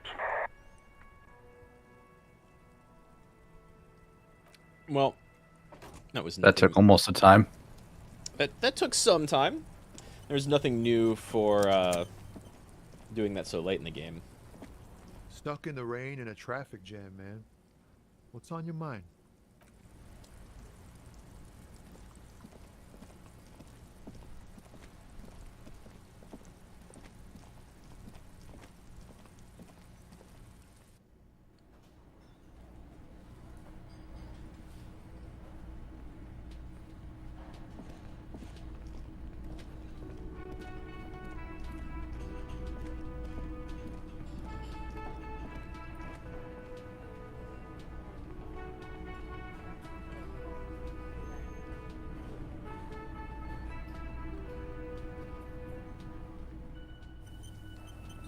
No. Again? I can't believe this shit. Damn. Yes? What is it? That was pretty good, Harry. Wasn't it, Jean? Whoa. How does she know your name? She probably heard it from somewhere. You have to be more careful, Karaoke Star. Names are dangerous. Huh. Or... Yeah, that was absolute shit, if you want my opinion. Drunken shit. Haven't wanted anything to end this badly since I had cluster headaches. Hey, you passed that karaoke with flying colors. Mm-hmm. Horrible. Truly horrible. I beg of you, don't ever subject anyone to this torture again. I mean, seriously, you need to... Jean, it's not right. Don't make it worse, and I really liked it. God damn it, you leave her alone. Keep your weird bullshit to yourself and be professional for once, for fuck's sake. Can I actually help you with something? Yes, of course. Preposterous. I mean, you would remember if they were, right? Who forgets their squad mates? Who forgets this? Possible. Uh-huh. This spectacle of a man. Yes. Clearly wearing a wig and glasses. What about it? Good. Everybody knows your name. Please go finish your investigation, so everyone can go home. I love that line, but I think we've kind of established that. It means I'm a patrol officer, sir. What was with that, sir? She's a woman. That's how women speak to men. Be quiet, physical instrument. Yeah. Something is seriously wrong with you. It might be because you have the higher rank. Well, I guess Cut the shit. Every second you stand here running your mouth, the case grows colder. The red skills are not so nice. Not so much, yeah.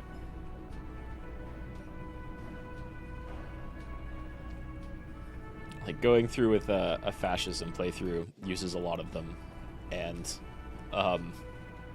there's a lot of misogyny that goes on there. Yeah, I imagine. It's pretty easy to imagine, given Harry's background. Yeah. Yeah, I imagine he has quite a lot of paint to draw on to fuel his bullshit. Uh-huh. That's exactly it. He can kind of dive into it.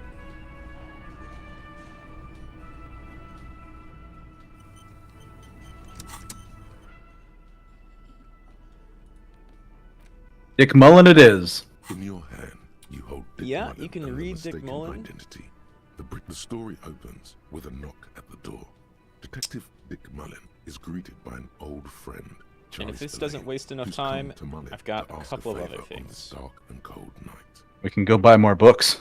Spillane You can go wants buy more Mullen books. to drive him in from You can Vespa talk to a Idiot small Doom Spiral town for more along stories, the Insulindian coast. which you could Despite buy his booze friend's for. apparent agitation, Mhm. Mullen does as he's asked, then And returns home, you could where go he try to passes go out on a date with drunk, Lillian. as he does most nights. Lillian. Oh! Her. Yeah. Right. An extremely unprofessional and hurtful stereotype that's offensive to all upstanding officers of the law. 2 days later, Mullen is arrested by the Vesper police and charged with the murder of Charlie Spillane.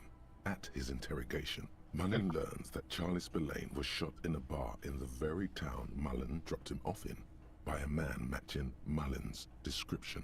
Desperate to clear his name, Mullen manages to convince the Vesper police to release him for 3 days so that Mullen may solve his friend's murder and prove his innocence.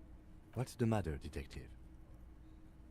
The lieutenant shrugs, resigned Hmm? to the idea that his profession will rarely Well, that was like an extra 20 minutes there. represented in art and literature.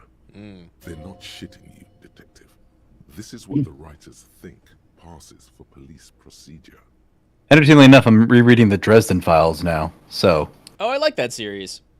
yeah, it's fun. I'm not on top of it. Yeah, it's fun schlock, but it's like well written schlock. I like that. Mm-hmm. Yeah, the only complaints I really have about it is the very, very beginning. Like, first book I like, next two, not a big fan of. 2 and 3. Not the biggest fan of those. And then, like, 4 on is, like, golden. There's, like, one in the middle that I don't like, and then the most recent 2 that came out. Which, actually, there were 2 new ones that came out during the pandemic. Because basically he had gone years and years without releasing anything, and people were getting a little frustrated with him, and then he came out with like an update where he's just like, yeah, so I moved, I got divorced, I moved again, I got married, I moved again, like something like that, where it's essentially like, I mean, yeah, divorce, move, marriage, move again. It's like, oh, okay, that'll do it. Yeah, that'll 100% do it. That'll tie you up a lot. Yeah, I see. There's like a 5-year gap in between, like 2 books ago. Yeah. I'm trying to let me see here. I think I read up at least all the way to maybe Changes to like the 12th book. I don't know. Changes is a good book. Ghost Story also sounds familiar. Ghost Story was the one I didn't like in the middle. It's not terrible, but I didn't like it. I don't know. Ghost Story and Cold Days sound, and even Skin Game sounds familiar, but I don't think I've read those 3. I do remember Changes. That has like all the Fae stuff in it, right? Or even more Fae stuff in it. No, Face Stuff is technically before then. Changes is different. Okay. Changes is more vampire stuff. I remember going to war with the Red Court. That doesn't narrow it down much. Yeah, that's fair. That's fair. It's been a long time since I've read any of these. I don't know. Let's see. I don't think because Skin Game came out in 2015. I don't think I read that. Cold Days 2013. I don't think I read that. But I'm pretty sure I've read up to Changes. I forget a lot of it. I remember liking most all of them. But again, it is kind of like magical detective schlock. Mm-hmm. There's they have like the werewolves that play D&D with him. Yes. There's a Dresden Files tabletop game that you can play. Yeah, no. It's pretty fun. I haven't actually played it yet. I like that it tries to be like very free form with its rules, right? And I kind of like that. That can be very nice, yeah. Yeah. Like I like D&D and Shadowrun and such, but didn't do it. That's Dresden the Files whole game premise of the is book. pretty nice. Anyway, Mullen returns to Very the good for seaside storytelling. bar where Spillane was murdered Mhm. and meets a beautiful, mysterious woman named Diana Denerva. And not just any dame. She's truly one in a million, a knockout whose mind is as dangerous as her curves. But she's got a secret. I mean, who doesn't? Secrets are the currency of human relations. Your secrets are unknown even unto you. So does that make you a rich man or a beggar? Denerve reveals that she was Spillane's lover and that he was mixed up with a local amphetamine smuggling operation. As soon as Mullen begins pulling at strings, the whole conspiracy begins to unravel. Not only is the local police captain in on the amphetamine ring, so is the son of a powerful politician and a strung-out art collector named Torvald, each of whom has his own reasons for wanting Spillane dead. Outwardly, the old police captain is a real law and order crypto-fascist, a barrel-chested man who's beaten his share of suspects to pulp. But he's also dirty and increasingly paranoid that someone's going to expose his role in the drug ring. He would certainly have the motive and the means, but the captain walks with a noticeable limp from an old war injury. Is it possible that he was able to conceal it long enough to commit the murder? A typical privileged twat. In all likelihood, he's just in over his head. He does bear a personal grudge against Spillane, though, a former prosecutor who nearly brought down his father's administration. The kid doesn't exactly have Dick Mullen's manly build, but he is the correct height, and while interrogating him at his home, Mullen did notice a certain overcoat that looks suspiciously like his own. Torvald, the art collector, is a strung-out mess. Frankly, it's hard to imagine him holding a pistol steady enough to actually hit someone, let alone plug them 3 times in the chest the way Spillane got did. That said, Torvald and Spillane have a long history, and while interrogating him, Mullen discovers that Torvald was once involved with Deanna Deneuve. Could it be that this is all over a sordid love triangle? One evening, Deanna Deneuve comes to Mullen's hostel room in tears. The two of them drink half a bottle of vodka, and soon they're seeking comfort in each other's arms. Yes, comfort and pleasure. The warmth of another human's touch. The burning taste of liquor on her full, sweet lips. That healed you. Well, that Yep. testimony won't be admissible any longer. How does he expect to solve a murder if he's sleeping with witnesses? Also, nice. Get it, Mullen. yeah. Good options. Just like the actual police options, and then like, oh yeah, great move. Solving a murder counts for nothing if all the evidence gets thrown out in court over police misconduct. That's just Dick Mullen's modus operandi. He might bend the rules, but he closes cases like no one else can.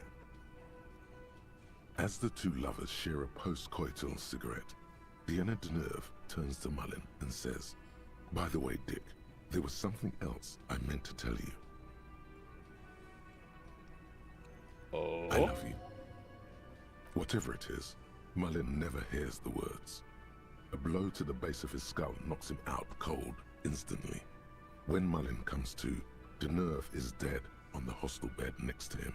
To make matters worse, his clothes are covered with her blood. Double fuck. Yeah, Mullen double trashes fuck. his blood-stained clothes and flees the hostel. I like- knowing it's only a matter of hours before the cops discover Deneuve's body. I like that If they just haven't been choosing tipped the off fuck already. option is like the least bad one. Mhm. Because the other one was Fleeing a misogynistic. crime scene, destroying Yep. And then evidence. immediately gets Even like if Detective proven Mullen wrong. didn't commit the murder, he should be facing years behind bars. Dick Mullen won't be sent to the clink for the sake of some legal niceties. The heat is on. If Dick Mullen can't solve both murders before the cops catch up to him, he's going away for life. Can you solve the case before the cops close in?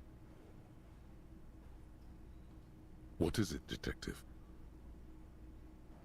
It's a dangerous line of work, but somebody has to do it. That's why Dick Mullen never lets anyone get too close. There was never a time when he wasn't a detective.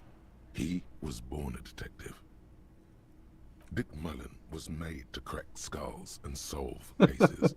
It's who he is. He could no more stop being a detective than a tiger could cease to be a predator in the night. He's also a fictional novel character, so of course he was born a detective. Exactly. Like, literally. And literarily. Mm-hmm. You're no tiger though, Harry. You're a man. It's your curse to have to choose. For a moment, you cease to read the story on the page and see the book for what it is. A collection of brittle, cheaply printed pages held together by glue made from the hooves of horses. From nowhere, you hear the screech of sneakers on a waxed floor, and you feel the burn of rope against your hands. Are these figments of some other life? Early cop training, maybe? You won't find the answers you're looking for here, in other words. Is it really so evil, detective? Like what? Do you even have those? I've got Kim. You've got Kim. You've got Kim for sure. Just make sure you don't lose him. You'll not find another like him. It's true in more ways than you know. But then, what does this book know? It's just a poorly made piece of pulp garbage made to be consumed and discarded. So, who did it, detective? Who killed Charlie Spillane and Deanna Deneuve?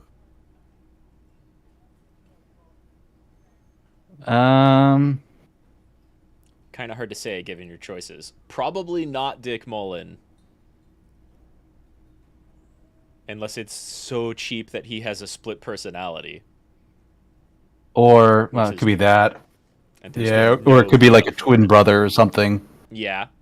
There's been no lead up for either of those, but if this is really cheap pulp, then that reveal could just be late in the book. Mm-hmm. Could be. Who knows? Only one way to find out. You just guess. Yeah. Begin furiously flipping through pages. Even as you know these books follow a series of well-worn tropes, you find yourself completely Burning a ton of time, at least. It really is. So fast, you don't even notice the ancient spine coming unglued. You try to grab the pages as they come loose, but no! Quick enough. They're gone. It's an impossible check? It's an impossible check. Dozens of pages scatter across the floor. The last fifth or so of the book seems to have been lost. It's possible that you could gather and reassemble the pages, but it would take way too long. Ah, yes. The problem with mass-market paperbacks. They are not made to last. Perhaps this is a sign that you should get back to solving your own murder, huh, detective? In your hand, you hold 4/5 of Dick Mullen and a mistaken identity. No! We still need to burn 30 minutes, and you never get the end of that story. Fuck you, game. There's truly no point, if you insist. The story of Spillane, an extremely unprofessional and hurtful. 2 days late, desperate to clear his name. That does still burn Mullen, time. of Nice. Course, Mullen didn't. In your hand. Nice. Right. Wow. We are Thank you, past devs. 2,200 hours.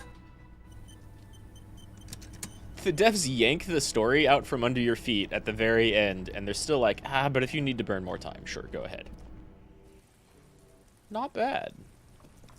Now, to go find the pigs. Mm-hmm. Some cops in search of the pigs.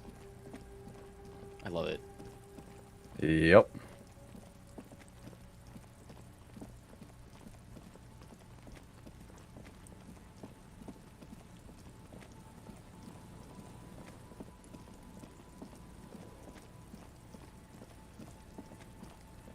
So I think last time, after stream, we were talking about, very vaguely, characters you haven't met yet. Trent and his kid, I was counting as one.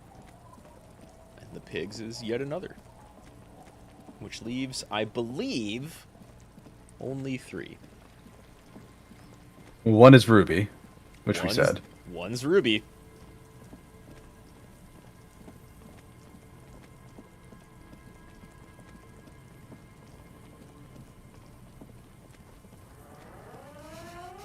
Fucking wow. Put your hands where I can see them. That's like a triple chin.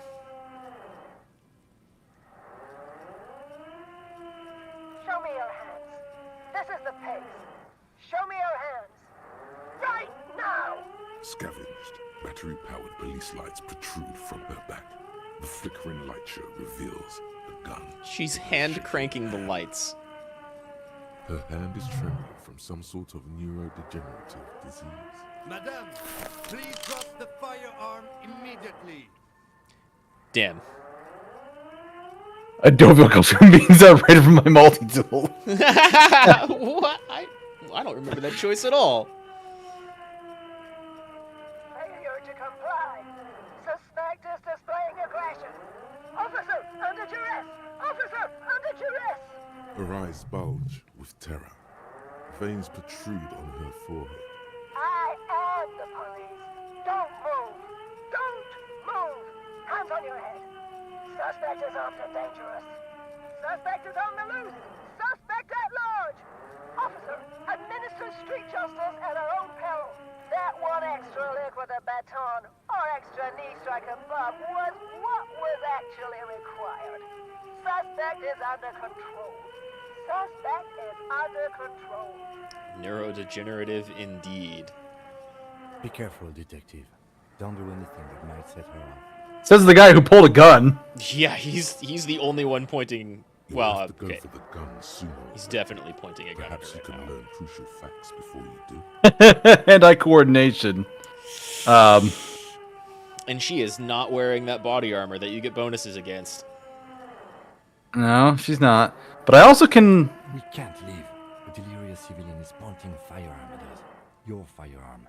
You need to solve this. Oh, you Fine, can't I back won't- out. Almost. It's a goddamn police shitbag. On the pavement. You're under arrest. As she waves her hands, you notice familiar-looking ampoules and packets sticking out of the mountain of police gear on her back. Medicine or drugs? She thinks she's a police officer. Try treating her like a police officer. A lower-ranking police officer.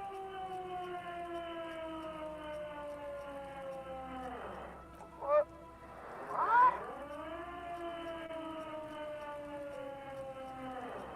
Oh, she might be buying it.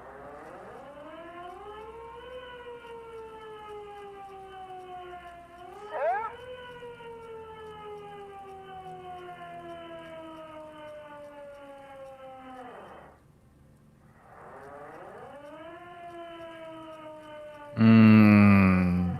Yeah, they're all pretty shaky options. Suggestion did tell you to treat her like an officer. Easy. Press her too hard and she'll...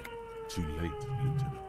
With a swift, poorly coordinated move, the woman slams the megaphone against her. Officer compromised. Unlawful. Okay. She's actually more agitated now. My bad. 42. Yeah, still got bonus points though. Officer in need of assistance. Suspect at large. Get on the ground. Ma'am, please. We want to help you, but you need to lower that weapon. Disturbance reported. Authorized deadly force. Sector, take the shot. Big red key. Big red key. Ma'am, are you on Back drugs? up. Back up. Back up. Status unconfirmed. No. Oh, no. No. I thought Mr. Moran. Gareth. Aggravated assault. Man down. Officers in pursuit. What's the situation, officer? Law enforcement compromised. Impersonating a police officer. Does she not believe you two are actually police officers? You can be like, wait, what if I am an imposter though? Look, white rectangles. Yeah. Yeah, I'm in full lieutenant's uniform. Look at my partner. We're cops, all right. You do have your jacket on, luckily. Registration, license and registration. Come in dispatch. Sector, Azimuth. It's not a code, just disjointed words. Confiscated contraband. Restricted access. 2 kilos missing. I don't think she's on drugs. Being off drugs might actually be the problem here. I think she needs more drugs, actually. She's frantic, confused, Uh-oh. teetering under all that. By 2. There's an opening if you just move fast enough.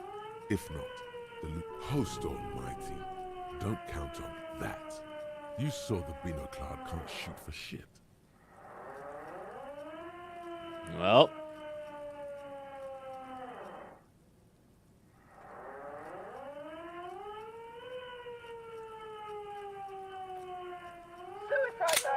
Split-second decision. Oh my god.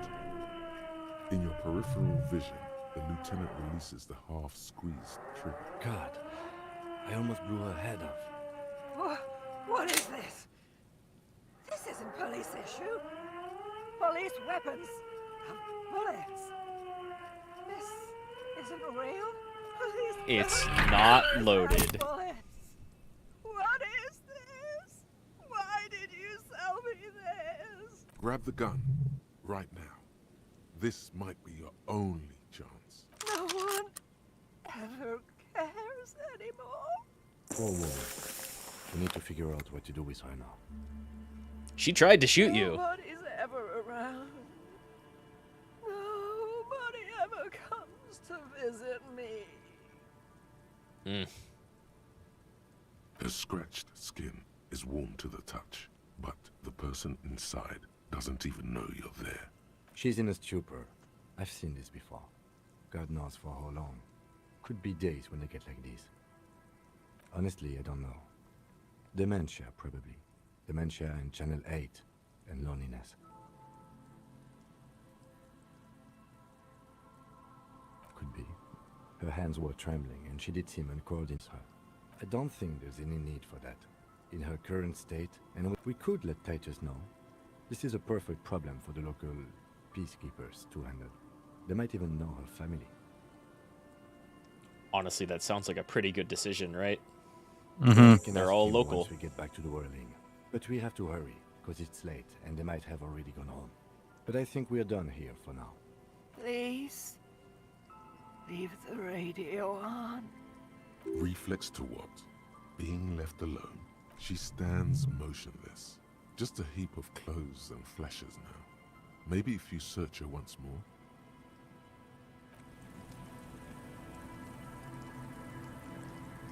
You got your gun back. Stands And slumped. woof, what a One of sad those situation. Police cap. Mm-hmm. There were narcotics in there too. You're thinking of taking them. Do. She doesn't even flinch as you reach out and disentangle the familiar-looking lieutenant's cap from her mountain of RCM paraphernalia. Oh, is that yours? It's hard to say. It's been so long since you wore yours. Not only did she have your gun, she had your hat. It's your hat.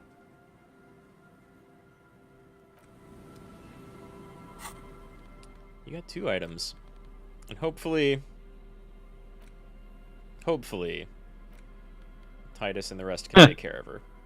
Authority. There's your other authority piece. No rectangles, but looks alright. Yeah, that's not bad. Better than the googly hat. Yeah, the visor with the, like, frog googly eyes on it. I agree. Mm-hmm.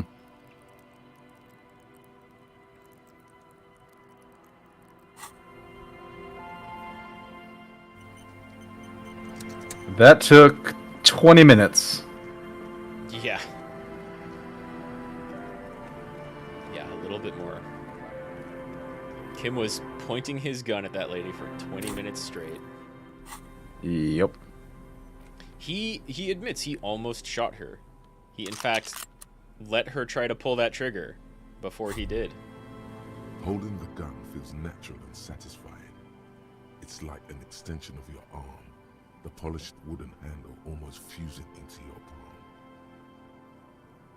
It reminds you of the day you first... Damn it! With fear. Yeah, he could have saved the heel. Yeah. Hoping you don't have to use it in vain. The sun was out in Jamrock. It was so long ago. This is your gun. It's more of a symbol than anything else. Because there is always a rational, sensible, reasonable solution to every situation. Sheathe it and know you have the moral high ground.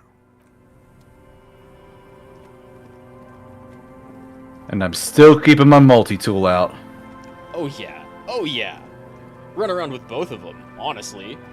I am. Now you look like an RPG character. You are dual wielding those weapons. Yep. I love that multi-tool.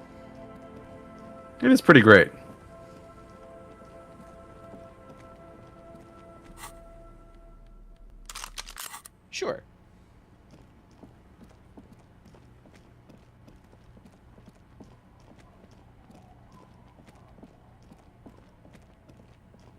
Hopefully the Hardys are still there. We're not too late. It's not too late, but it is... Well, it's after 10. It's not after 11. I want to say 11 was the cutoff for some. Mm-hmm.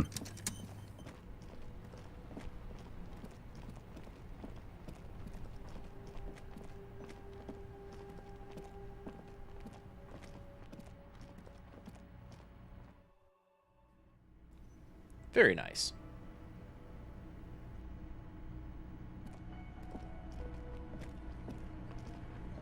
Me with my hat, my gun, and my multi-tool. Tornado is back.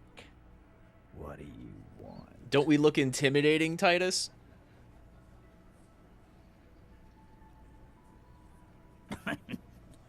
What's that, Copper? You want us to help little old ladies now? Well, you're pretending to be local law police, right? enforcement, aren't you? Helping troubled civilians should fall under your jurisdiction. Yeah. We'll send someone out. Who is? Wait. It's the pigs, isn't it? God. Poor lady. Don't worry. We'll handle this. I think she got some family in Kurong or something. Bastards left her alone when she got sick. We've been getting complaints. Damn, not even her family, huh? Hey, wasn't Everott's beat team looking for her the other day? They said something about her, I don't know, finding something? Yeah? Yeah. I think you're right, Gene. She have something of yours, Big. Couple things. Whatever Yes. you do not admit to these punks you lost your gun. You will suffer if you do. Nope, nothing at all. No? Well, whatever then, Copper. No. They totally said what it was. What was it? Anyone remember? Damn it, Eugene. I don't remember. I was fucking drunk. Let me know if you figure it out back there. Now, anything else we can help you with? Auntie LaPlante, we always called her. Something LaPlante. Marianne, amigo. Marianne, amigo LaPlante. Anything else You don't speak wanted to Mesk. know? Was, like before, just an old lady. Her kids moved away years ago. Never come to visit. Never took her calls.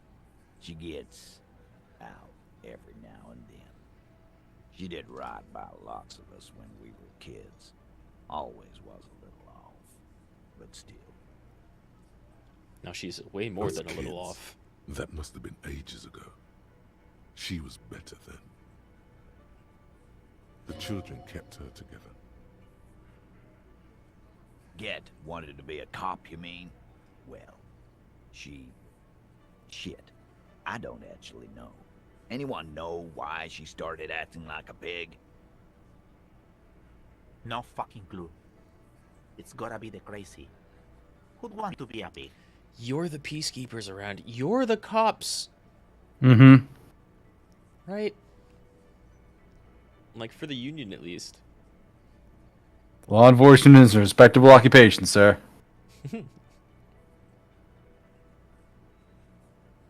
Respectable professions don't shoot kids, Cerdo.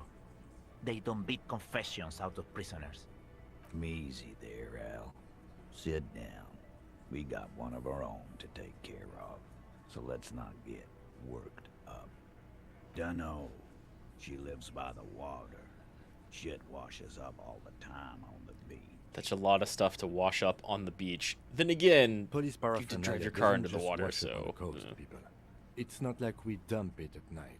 She bought it, collected it. No problem, old cop man. We take care of our mentally ill here in Martinez. Ain't that right, boys? Sure enough, we're the real heroes on these streets. They, Yeah? What?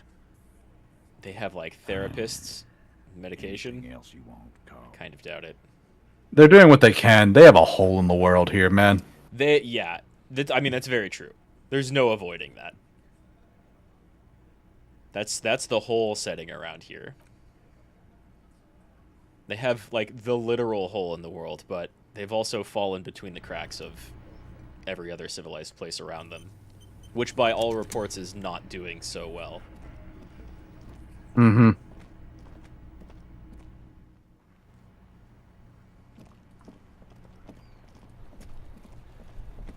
Okay, so I'm gonna say there are a few more things you could do right now. You could also rest and wait for the next day.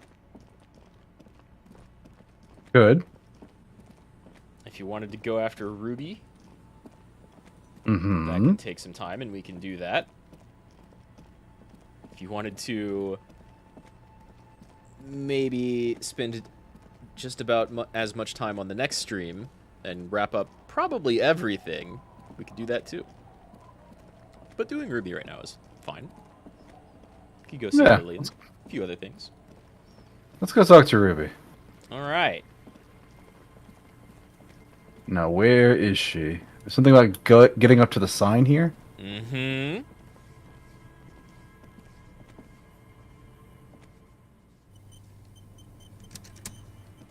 You see, a once bright mural towering, a slogan used to intertwine with the... Above the mural, a collapsed roof, broken windows set in walls that are cracking and will soon also fall, and the coastal breeze rustling and sighing in the remains of the edifice. There's something in the wind. Sometimes the only way to go forward is to fail first. In there? She could. Or she could be in the identical room over there, or in that boat shack, in that church tower, maybe. Why single out this one building? Look at all those bonuses. Heard Lena's true story. Why is Lena's true story relevant to this at all? I mean, why is the reconstruction down at the other building relevant? Or the awful call to your wife? Or getting your gun back from the pigs? Or the cryptozoologist trap? It's almost like none of these are really relevant. But you can still fail. You could still fail. Even though you're sure you succeeded, all is quiet. There is no cold hand brushing against your forehead. No rustle in the reeds. The wind has died down. The ruin in front of you is silent as a tomb.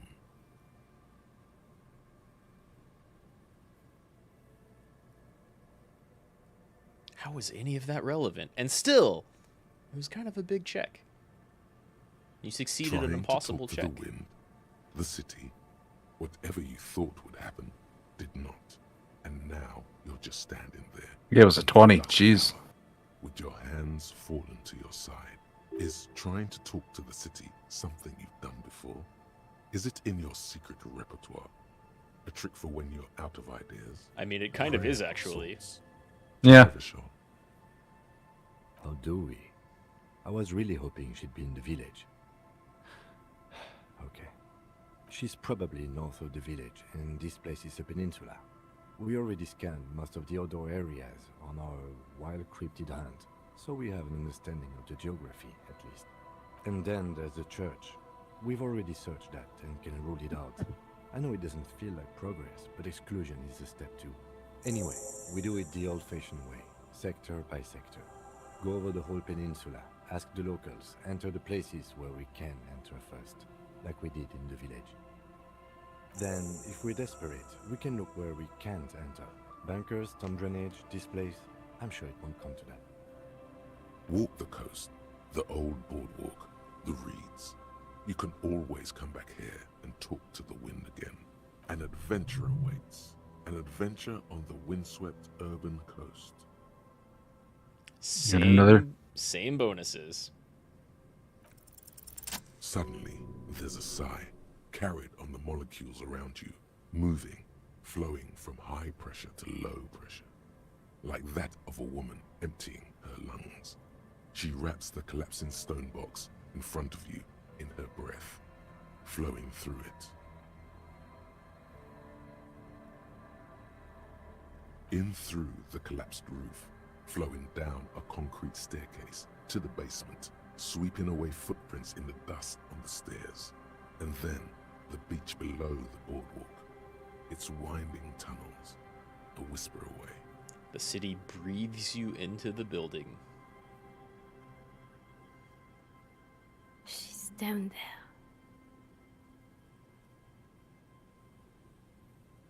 Okay. Why?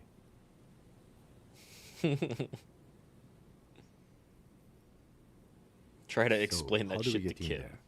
The doors were on the collapsed side of this building. They're gone, basically.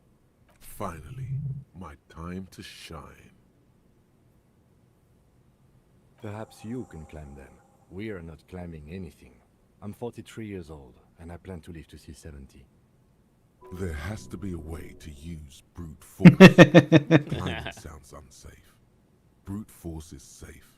Look around and find something to break if the ladder fails. Physical instrument, huge fan of brute force. Yep. And now the very obvious stairs Yeah. we've seen the whole time are accessible. Right. Yeah, that doesn't look good at all. The distances between the remaining rungs are rather wide. You'd have to use the mounting brackets. However, they seem corroded and the peeling rust is razor sharp. Well, In you've got addition, invincible the first gloves. rung is going to be tough to reach. It's what, 3 meters above the ground? And you're 180? Not to mention that the roof is collapsing and the wind gets pretty brutal up there. Dismounting from the ladder is going to be hard. Perhaps if you were to not climb the ladder. Instead, what if you were to do something more subtle? What if you were to reconceptualize climbing the ladder? Astral projection. Be open-minded about this. What if you were to just teleport to the top? Teleportation is not a thing. Kim, stop it. Even if it isn't, no one told you. What if it's a thing for me, though? Come on, Kim, where's your adventurous spirit? It has nothing to do with adventure. We are dealing with basic physics here. Oh yes, it could hurt a lot. He is restraining himself from using a parental tone with you right now. About Tiago climbing. You did. Maybe that'll help you teleport up the ladder. All you need to do is close your eyes and concentrate. Darkness enfolds you. You can feel the distance between the bench and the first rung of the ladder. All you need to is zoot, zap, pow, crinkle. It's like magic. You feel yourself disappear, your atoms fading out of existence. Okay, well, that's impressive, but... Bam! You find yourself on the roof, having mastered the art of physical You did it! displacement. You teleported! It totally wasn't just a cheap way to not animate you going up the ladder. You know, for the record, you didn't teleport there. You just climbed the ladder with your eyes closed. The wind at the top of the building starts I fucking love it. loudly, blowing away the lieutenant's voice. Faintly you hear. I love it. Never mind. Find a way to let me in when you get inside. Don't go adventuring with a backup, especially if we think the suspect may be hiding here. You totally teleported up the ladder. What's the difference? Yep. Kim didn't see the mega rich light bending guy. He just hallucinated you climbing instead of teleporting. We're seeing the true heart of the world. Kim's just seeing it through a filter. You kind of are, really.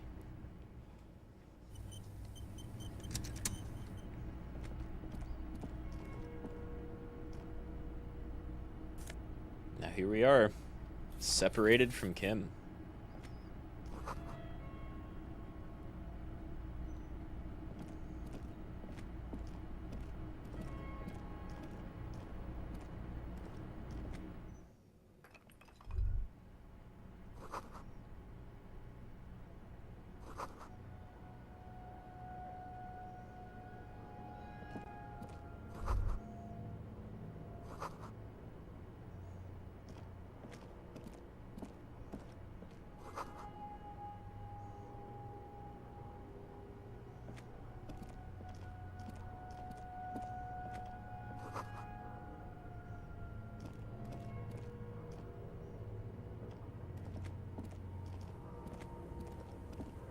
Two rusty metal plates that slide apart form a crude door. It's been here under the boardwalk for a while.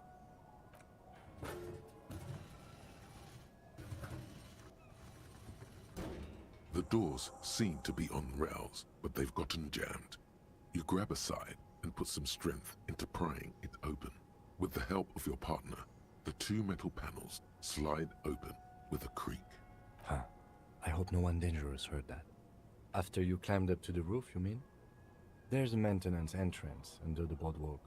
It's next to a drain pipe, possibly a storm drain. It was easy to miss before. It's there in case you fail the other checks and don't teleport up. He's quite proud of himself. Yes, we have an exit, so let's get going. Time to investigate these passages.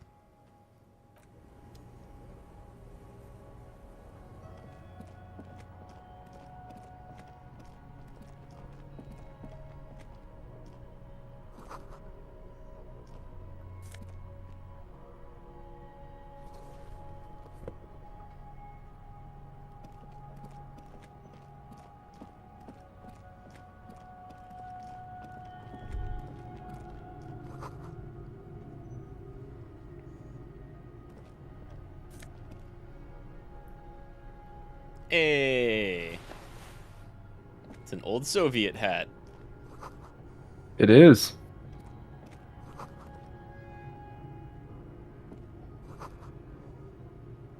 A mustachioed and mutton-chopped man, amateurishly depicted, gazes at you with sad eyes.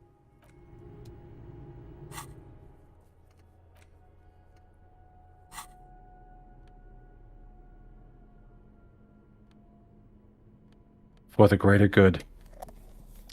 I was gonna say, you really don't want to get rid of that multi-tool, huh? But, yeah. That portrait of Mazov, it looks a lot like Harry from Before You Shaved.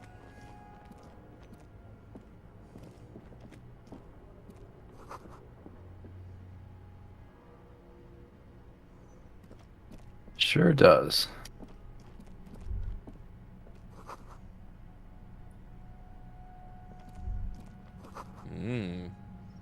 Odd soul footprints. Yep. I'd say you're getting pretty close. Yeah, seems like.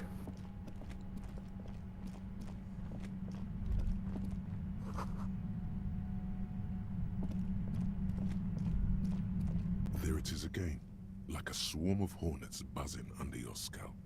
A strange tingling you can almost smell. No, what do you mean? I don't feel it, but we should still be careful. There were footprints back there, and I'm pretty sure they were fresh. Looks like our suspect. If she's in here, we need to plan our next step carefully. Once we detain a credible suspect, who knows what the Union and the Wild Pines will do. We'll set in motion events we have no control over. You will upset the balance of power in Martinez. The deadlock between the company and the Union will destabilize. This part of town is a fine clockwork puzzle. Disturb its peace, and it will start breaking down uncontrollably. Keep calm. Go over the whole situation in detail.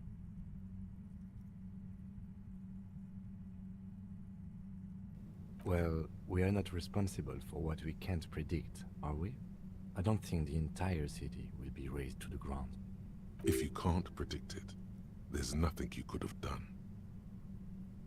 I leave that to your judgment. You already know what I think about cross-pollinating information like this. It's dangerous, but... He just can't be sure.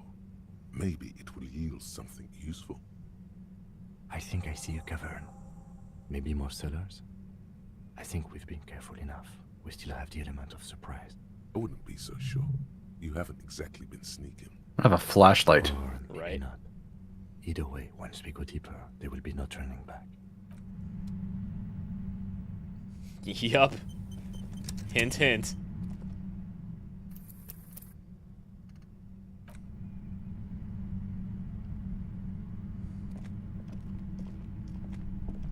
We're familiar with RPGs.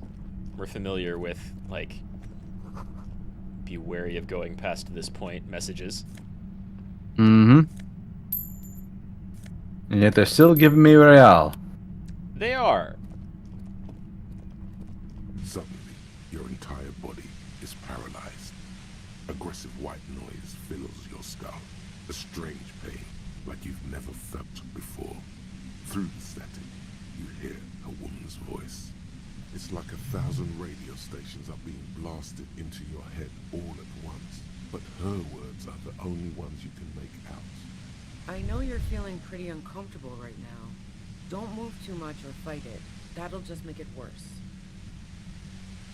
Can't say it's a pleasure, officer. I was really hoping not to make your acquaintance. But here we are.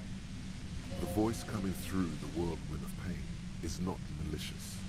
She doesn't want to hurt you, but she has to. Doesn't wish to hurt you, not according to your ear canals. Wait, no, not even your ear canals. This is going directly into your neural pathways. No, buddy, that's not going to help. You can't shield yourself from Good choice.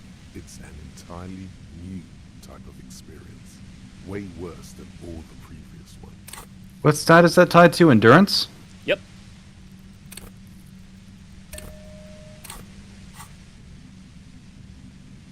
Don't focus on the pain. Focus on doing your job. Tell her she's under arrest.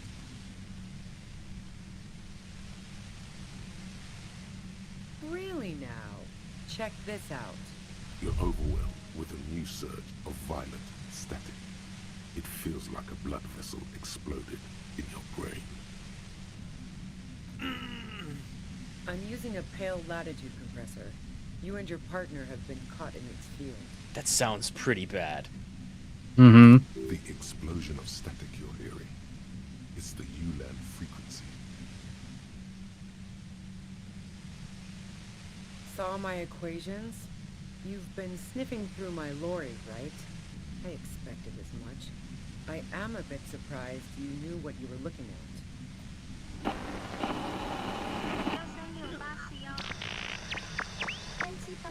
A pale latitude compressor is used to sort of make the pale more manageable. With a lot of these, you can force a radio signal grid on the pale, literally crunch the distance across it.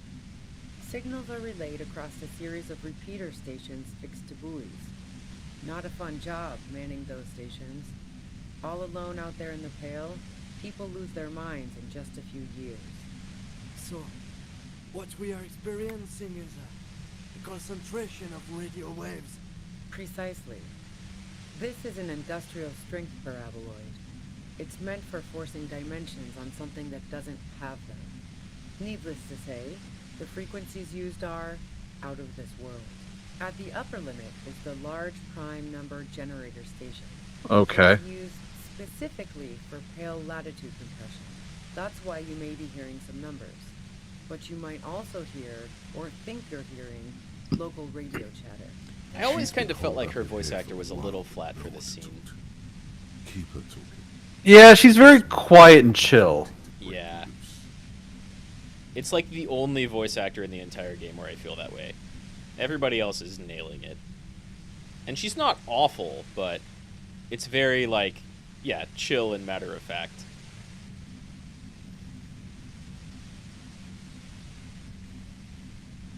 I built it myself. And she's proud of it too, as she ought to be. This is way beyond your abilities. That's illegal. I'm guessing it's patented. But we are beyond that, aren't we? Oh yeah. Quite a bit. Way beyond. Yeah, let's not talk about that shit. You were hunting me and fell into my trap instead. So she thinks of you as hunters, not the cops, and of herself merely as prey. If you've got something really important to say, you can do it through the white noise. Turn this. God damn it. Fine. If you really want to talk, I can dial it down. I've also got a gun, by the way. The gun she's carrying is a 2-barreled front loader, not like the murder weapon. Well, it doesn't feel much better. but you can form sentences now. Thinking doesn't seem to hurt as much. Just keep her talking, and you'll get through this. Wow, that's a pretty good roll. It's only 5. Yeah. I would talk to her first, but you can try, for sure. I heard you in the passages, and I've been preparing for quite a while. So you found my shack, huh? I'm not surprised. Our shack Her now. tone is bitter. She thinks she's been betrayed. So nice. That's one knife I didn't want to find to my back. As opposed to the other knives she's finding there now. Hardy for one. I was, before I caught you in the pale latitude compressor. I'm fine now. That's her admitting the bullet was an emergency exit. No, I didn't do it. I only helped stage the lynching, though I doubt that makes much of a difference to you. Who ratted me out, by the way? Was it Titus? No, he wouldn't have broken first.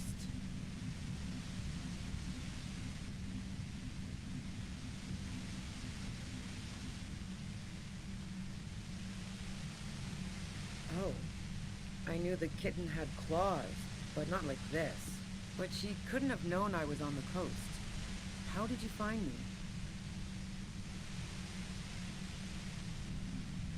Oh, fuck.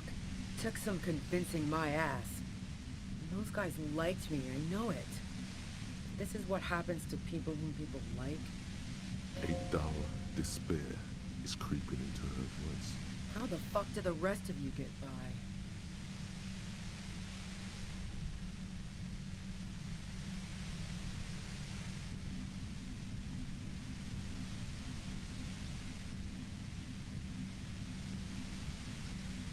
Like what?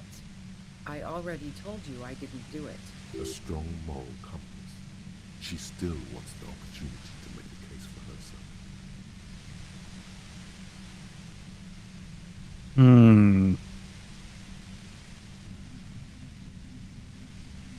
I didn't like him. Hardened mercenaries aren't particularly likable types.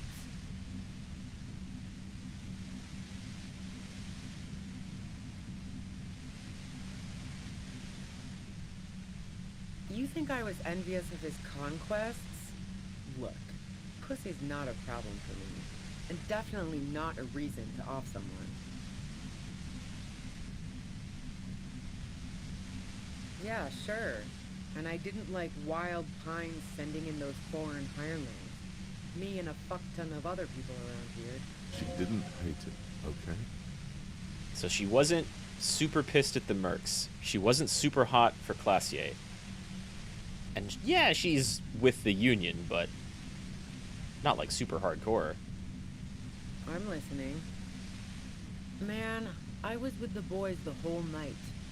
I hope they at least bothered to impress that upon me. Yeah, and I'm sure they also made some funny remarks about it. They always do. I've driven a lot of long haul and chugged a lot of beer, man. Can't do either without some power of mind over bladder. And anyway, that wouldn't have been enough time. I mean, 15 minutes would probably have been enough time. It's also super long for a leak. Wow. Now I'm curious. Please, explain. You can bring up pinball again. Don't know it, but also... Evaluating your competence as a police officer. The shot couldn't have come from the roof, or we would have all heard it downstairs. She has a point there. Yeah, that's a pretty good point. That didn't go super well. You've got to lay something better on her. I considered her a good friend, yeah. Are you a girl liker? Oh, so that's where you were going with this. That's a very sentimental way of putting it. We both had pasts we didn't want to catch up with us, and we enjoyed listening to music together. Why not go on a road trip? The lieutenant watches her expectantly, occasionally shaking from the pain. Okay, fine. I was into her. Clausy was into me too for a time, I know it. We even fooled around once. And yeah, after that I thought maybe we could make a go of it.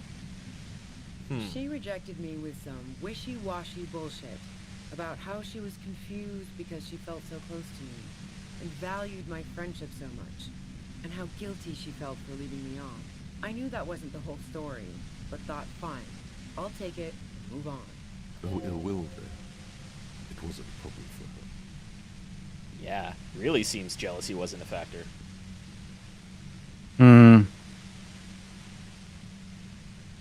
Yeah, one time when we'd both been drinking, I said some heated things about how dangerous her patterns with men were. I was a little worried she'd blow it out of proportion in her head. All the drugs she was doing can make you feel like you're living in a DeLorean tragedy. Yeah, the girl seemed terrified. The merc was beyond caring what happened to his mortal coil. It was a no-brainer.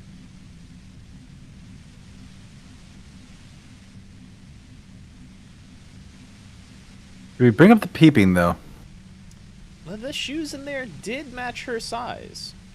But also, she seemed to not know about the pathway through the pinball area. I'm not following your clever insinuations, Detective.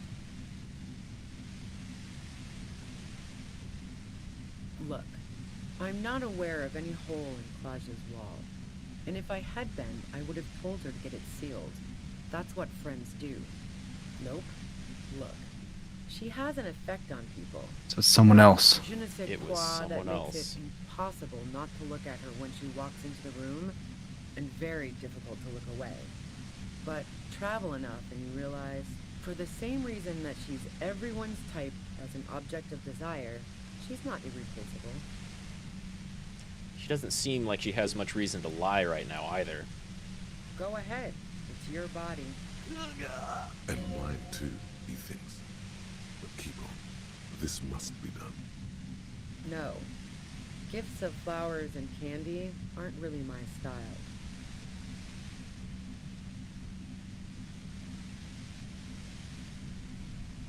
So now I'm leaving revolutionary symbols around? Come on. I never did understand why, when someone dies, a hothouse's worth of flowers has to die too. No, I did not. Flowers really weren't hers. Okay.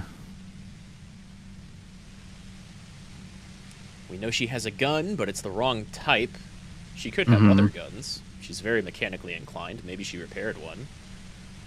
You could ask her about the rooftop, but no one heard the shot, which is a thing we didn't really talk about, but she brought it up immediately, and seems kind of important. And then the drug thing. And then there's the drugs. And?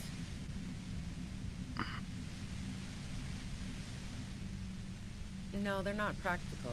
Break too often. The gun store. Trigger Happy Jacks. I bought it, like normally.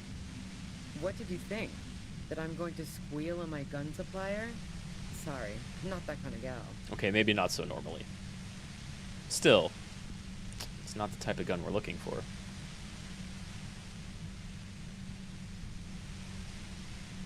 Yeah, evidence. Who doesn't? Oh, you probably mean Claudia's rooftop. Sure, I've hung out there. She's got this great antenna. It's very powerful. I used it to tune into RCM frequencies. That's how I knew to be prepared for your arrival. The view's pretty bomb, too. But you might say the antenna was the main attraction there, yeah.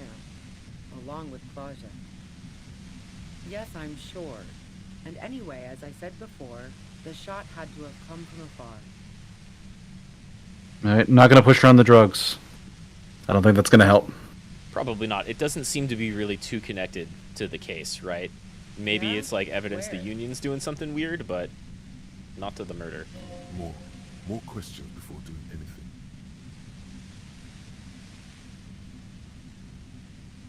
She eyes you warily, as though gauging your sincerity. She's refusing to adopt the demeanor of a cornered animal. A leader with no Succeeded that authority with perfectly. Yeah. Right on the nose. Those 2 points plus the hat. Yeah. It's true.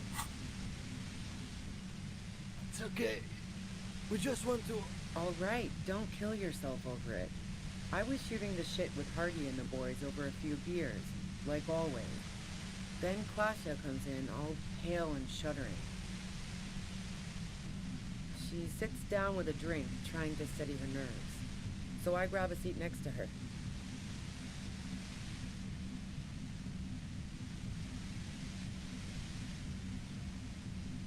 No, I really didn't. She's not that easy to read. I just assumed she'd done too much blow. It wouldn't be a first for her. But no such luck. She was in some deep shit. You're telling me the Hardy Boys just assumed woman's intuition and Ruby knew what was going on? No. No. They wouldn't just do that. They would almost certainly do that. They would almost certainly just do that. They did it multiple times.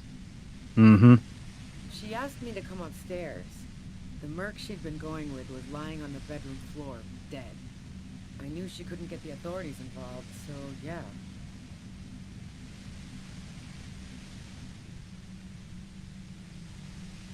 You made it look like he'd been hanged.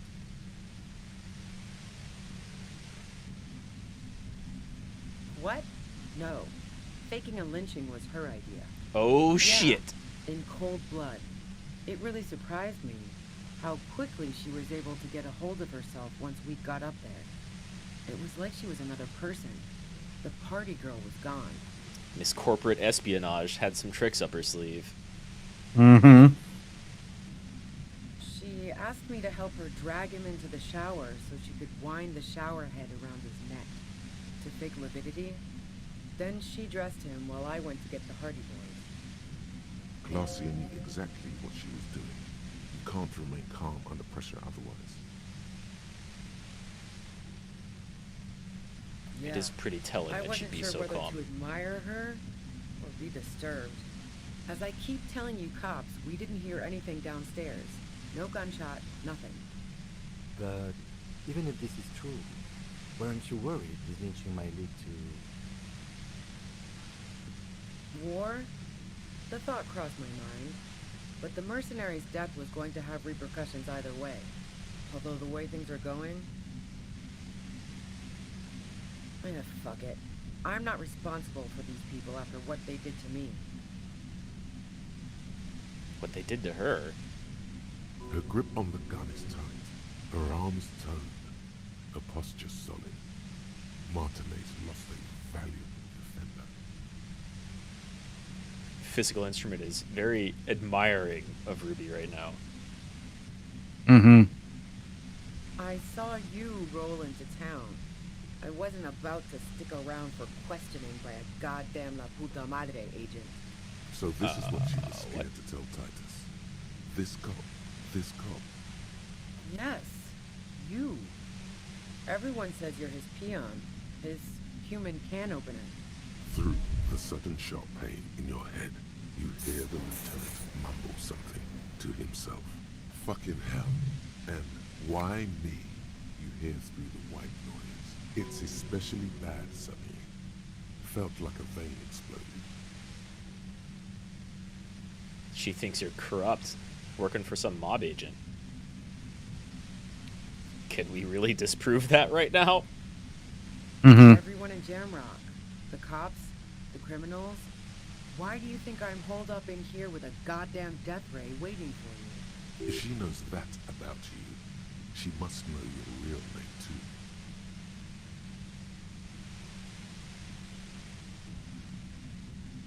Harry Dubois.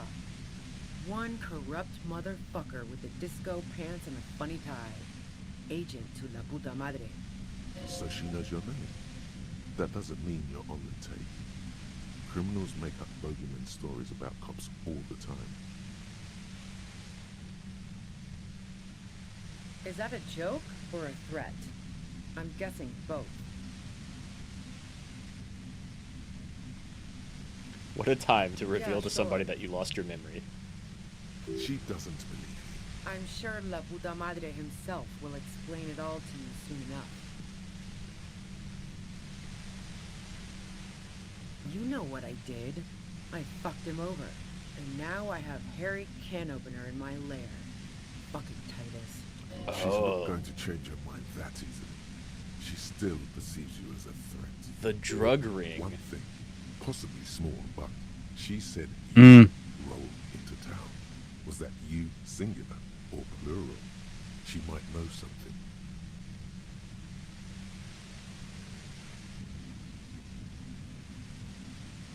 Yeah, you had your death squad with you. What happened to them anyway?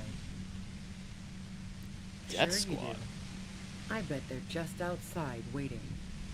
I guess I'll take my chances. She'll go out in a hail of bullets if she has to. Well, it wasn't this scrawny dude. You had 2 guys and a lady. The guys looked pretty buff. Lady wasn't bad either. One of the guys seemed chipper, a blonde. The other had a brooding something or other about him. And the woman was the only one in uniform. All were carrying. Huh. Chipper guy. So the 2 in the whirling in rags and someone else who wasn't Kim. Okay.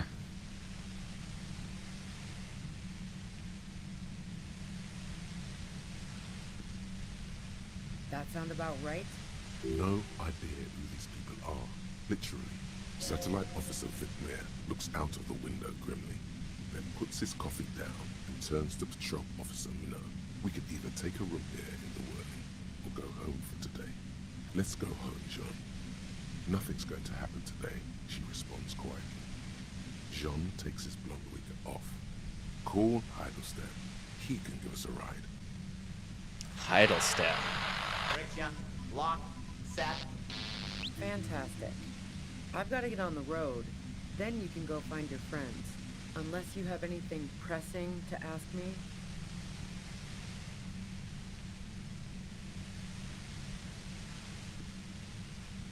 Nothing. Nothing's helping this check.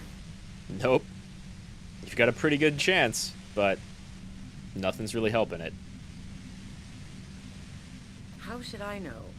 As I keep saying, he already had a bullet in his head when I got to him, and there hasn't been any useful gossip over the radio. Those rings around her eyes, her tired voice. She's been staying up late, listening in on the conversations crisscrossing Martinez. Police radio? You've been following the case? Who hasn't? You know, I can still see him there, in Claus's room, lying on his side. That's not how she said the body was there. Did she? No one ever mentioned anything about him lying on his side, but she did repeat the thing about. I mean, I think earlier. He got shot. She fell. He was shot. He fell on her. She pushed him off and rolled to the floor, and he was lying on his stomach, I thought. I don't remember if he was lying on his stomach after that. Her pushing him off of her would make sense for him to be lying on his side. I think earlier in this conversation, the only thing Ruby said was she saw him in the bathroom already, which is kind of weird. Mm-hmm. He was still warm, but the bluish light coming through the broken window made him look as though he'd been dead for a good long while. He was also very fucked up.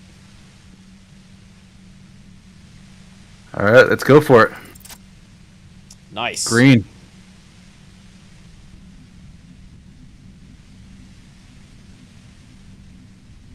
Oh god, you're not even shooting it. You crawl towards the thing. That's got to be way worse. You did it. The compressor lies broken on its side. It's quiet in your head again. It still hurts like hell, but... All good, officer. Be careful. She looks at the machine, assessing the damage. Her hand trembles. Oh, fuck it. Whoa. Whoa. Good thing you got a lot of rhetoric.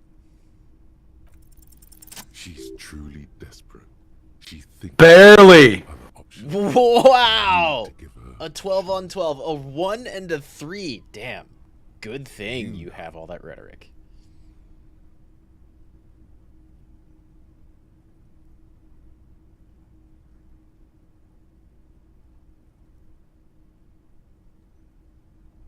You've succeeded, but I don't know about that last one. Yeah, First not two going seem to. pretty iffy too.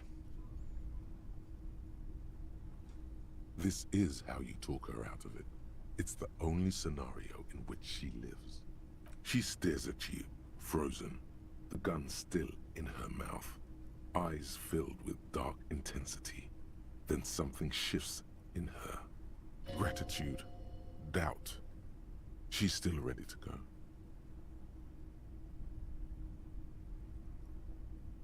Day of miracles. I'll take it. She runs past you, then past the lieutenant, and disappears into the darkness of the tunnel. Good call.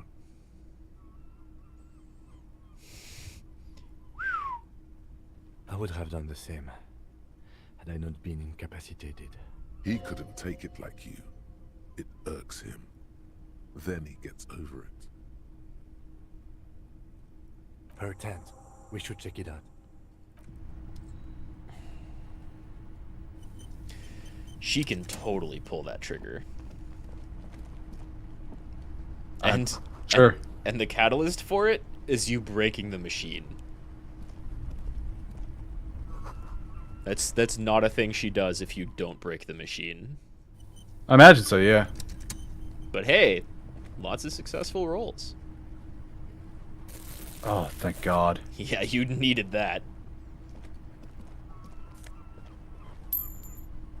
You just spent 3 or 4 and a level on upping your health. Stands by dispassionately.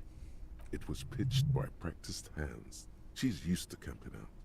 The tent looks old, but well maintained. In the darkness of the tent, a rolled up sleeping bag, cooking utensils, some books, and a kerosene lamp. It reeks of cigarettes. Assorted soft covers, mostly pulp horror. A motor carriage lies buried in the snow on one cover. On another, a ghost airship. You also see a collection of radio enthusiast magazines. See anything? Rager Monthly, Journal of Material Science. More Technological Digest. One of the magazines doesn't have images on the cover. It's not a magazine, it's a leather notebook. You pocket the worn brown leather journal. A trusted friend left behind. We should read this immediately, like right now.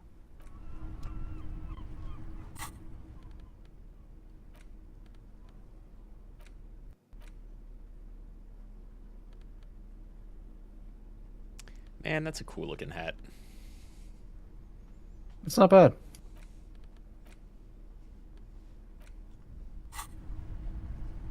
I like the take on the normal like red or yellow star and hammer and sickles. Instead it's like a white upside down star and antlers. It's pretty cool. Mm-hmm.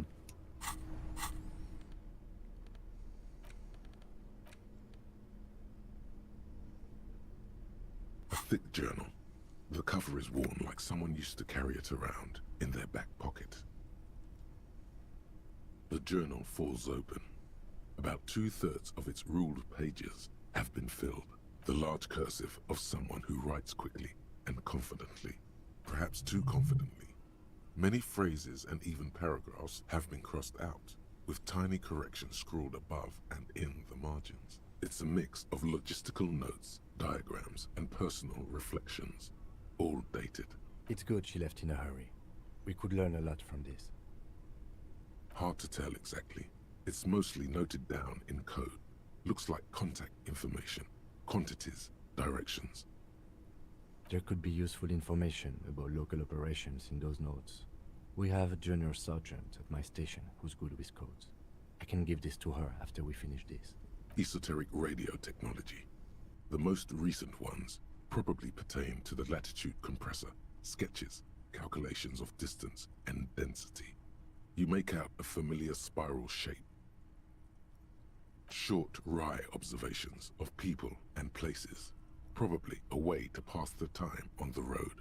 Also, what appears to be attempts to sort through some difficult decisions. There are a few passages with many questions in them. Staff issues, always tough on the leadership. You smell traces of betrayal.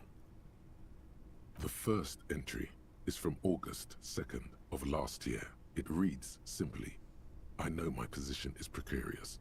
All I can do is make myself as useful as I can while looking for a way out. Remember, no one is indispensable.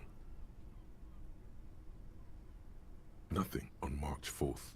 March 5th, though, well, that's bound to come back and bite me in the ass. I'm bad at this. Loyal to a fault. But that's another matter entirely. You have Hard to no tell. idea what she means. These are personal notes. Don't expect to understand all of it. Definitely talking about the murder, but loyal to a fault to who? Glacier, Titus, whoever she's running drugs for, Everart. That name isn't mentioned as far as you can tell. Small wonder. Would you talk about La Puta Madre in your journal? You do see an M, though. La Puta Madre. M is mentioned on March 9th and March 15th. Great.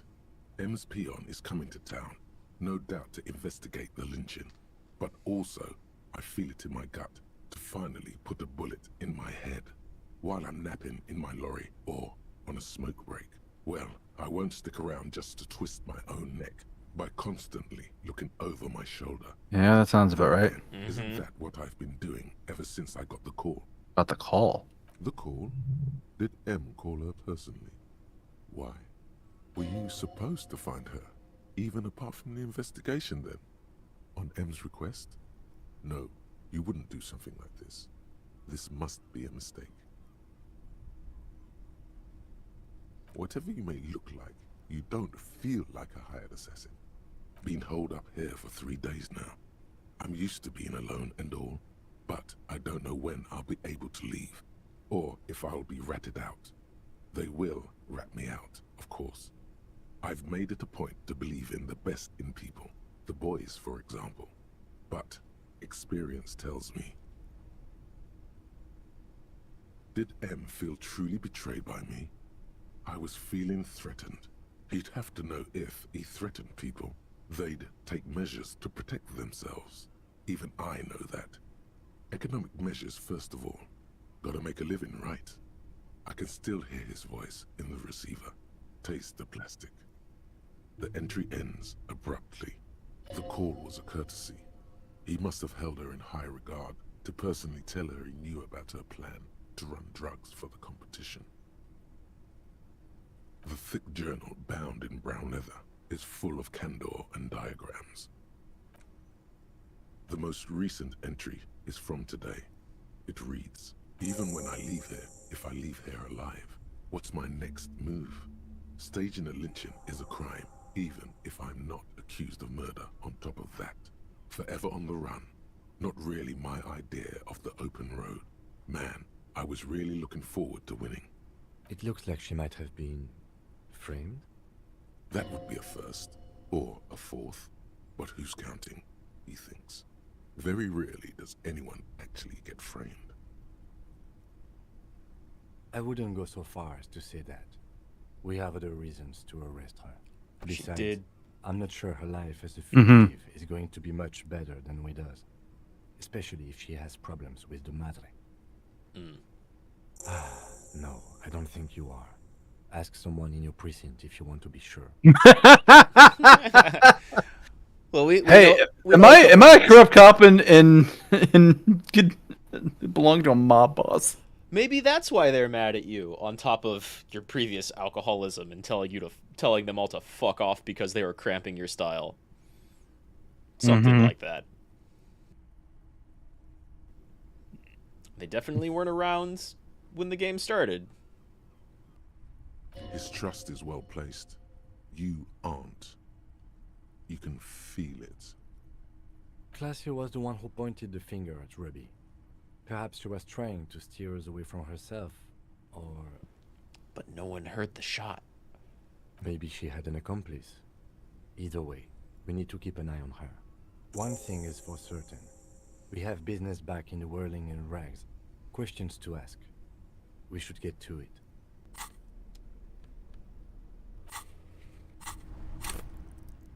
Alright, 2 points. 2 points. And damn, the murderer probably wasn't Ruby. Yeah, I mean, it made a lot of sense for her to be the murderer. At the same time, it also made sense for her to not be the one. Yeah. It's definitely the stuff that Colossia gave us. There was a degree of he said, she said, oh, you know, she really didn't like my taste in men. Right. And even now that you, like, bring all of Classier's information here to Ruby, there's more contradictions with Classier. She was still kind of... Everything we went over in that exchange just now, she was still kind of unaccounted for in certain times of the night. But no one heard the shot. Mm-hmm. So it's almost like it wasn't anyone who was there. But it's clearly someone we've met. Someone who has access to, like, old war rifles. Yeah. There's no way anybody's at the Whirling Rags at 1 a.m. Probably not. You could go try and see if Classier is still there. No, she'd be in bed. Yeah. Or even if, like, the Hardys are still there and you can update them about Ruby. I forget if you can even talk about that, but probably. But yeah, I think at 1 a.m. everybody's gone. Yeah, I think that's more of a in the morning thing. Mm-hmm. It's 1. I'm afraid we don't have time for rest stops right now. Oh, we have to go. Oh. Oh, these people are up still too. Wow, That's yeah. his choice. Hey, Kim, you got a spare bullet that I can use? I might need one. 'Cause I've got a gun with no bullets. I think if you go to your inventory, I think you have 1 bullet. Oh, maybe not. For some reason, I thought... Highlight the little bullets thing under your gun. Huh? Oh, I have 1 bullet, yeah. Yeah, the one you found under the floor.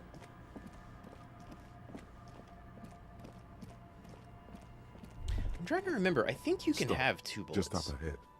Danger. You are prepared. Don't put away your friend. Your weapon. Snowflakes suspect the barrels of your VA's 9mm pistol. Yes, I hear commotion. Ooh. Let's go. Good. Be ready to take damage. If you want to do anything else, you should maybe go back. Not that now is a good time to do anything else, but hey, Joyce is still awake. She is.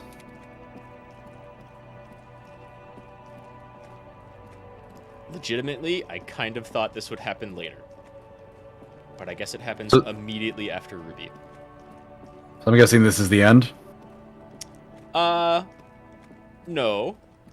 But okay. But you are firmly locked into the path towards the end now.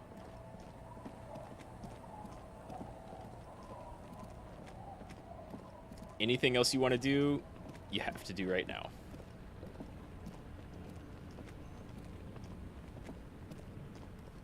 You're back? Mostly. Good. What can I help you with at this late hour? Of course. That's what I'm here for. I guess you can't tell her about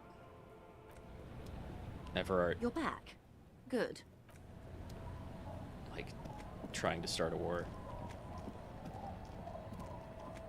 Well, I mean, she basically knew that already with the strikers and his claims and things like that. Like, Everett is stirring trouble. Yeah, she knows.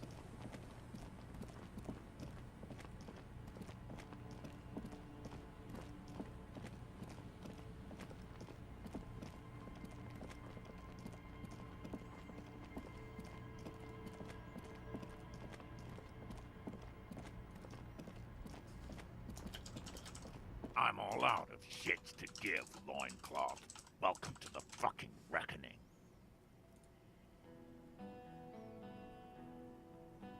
Fortinaire? Put your Courtenaire. damn gun down. People are gonna get hurt. We need to talk this through. Shut up. Not gonna talk yourself out of this, loincloth shit fuck. This is the mercenary at the gates. His chest rises and falls under the ceramic breastplate. His fingers reach for the butt of his sidearm. He's not wearing a helmet. He's not. Neither is the other merc right next to him. But the third one This is... a misunderstanding. Nothing irreversible has happened yet. You can just return This to one the here? planet and forget Yeah. all about this.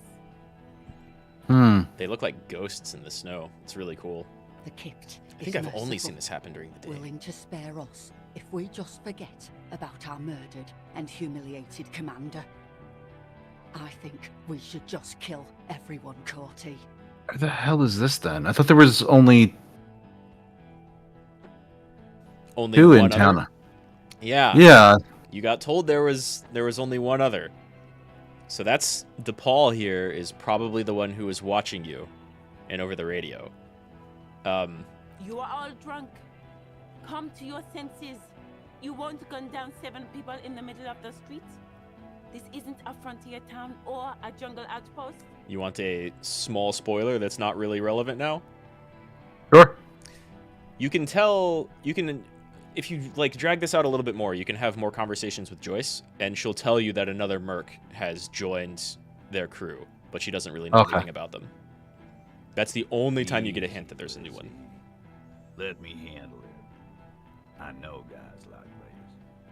I'm sure we can come to a peaceful agreement. Ain't that right, fellas? I don't know. These people seem like overwhelmingly superior firepower. Yeah. They seem like the type of people who would gun down all 7 of them. Rudd? This is Rudd. That's Rudd. Nest in your abdominal cavity like a little wild mouse. The masked man's words are barely intelligible, but you can hear them. Fuck, there's a third one. How did we miss something like this? The lieutenant is genuinely worried for his life. You should consult him before getting in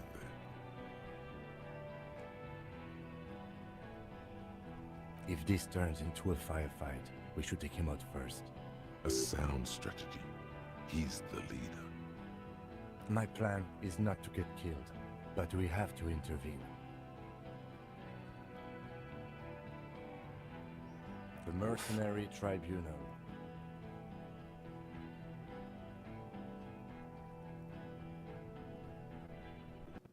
I think you can walk away to do anything else, but it's 1:20 a.m., so there's not a lot else to do. I was thinking walk away would be let them shoot the Hardy Boys. That... maybe?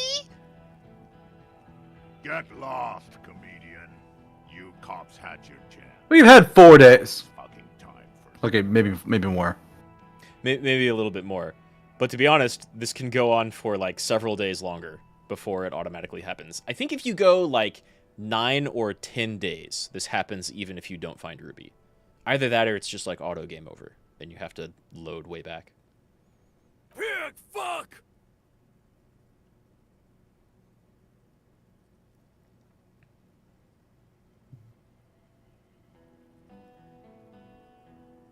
Ah, yeah. Welcome to the fucking party. You're probably gonna get killed too. I don't give a shit if you're cops.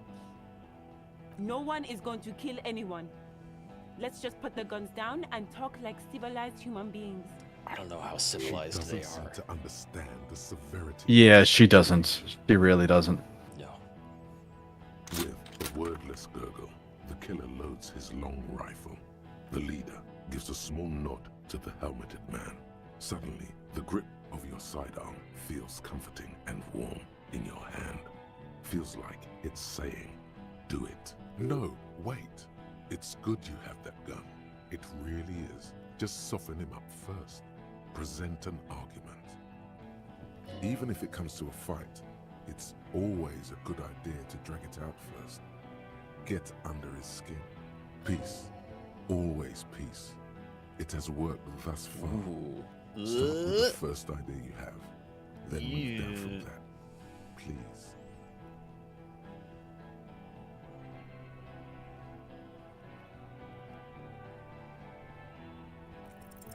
Alright, here we go. This is an illegal tribunal. Krenner would never sanction this. Who's the commanding officer? Take your pick. You only have time for one argument. Choose wisely.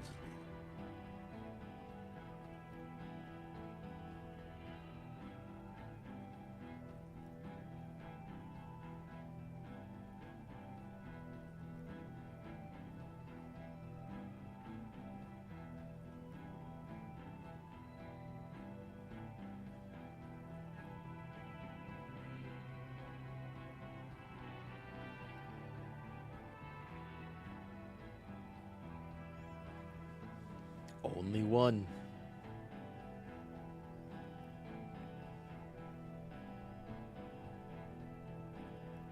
What always happens when you get good at your job? That name Midnight Raids. Fucking extrajudicial funky time. Burn villages. Shit that sounds bad on the radio. The same thing happened when we were called whatever the fuck it was. Probably won't be called Crenell for much longer.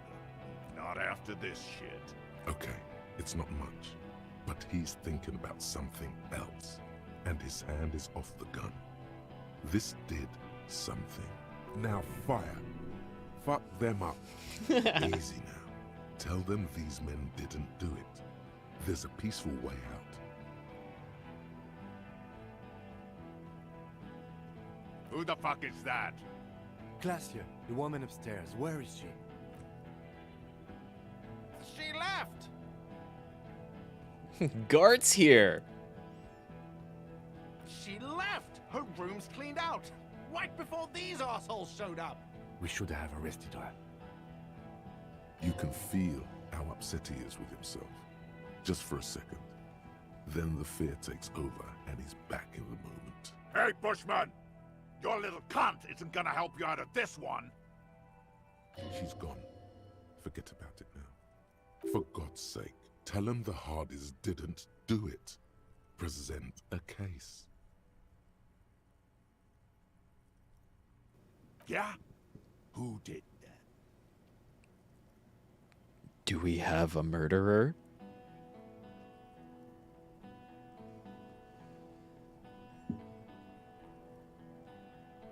You can point to yourself. That's gonna get me shot. Clausie looks suspicious as fuck. She does. And I would not mind pointing Crenell over at her for all the trouble she's given us. She's given you a lot of trouble. The thing is, even if you assume basically everything she's told you is lies, except for like the little bits that we know are truth because everybody else corroborates it, still, no one heard the shot from a military-grade rifle. Yeah.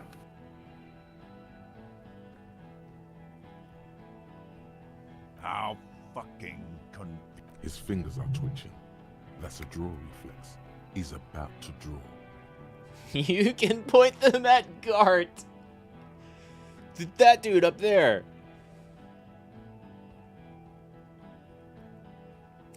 They are the only ones with military-grade rifles. Yeah. One of us? Saying we? What if I just shot one of your pals here, right now? How about the kid? Go ahead. Tell me we fucking killed our own colonel one more time. Listen, please. This cop and this drumhead court marshal won't decide who...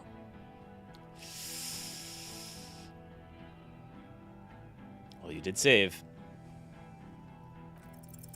The Hardy Boys confessed to hanging Nice. him all together. Titus said we took him out back and hanged him. He said it loud, in a public place.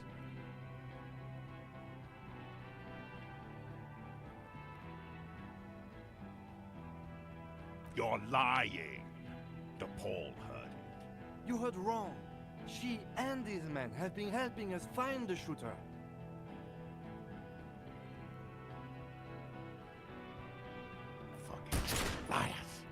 Oof.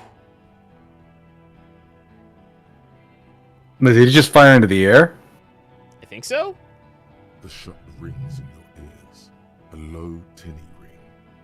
Then the Hardy Boys yell something. The young woman stands and looks behind her. The shot has flown over her head, crashing a small pane of the glass window behind her. I missed. I know what I heard, Corty. They said they killed him. They said it was a good way to end a Sunday night. They probably did But say he those died things. on a Thursday. No, we got called on a Thursday. I forget. I almost want to say you got called on a Friday or a Sunday. We got called on a Thursday. But he'd been hanging there for a while, and that's why Clausia called. Yeah. That makes sense. That doesn't sound good. What topic? Shots have been fired. Act before it's too late. This was a close call. Rude. Rude is the killer. Rude, the killer, Hohen Cloven. He doesn't talk much. All of you cunts inside out.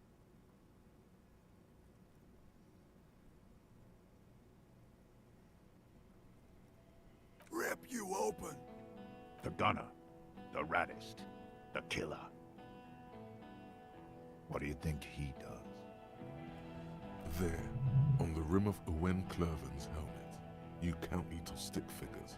19, 20, 21. About 50 little stick figures, all of them black, plus 2 little white ones in the end. Damn.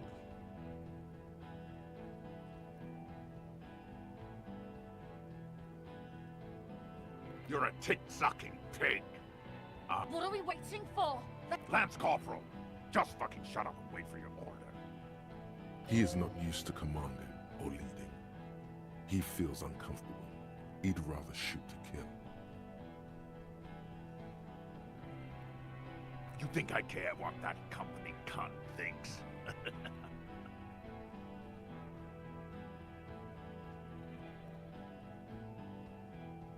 The man stares at you with... Now is not a good time to strike. He's looking right at your hands. Do something else. Get him distracted.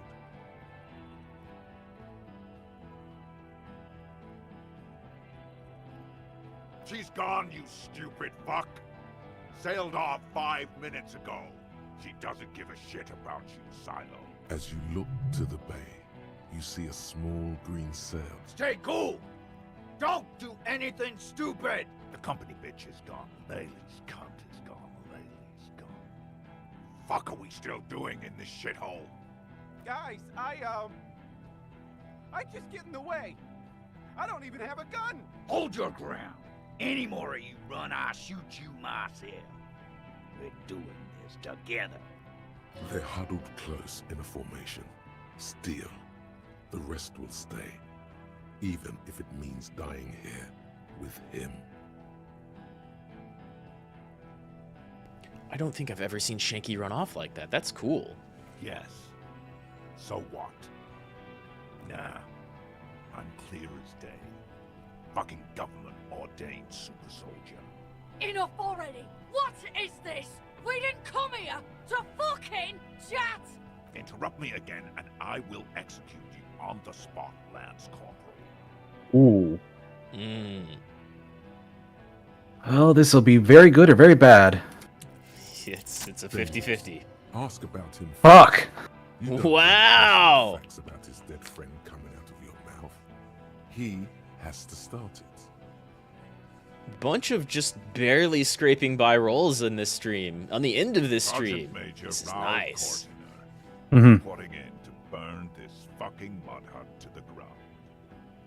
As he moves, the interlocking pieces of his armor click softly. Corti, Courtenay, Major Raoul Corti, Courtenay, friends with Lely, Raoul and Lely.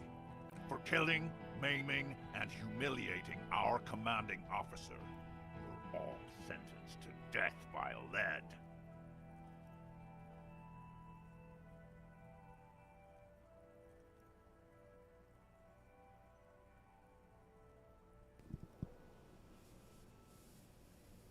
Baby blue, yeah. Like someone fucked up and put a baby's eyes on a grown man. It was creepy, but bitches like that shit, I guess. Or, I don't know what bitches like. I just know how to mow down cloths.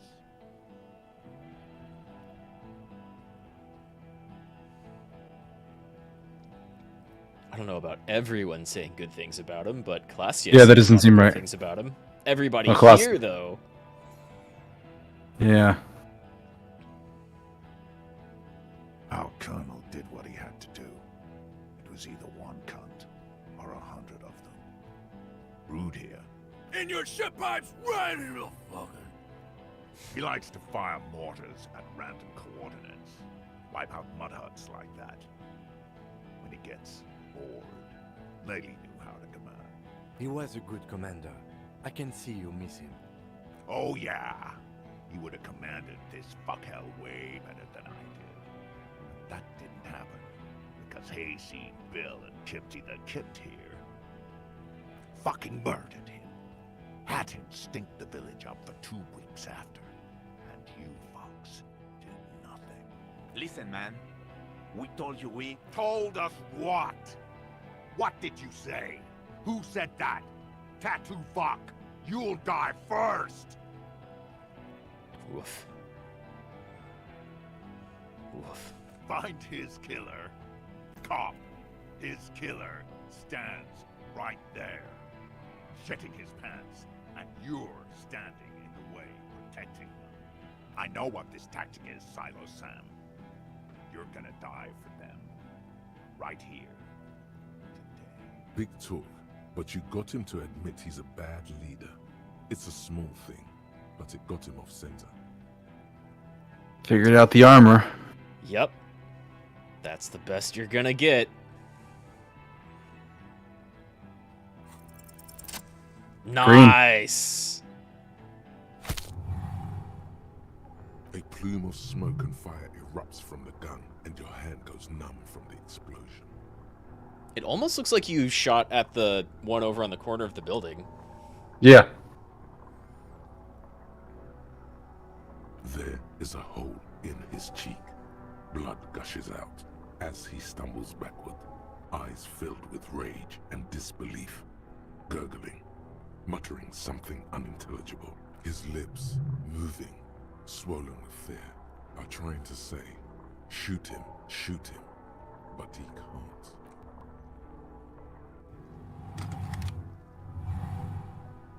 Uh-oh. The killer raises his rifle and takes aim at you.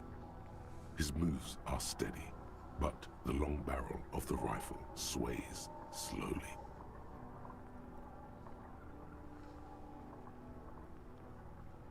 From the corner of your eye, you see the lieutenant raise his pistol and aim it at Rude.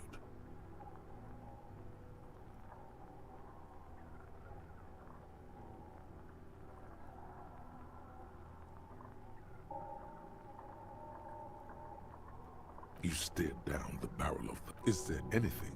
Anything? A full suit of armor can't be too agile. You can shift direction faster than he can. Nice. A low shot. Red. Uh-oh. You feel a tapping, like rain on your chest plate. Heavy drops of rain. Then the sound of dice rolling as the cuirass distributes the shot evenly from plate to plate. You got hit. The armor took most of it. But still your ribcage burns. Feels like blood is slowly seeping into your lungs. God, please. 2 shots ring at once. One from the lieutenant's pistol, and the other from the balls. It's aimed at the lieutenant, but it misses. You hear a scream behind you. Glenn, dying in a puddle of blood behind you. Oh, His damn. mangled torso has 2 gunshot wounds. Blood gushes out of them like red geysers. Oh God, watch out. You see 2 crazed eyes stare at you through all the smoke and the panic. With blood gushing from his face, the man raises his pistol at you. Then he squeezes the trigger. The look of vengeance, framed in blood, lips Here it comes. Death. Evade the shot.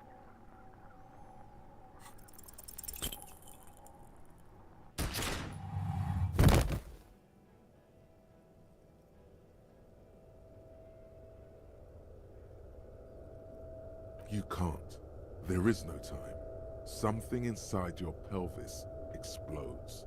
Your entire lower body is on fire, and your legs can't support you. You fall down like a rag doll. Fuck. The pain is too immense to scream. It pushes the air out of your lungs. Everything goes dark. A distant blur as you recede into it. Nothing. A persisting darkness. Dancing lights of pain. Distant shadows cast by them. Like a hellish play. You're bleeding out.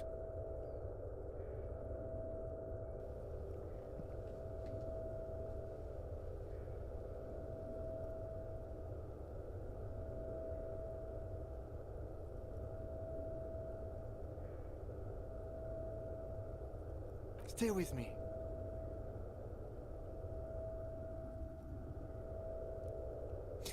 Multiple options to admit that you didn't actually forget everything. Fucking crazy. Mm-hmm. The vast soul stuff, the apricot smell, we discovered that.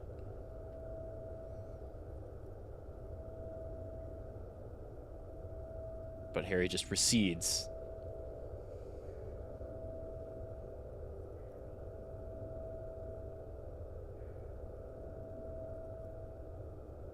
Yes, keep talking. You hear me? But you can't. It's so hard. Your eyelids grow heavy, and the sounds ever more distant. And a cold comes over you. The lieutenant, too, is somewhere far away. A slender white shadow towering. Someone stands there, raising her pistol at him. The lieutenant does not see it. He's pushing down on your wound with both hands. Scream immediately. He's gonna die. Kim truly trusts you. You've done right by Kim. No, you scream. Behind you, from your bloody lips, your eyes are full of fear. There is no room for hesitation. The lieutenant turns around and fires, his body falling on you. You hear a faint scream, a woman's. Then the sound disappears, like someone pressed stop on the tape. The woman is gone. So is Kim. Then the whole world. This is death. One more door, baby. One more door. Fuck it. Fight? There is no fight. The fight is over. It was lost 1,000 years ago. You have laid here forever. Keep falling deeper. Take the door. He's not taking it. His body is not taking it. Oh God, no. He's not disintegrating. He's swelling up instead. Over the hours, hurting, moaning in his sleep, and rotting, and being disinfected, and smelling of drugs, and feeling saliva in his mouth, drifting in painkillers, thrashing in his womb sleep. He can't go. Not before the case is solved. There is a radio. Goddamn right. Mm-hmm. Of the world. Clean sounds. Good morning, Elysium. Soon you will return to the world. Hours turn to days. Soon we will get up again and go through it again. Finally, we know what the infernal engine was outside. The clarion call. It was him. He is the infernal engine. He never stops. He only gets worse.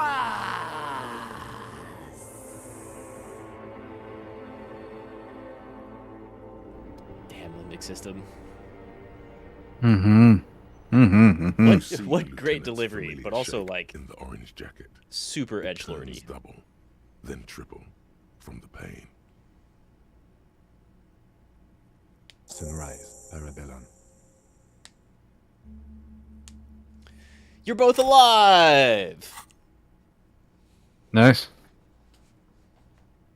That's not always the case. Yeah, because if I don't stop them, they'll shoot Kim. They can shoot Kim. You can both die there. What happened? You shot the major in the face. A firefight ensued. Yes. A blood-stained killer. As retaliation, the rifleman tried shooting you. He hit the cuirass. I heard it go off. I was looking for a clear line of sight to him. I shot and wounded him, while Glenn took a bullet in the spine. It was meant for me. He did not survive. This is not the first person to die in his place. He goes on. Titus, Fat Angus, and Theo charged. Angus and Theo did not make it. They both died before they made it to intensive care. Titus survives. So do Alain and the musician. I forget his name. Yes, he's still alive too. Theo is the old guy. Theo is the old guy. Glenn. Fat Angus died. Fat Angus was the one who cracked. Glenn's the guy who got shot, and Shanks is the one who ran. Mm-hmm. You were bleeding out by then. I think you said something about your wife, and you warned me. I was able to disarm one of them, the Pole, before she got a jump on me. Thank you. I killed her. And that's what happened. He also got the other merc, the one that was in full armor.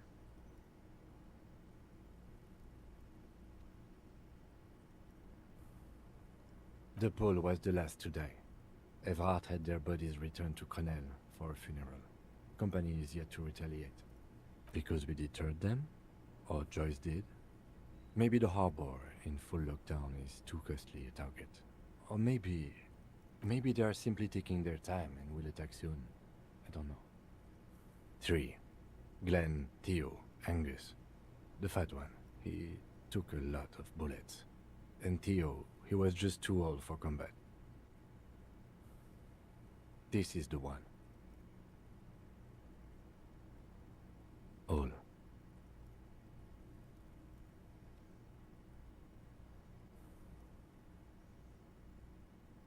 Oh no, officer. It's pretty bad. 6 people are dead. But what's done is done. The violence is cordoned off. The Hornets did not get into the beehive. The worst scenario has not materialized. Yet. And we are still alive. Both of us. He did not expect you both to survive once you stepped between those two armies. His smoking, his hunched back. You have it worse, but he took a real beating. That cigarette has medicinal purposes. I don't know that he was ever wearing that jacket. I don't know why that's an option. Yes. The joke wasn't funny anymore. I took it off. The close proximity of death must have made the lieutenant contemplate his life choices. He's done with the jacket. Well, I guess in some way you can convince him to wear it. I'm pretty sure you can convince him to wear it, but I don't know how. Sunrise Parabellum. Sunrise, prepare for war. It's an old revolutionary saying. Isn't that written on your... It served you well. The gates of the harbor are boarded up. The streets are a little more empty. Apocalyptic violence is yet to erupt, I am relieved to say. I think we may have held it off, for now. Barely. Yes, we have also completely failed, but that's okay. Reasonably bad. You were shot in the left quadriceps. That's your thigh. It appears no major arteries were nicked. The bullet was removed and a bacterial infection treated with mercurochrome. The bruising in your shoulder is negligible. The armor took the brunt of the fire. We will see. If it's possible, then by pure willpower alone, you are going to have to become a psycho-locomotor. Not very. I have a concussion from that woman beating me with the butt of her gun. I tried to not move too much. Things would be worse if you didn't warn me. Thank you. I did not see her coming. Stupid of me. No. A man and a woman sit in the front seat of an armored motor carriage. The woman is driving. The man lights a cigarette. Jean Vicmer is his name. The asphalt vanishes under the wheels of the machine. Ahead, harbor cranes rise to the sky. Back to that shithole, he says. I called your station after the fight. The injury was logged in. They told me they've sent officers to join you on the site. None here yet. I'm sure they're worried about you. That means he hasn't seen them around while you were out. They're not really worried about you. If they were, wouldn't they be here? I don't know. I did. Hell yeah. No need. Yes, need. Yeah, like, it's well deserved. A million thanks, Kim.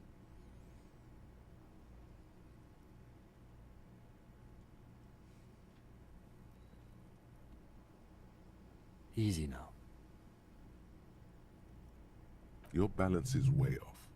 You feel like you're about to fall over on that thing. How are you? It's a good thing you already got all your dancing done with. Mm-hmm.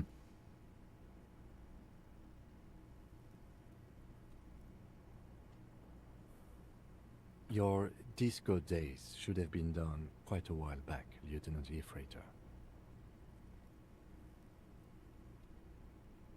I honestly don't know.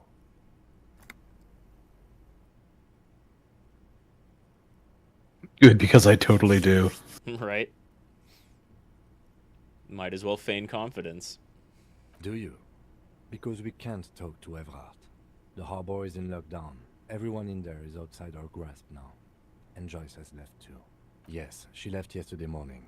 To meet the board of Wild Pines. Or that is what I've heard. There's a pin somewhere in the machine that keeps Connell from sending in a death squad. Maybe it's her. Maybe she kept her hand.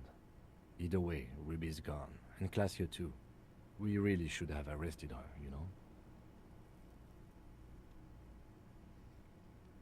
I don't know. I think the theory you presented, it's someone else, outside our circle of suspects, was right. It better be. Everyone within the circle is either dead or gone. Honestly, I think our investigation has not produced a single credible suspect. Damn, it's somebody else.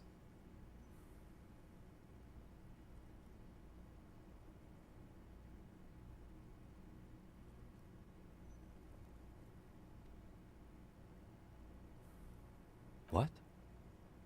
Every piece of garbage in the city is not connected to the case. You don't have to keep everything. He's wrong. Okay. I don't know. That's been there for years. Yes, God cursed the footprints, not solving the case for us. Au diable. It's extremely easy. There are thousands lying around. We found one, all completely unusable. It's precisely how easy it is to find one that makes the bullet useless. We could find thousands more if we wanted. All of Revachol is full of them. But they seemed so mysterious. No need to be melodramatic.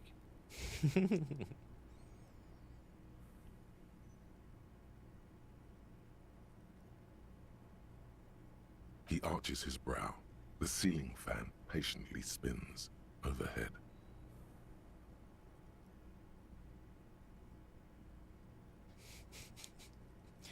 Go back to your other questions? Or other statements at this point, rather. Yeah. I'm listening. Don't be narcissistic. Half the cops in Revachol West are his peonies. Even if you are, it is not a decisive factor in this case. That does make some sense. I'm ready to hear what you think about solving crimes now. It really is very hard. That concussion must be making him dizzy. Well, giving up? No. Hell yeah. No. Are you ready to limp? Good. Where do you want to limp to? Let's do that.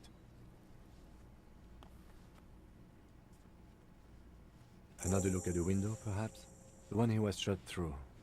I don't know. I can't think of anything better. As you turn, a bright light catches your eye, making you squint. From a distant sunset, a stage light, flash photography, nowhere in particular. It's just what superstar law officers Wow. do. They squint at lights. This is unrelated to the stuff that just happens. It's one of those Kappa type triggers that's only popping up right now. Huh. Yeah, you have. You're a big dick cop, Dick Mullen. Salamonkey badass on the edge disco cop. Time to recede into a ludicrous fantasy world. No. Yeah, it makes a lot more sense if it happens earlier. And even then, you're not really going for a lot of that.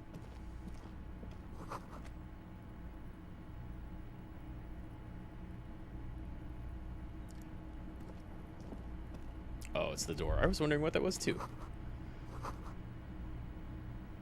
You can walk right into Kim's room? Holy shit. I don't remember ever seeing this screen. Maybe you can only do it right now.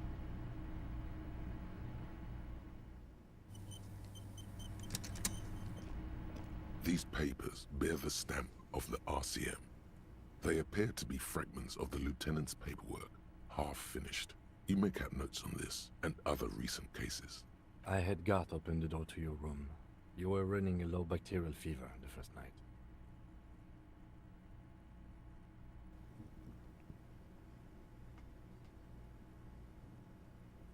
Back there on the plaza, I think you very nearly had a heart attack. Alcoholism has damaged you more than words have. You should go. It's another way of saying you've actually been through worse than this gunshot wound. Which, by the way, struck you somewhere in the pelvis. Mm-hmm. Even if you get all of the armor pieces, there are no leg armor pieces. Yep. Well, whatever they had for leg pieces would have been like the guy was wearing that part of it, right? Like we got the boots off of him, but Well, you didn't get the boots off of him, which is why you don't have well, them. you can get the boots off of him, I mean. You can get the boots off of them, but he was wearing like underwear, and then in the trash dump, you found his pants, but they weren't armored pants. She certainly had her priorities straight when she was packing.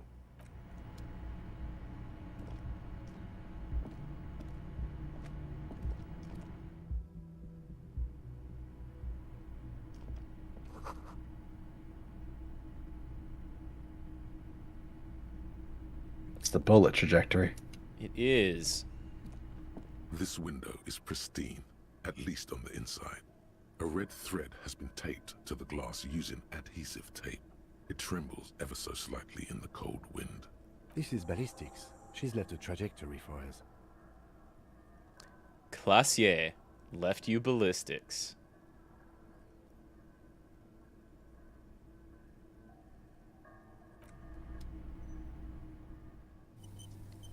This window is pristine, at least on the inside. The golden light melts away into the blue, glassy darkness of your mind. In it are two neon-lit shapes, a man and a woman on the single bed. Like the witness said, the man is kneeling, the woman is on her back. It's the night of March 4th and a shot has just been fired. The man looks directly at the woman. The shot's possible directions converge in his mouth, a ray cast from somewhere outside, entering his brain, ending him. The red thread bisecting the room shows the trajectory of the bullets. From the roof outside, location A prime, the glass fractures around the bullet hole, shards face inwards like a corona behind the woman's back. Maybe if you extrapolate all possible points of origin first, the thread will make sense. The man does not know the bullet has entered his brain. He never will. Death comes faster than the realization. Ruby ruled this out vehemently. The shot would have been heard from downstairs, where no one heard it. The likelihood of A prime has fallen drastically. You may be looking for a sniper. It could have shot from the doomed commercial district. That's still pretty close, though. Yeah, it's pretty close, but it's not the rooftop. Maybe Nah. in the noise of the whirling in rags, no one heard the shot from there. The shot had to come from a greater distance, beyond A prime. Should we extrapolate to include every possible point of origin in Martinez? You would need a map for that. A map of Martinez. You're thinking, what if the shot didn't come from the roof?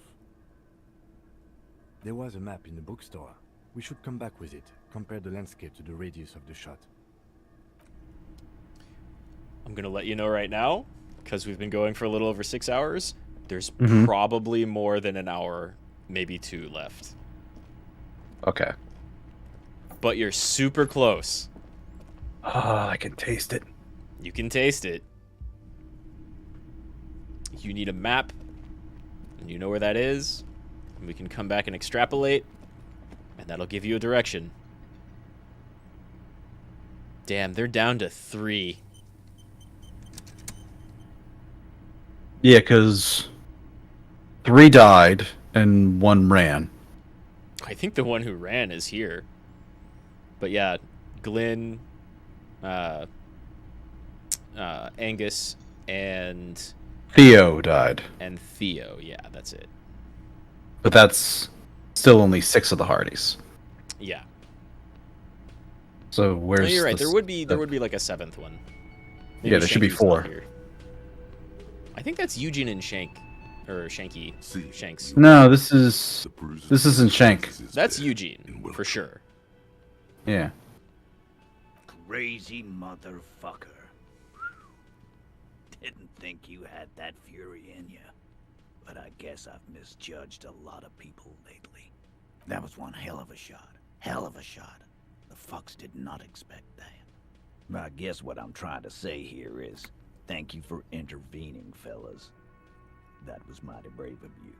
His hand is covered in bruises and half plastered. Still, this hulking lump of man is glad to be alive. This is big. It's as big of a thank you as Titus Hardy can muster under any circumstances. Now, how can I help you?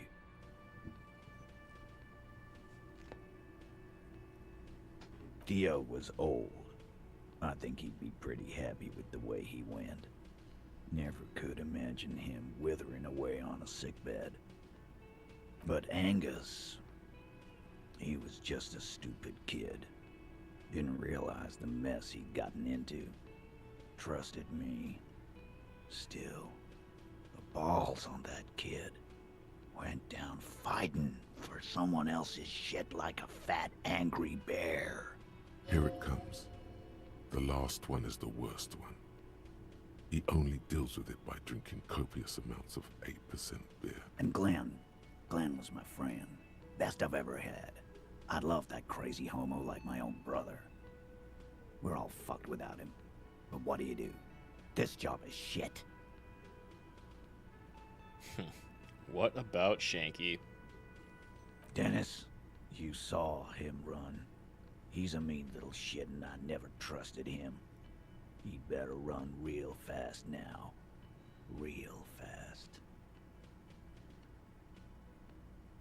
Well, yeah. Memento Mori. Right. It means you might die tomorrow. So live every day like it's your last. Absolutely. Today, I'm going to Elaine. get drunk, Yeah. eat good food, and bed a good-looking guy. Cause tomorrow, a motor carriage might run me over. Or you might die of a heart failure. Or syphilis. Hey, fuck you for ruining a beautiful idea. I mean, First, same type of we're end. gonna find Dennis. I'm going to find Dennis. I'm going to find him, and then I'm going to kill him. The tone of the statement is so matter of fact. It's as though he were talking about picking up a morning newspaper on his daily walk around the block. I'm not going to pick this fight. Shakes his Yeah, head, that's fair. but doesn't say anything. Go ahead then. Maybe they'll only break his legs. We're hunting that rat down. Let it be known what happens to cowards. And then, I guess I'll take a closer look at our union members. There's bound to be some ambitious fellows there who'd love nothing more than advancing social democracy by busting some heads. I'm sure that's Might how it even works. ask Tibbs if he's tired of replacing windows, and maybe wants to have some fun with his brother. Anyway, don't you worry. As long as Titus Hardy's standing, there will be Hardy Boys. Don't know? Don't care. I'll be glad if I never see that fucking woman again. Even after all that hell, he's still bitter about her? Nope. He did. Uh-huh. He shrugs and tries to look uninterested.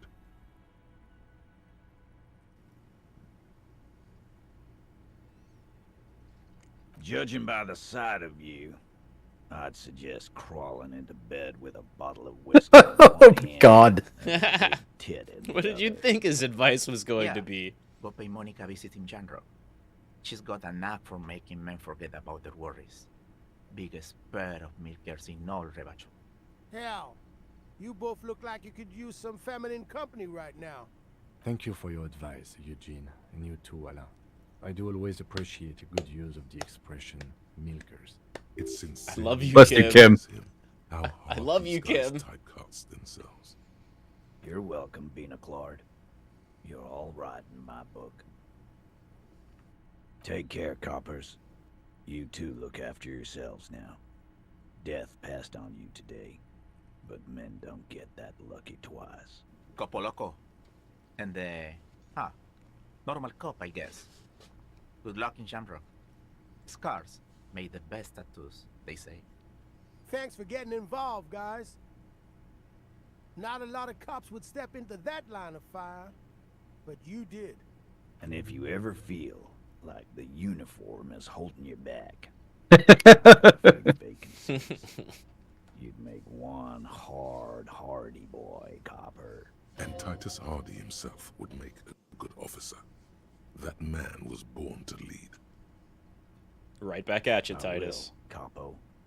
That's a promise. Now scoot, because the Hardy Boys got some mourning and drinking to do. Take it easy on the drink. The danger has not passed. This town needs you on your feet. Good point, Bino Claude. We'll keep the vol under 12%. Just some moderate beer. 12%'s not moderate beer. No, it's quite strong. All right. Yeah, I think you're right. Of as late as it is, probably a good time to save. We know what we need to do. We know where we're going. Yes. Yeah, you know exactly where you're going. You're a little on rails from here, but like there's still I'll say It's like 2 hours, yeah. I'll say there's still like 3, maybe 4, depending on how you count it, big conversations left. Damn. Yeah. Game's big. But you're headed in the right direction. Mm-hmm. Who the fuck shot him? Who the fuck shot him? Because it wasn't Ruby. Nope. And it wasn't Clausier. Nope. And it wasn't the Mercs, though they're an easy target. It probably wasn't the Mercs. They seemed pretty convinced it wasn't them. Assumably, we've seen them. Was it fucking Joyce? It's a fine guess. She would have the means to have a rifle like that. And the knowledge. And the knowledge. Maybe she wanted to start a war between the dock workers and Wild Pines the whole time? Maybe she's there to break the strike in her own way. Right. That's why she got out of Dodge. She could have just been lying to you, yeah, and then completely left, like, as soon as she saw that tribunal was about to go down. She was there minutes before. I think we can fairly safely rule out Pigs, Kuno, and Kuno S. Yeah, that's a safe bet. It could have been maybe Everett has talked about having a B team, or like the Hardys have mentioned that in this stream too. Could be Everett's brother. Could be Everett's brother. Maybe they wanted to start a war. They've already kind of talked about it. I mean, yeah.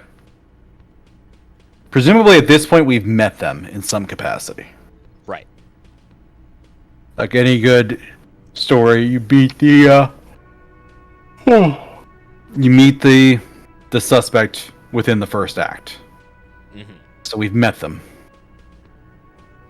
It wasn't us or the other cops. That doesn't make sense. No, that doesn't make any sense. Harry definitely has some lines about like, oh god, what if I'm the fucking murderer? But I think that kind of gets mirrored in the Dick Mullen book, where he's like said to be a murderer but definitely isn't.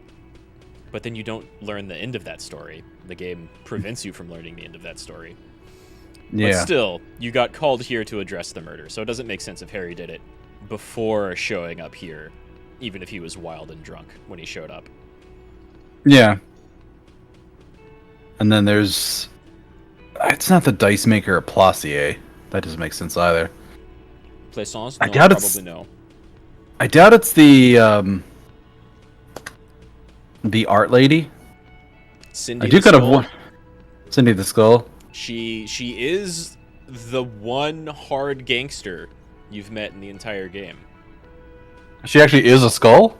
She's a skull. Oh shit. She actually is a skull. But yeah, there's nothing pointing at her. Let's see. There's also... There's this guy here. There's the fucking There's the Sunday guy in the friend. suit. Yeah, the Sunday friend. The Sunday friend, who says he saw it. He said he saw the lynching. He saw the lynching. And he used his bureaucratic speak to tell you almost nothing. He told you some things, but couldn't really provide too much.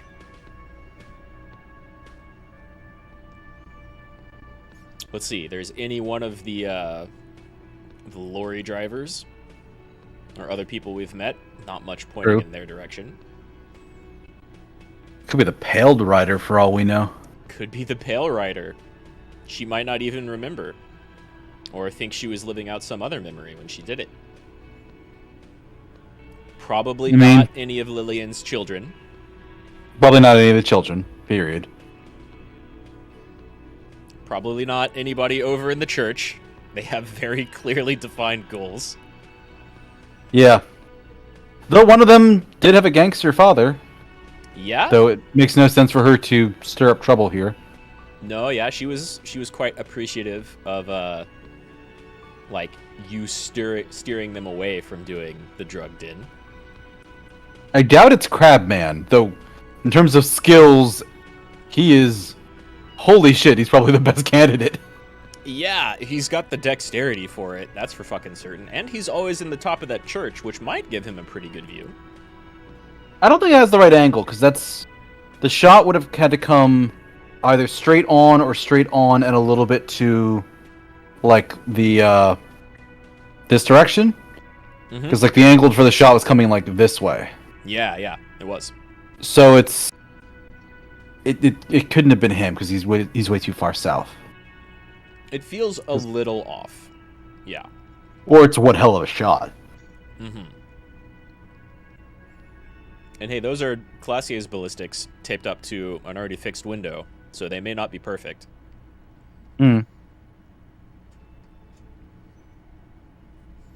So, like, the rooftops over there are kind of a suspect. We definitely know people can have access to them. You got on top of the Feld building. The problem with that is, again, with It's with the her same as, like, ballistic. the church angle. They're in very similar spots. It's even worse because the problem is the wall. Like going up to Colassia's room. Mm-hmm. Just step outside because we can actually demonstrate this here. Going up to Colassia's room, the shot has to have come in either straight on or up in this direction. So anything south here hits the wall. Mm-hmm. Yeah, and the ballistics looked like it was veering off kind of towards the top of the screen. Like it's towards that far incline up on the roof. So it was inside the angle of this building to the left. So it's possibly in here. But this is one of the best candidates. Maybe. Or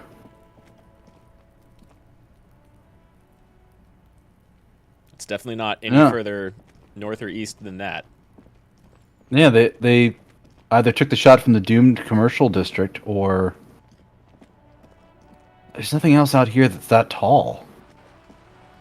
Nope. Unless they're in a fucking chopper. Just hovering out here. Yeah. But we'll find out next time when we get that. I have to know. I have to look at the map now. Ah, all right. Oh my god. Things have gotten out of hand. I thought the psychic stuff was bad, but the crime, it's even worse. I haven't been able to come to work for 3 days. The shop has been locked. No sales, gangbangers running around, shooting everyone.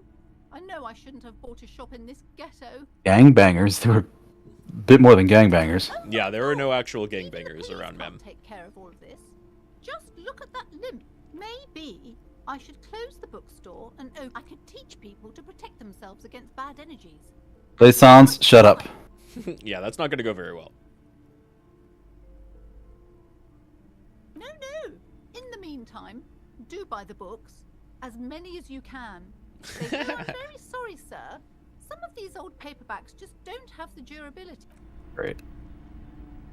The book was up top, at the very end of the stairs. You mean the map? Yeah, the map. The map.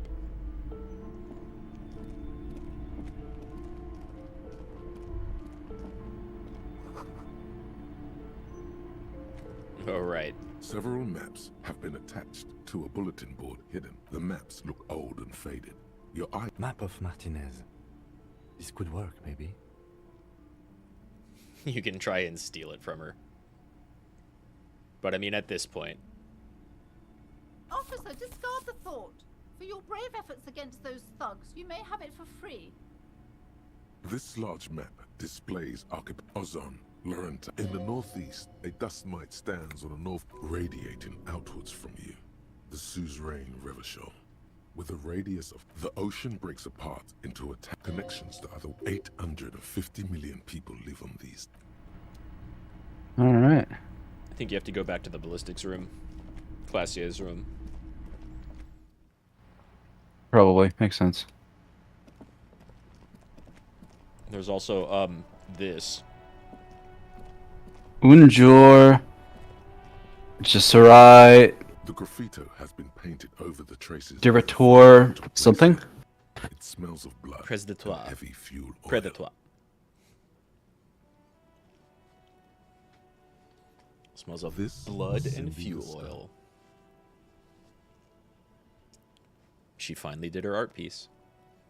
The lieutenant crouches, touching the fuel oil with his finger. Looks like it, yes. This is still fresh. It wasn't here yesterday. And blood. Some of it is even yours. Heavy fuel oil. Isn't that... She used the fucking blood from the murder scene. She's pretty hardcore. She's pretty hardcore. What are you trying to imply, Fingers? Oh, it's got a cool idea. Buy some smokes, light up a ciggy and throw it in there. You know. It's made out of blood and fuel. You could set the whole message on fire. It'd be pretty disco.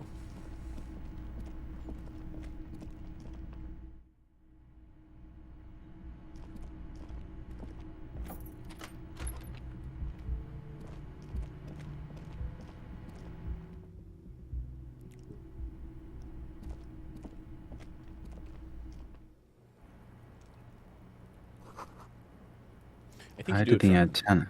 I think you do it from inside the room. Let's try it from here. Okay.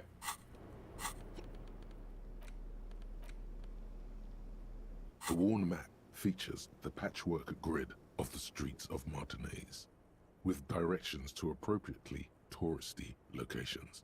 Here, your finger moves through the various streets, across Rue de Saint Ghislain and Rue Saint-Cypar, over Saint-Brun and Martinez North, finally coming to a halt on the spot where you are currently standing, although the map gives no such indication itself. Yeah, so this is down and enclosed. Like, it can't have come south because it's going to hit the wall.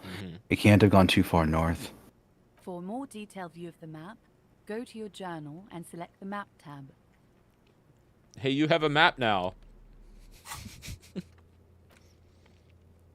A thing we've never had, but could have picked up in the very beginning of the game. Oh, by the way, you have fast travel now.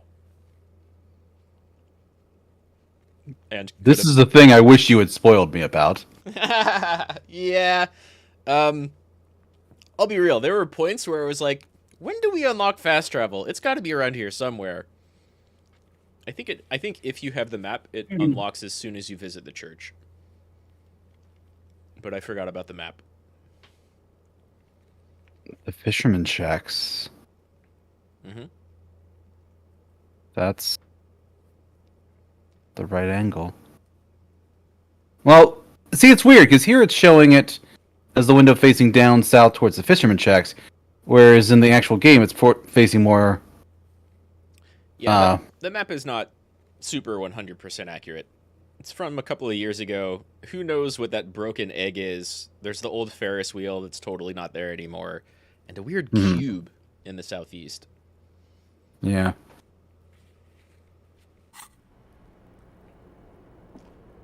Still, gives you an idea.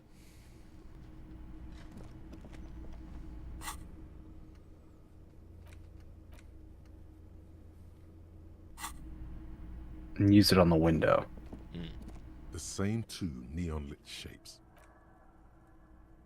According to your map of the district, this shot could have come from a wide angle of locations, starting with the northern edge of the abandoned boardwalk, ending with an islet in the bay. Let's call them B prime.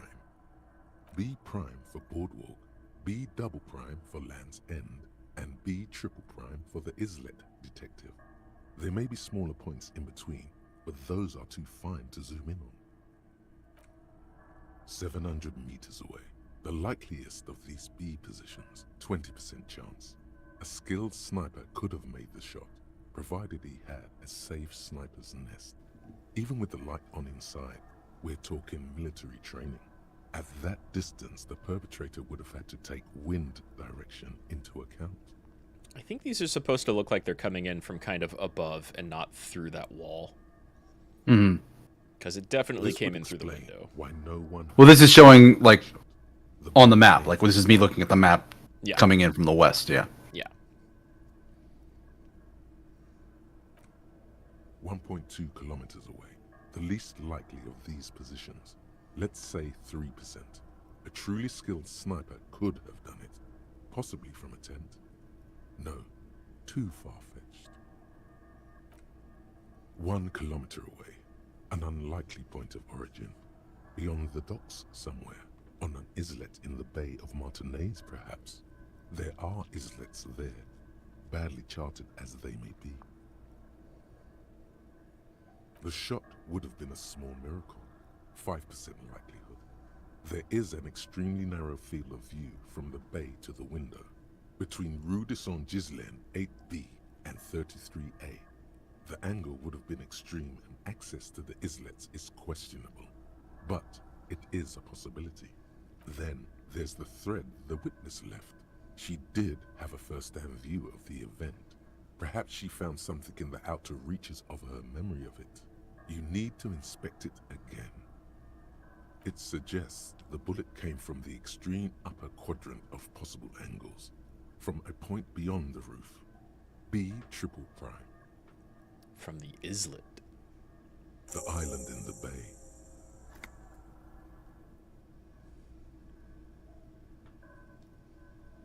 She was there that night. She would have known precisely where the bullet hole was in the glass. It also looks like there may be more to her skill set than we know.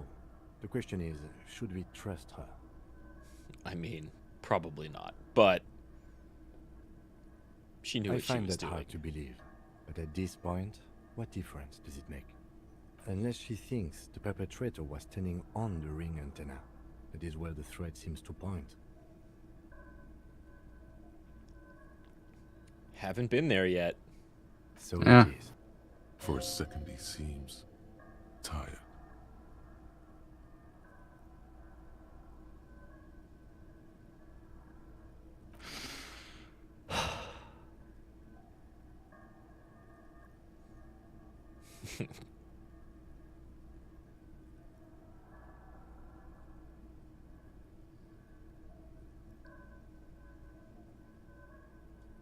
Okay, let's go to the fucking island. How do we get there? Joyce Messier had a sloop, but she's gone. Ah, but Lillian. Ah, yes, of course. The village. Let's go. So it's none of the locations. It's It was literally somewhere. fucking none of the locations you've ever seen yet. That doesn't mean that it didn't come from somebody that we've already met. Correct. And my suspicion of Joyce grows, but it is almost midnight my time. We are almost 7 hours in. Yeah. I need to sleep. Don't want to have to wait another week, but I need to sleep. I don't want to steal your sleep away. I still want to say there's at least an hour and a half left. Mm-hmm. There are 3 big powerful scenes coming up. There's magic coming up, even though we've kind of already seen that in the church. And hey, what a fight! What a gunfight! That was a hell of a boss fight. I don't think we saw it. And it might depend on like actions taken in the middle of the fight or prep for it.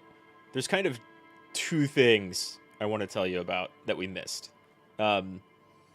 So there were the 3 mercenaries, right? And Kim gets 2 of them. The one that he gets first was the one who was completely, totally armored up. Him, who's a bad shot, got the guy who's like an okay shot. He definitely has sight problems. But the merc who was fully, completely armored up, he gets through the slit in the helmet eyes. He makes a shot that has like a third of an inch of open space. That's just nuts. Just straight into the guy's brain. Kim's amazing. And then the other thing I wanted to mention is, you know how you have 24 voices in your head from all of your stats? Well, there's actually a 25th one that we missed. But the reason, and we may have like discarded it anyway based on how you're playing, but the way you get it is in the very, very, very beginning of the game. When you wake up, you have to have an inland empire, I think, of at least 4, and make a like background check. That isn't even a thing you roll for, but gets rolled anyway. When you examine the fan with your tie on it.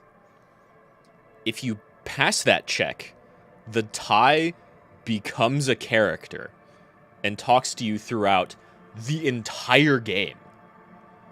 Oh. And it's even crazier than electrochemistry.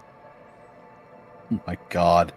There's a lot of fun dialogue with the tie, but the coolest thing that we've now passed is it like heavily encourages you to buy a bottle of like 100% alcohol from I forget his name, one of the bums that can sell you stuff over by Idiot Doom Spiral. Mm-hmm. And if you have that and the tie in that final gunfight, the tie will prompt you to make a Molotov out of that alcohol and the tie and launch it at Courtenay. Holy shit. Yeah. So we've missed a character, which is fucking wild. But to be fair, yeah, it lends itself heavily to more unhinged playthroughs. Yeah, very true there. And also, you said you never saw that one guy run off either. I don't think I've ever seen Shanky run off. I don't remember that happening at all. I'll have to, like, go back and check, but I don't remember Shanky fleeing and everybody being pissed at him. I think I just remember him freezing and doing nothing in the middle of combat. Which makes me wonder, like, how wildly that fight can change. Because presumably, with the mercs there doing their tribunal, they're going to have to die. Well, or you and Kim can die.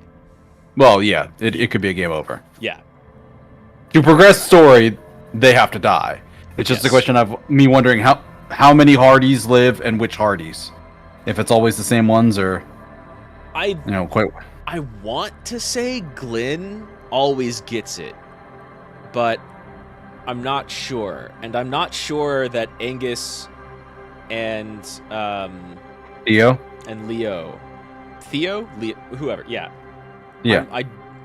I'm not sure about them always getting it either. So, like, things do change. You can get out of that fight and continue the story, but Kim dies. Mm-hmm.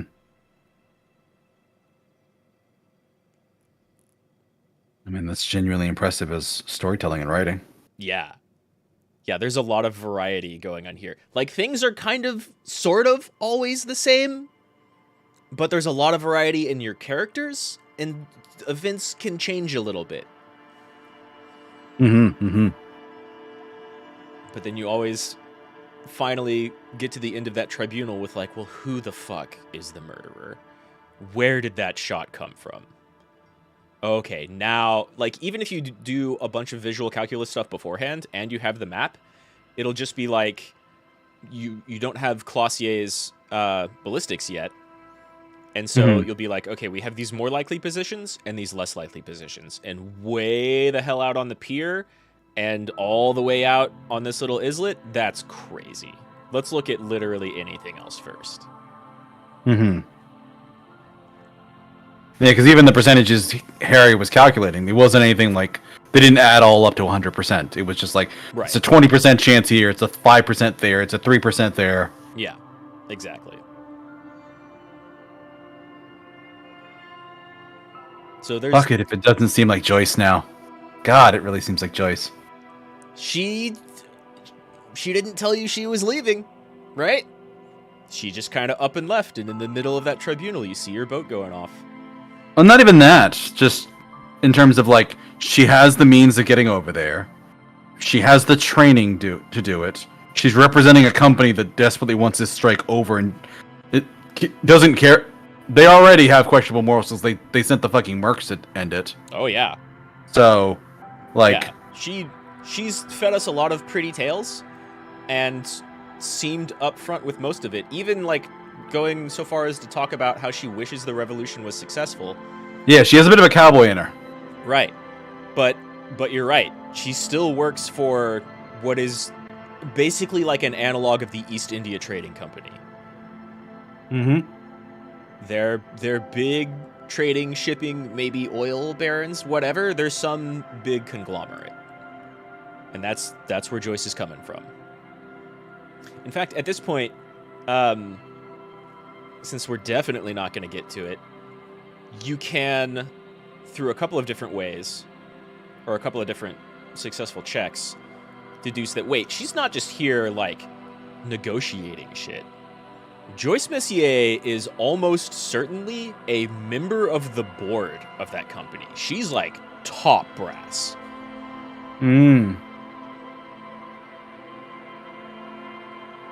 So maybe she's here there, making and sure she's there something gets personally. done. Yeah, She's there personally. Yeah. So there's a lot of suspicions, right? Also, you've still never seen Everett's brother.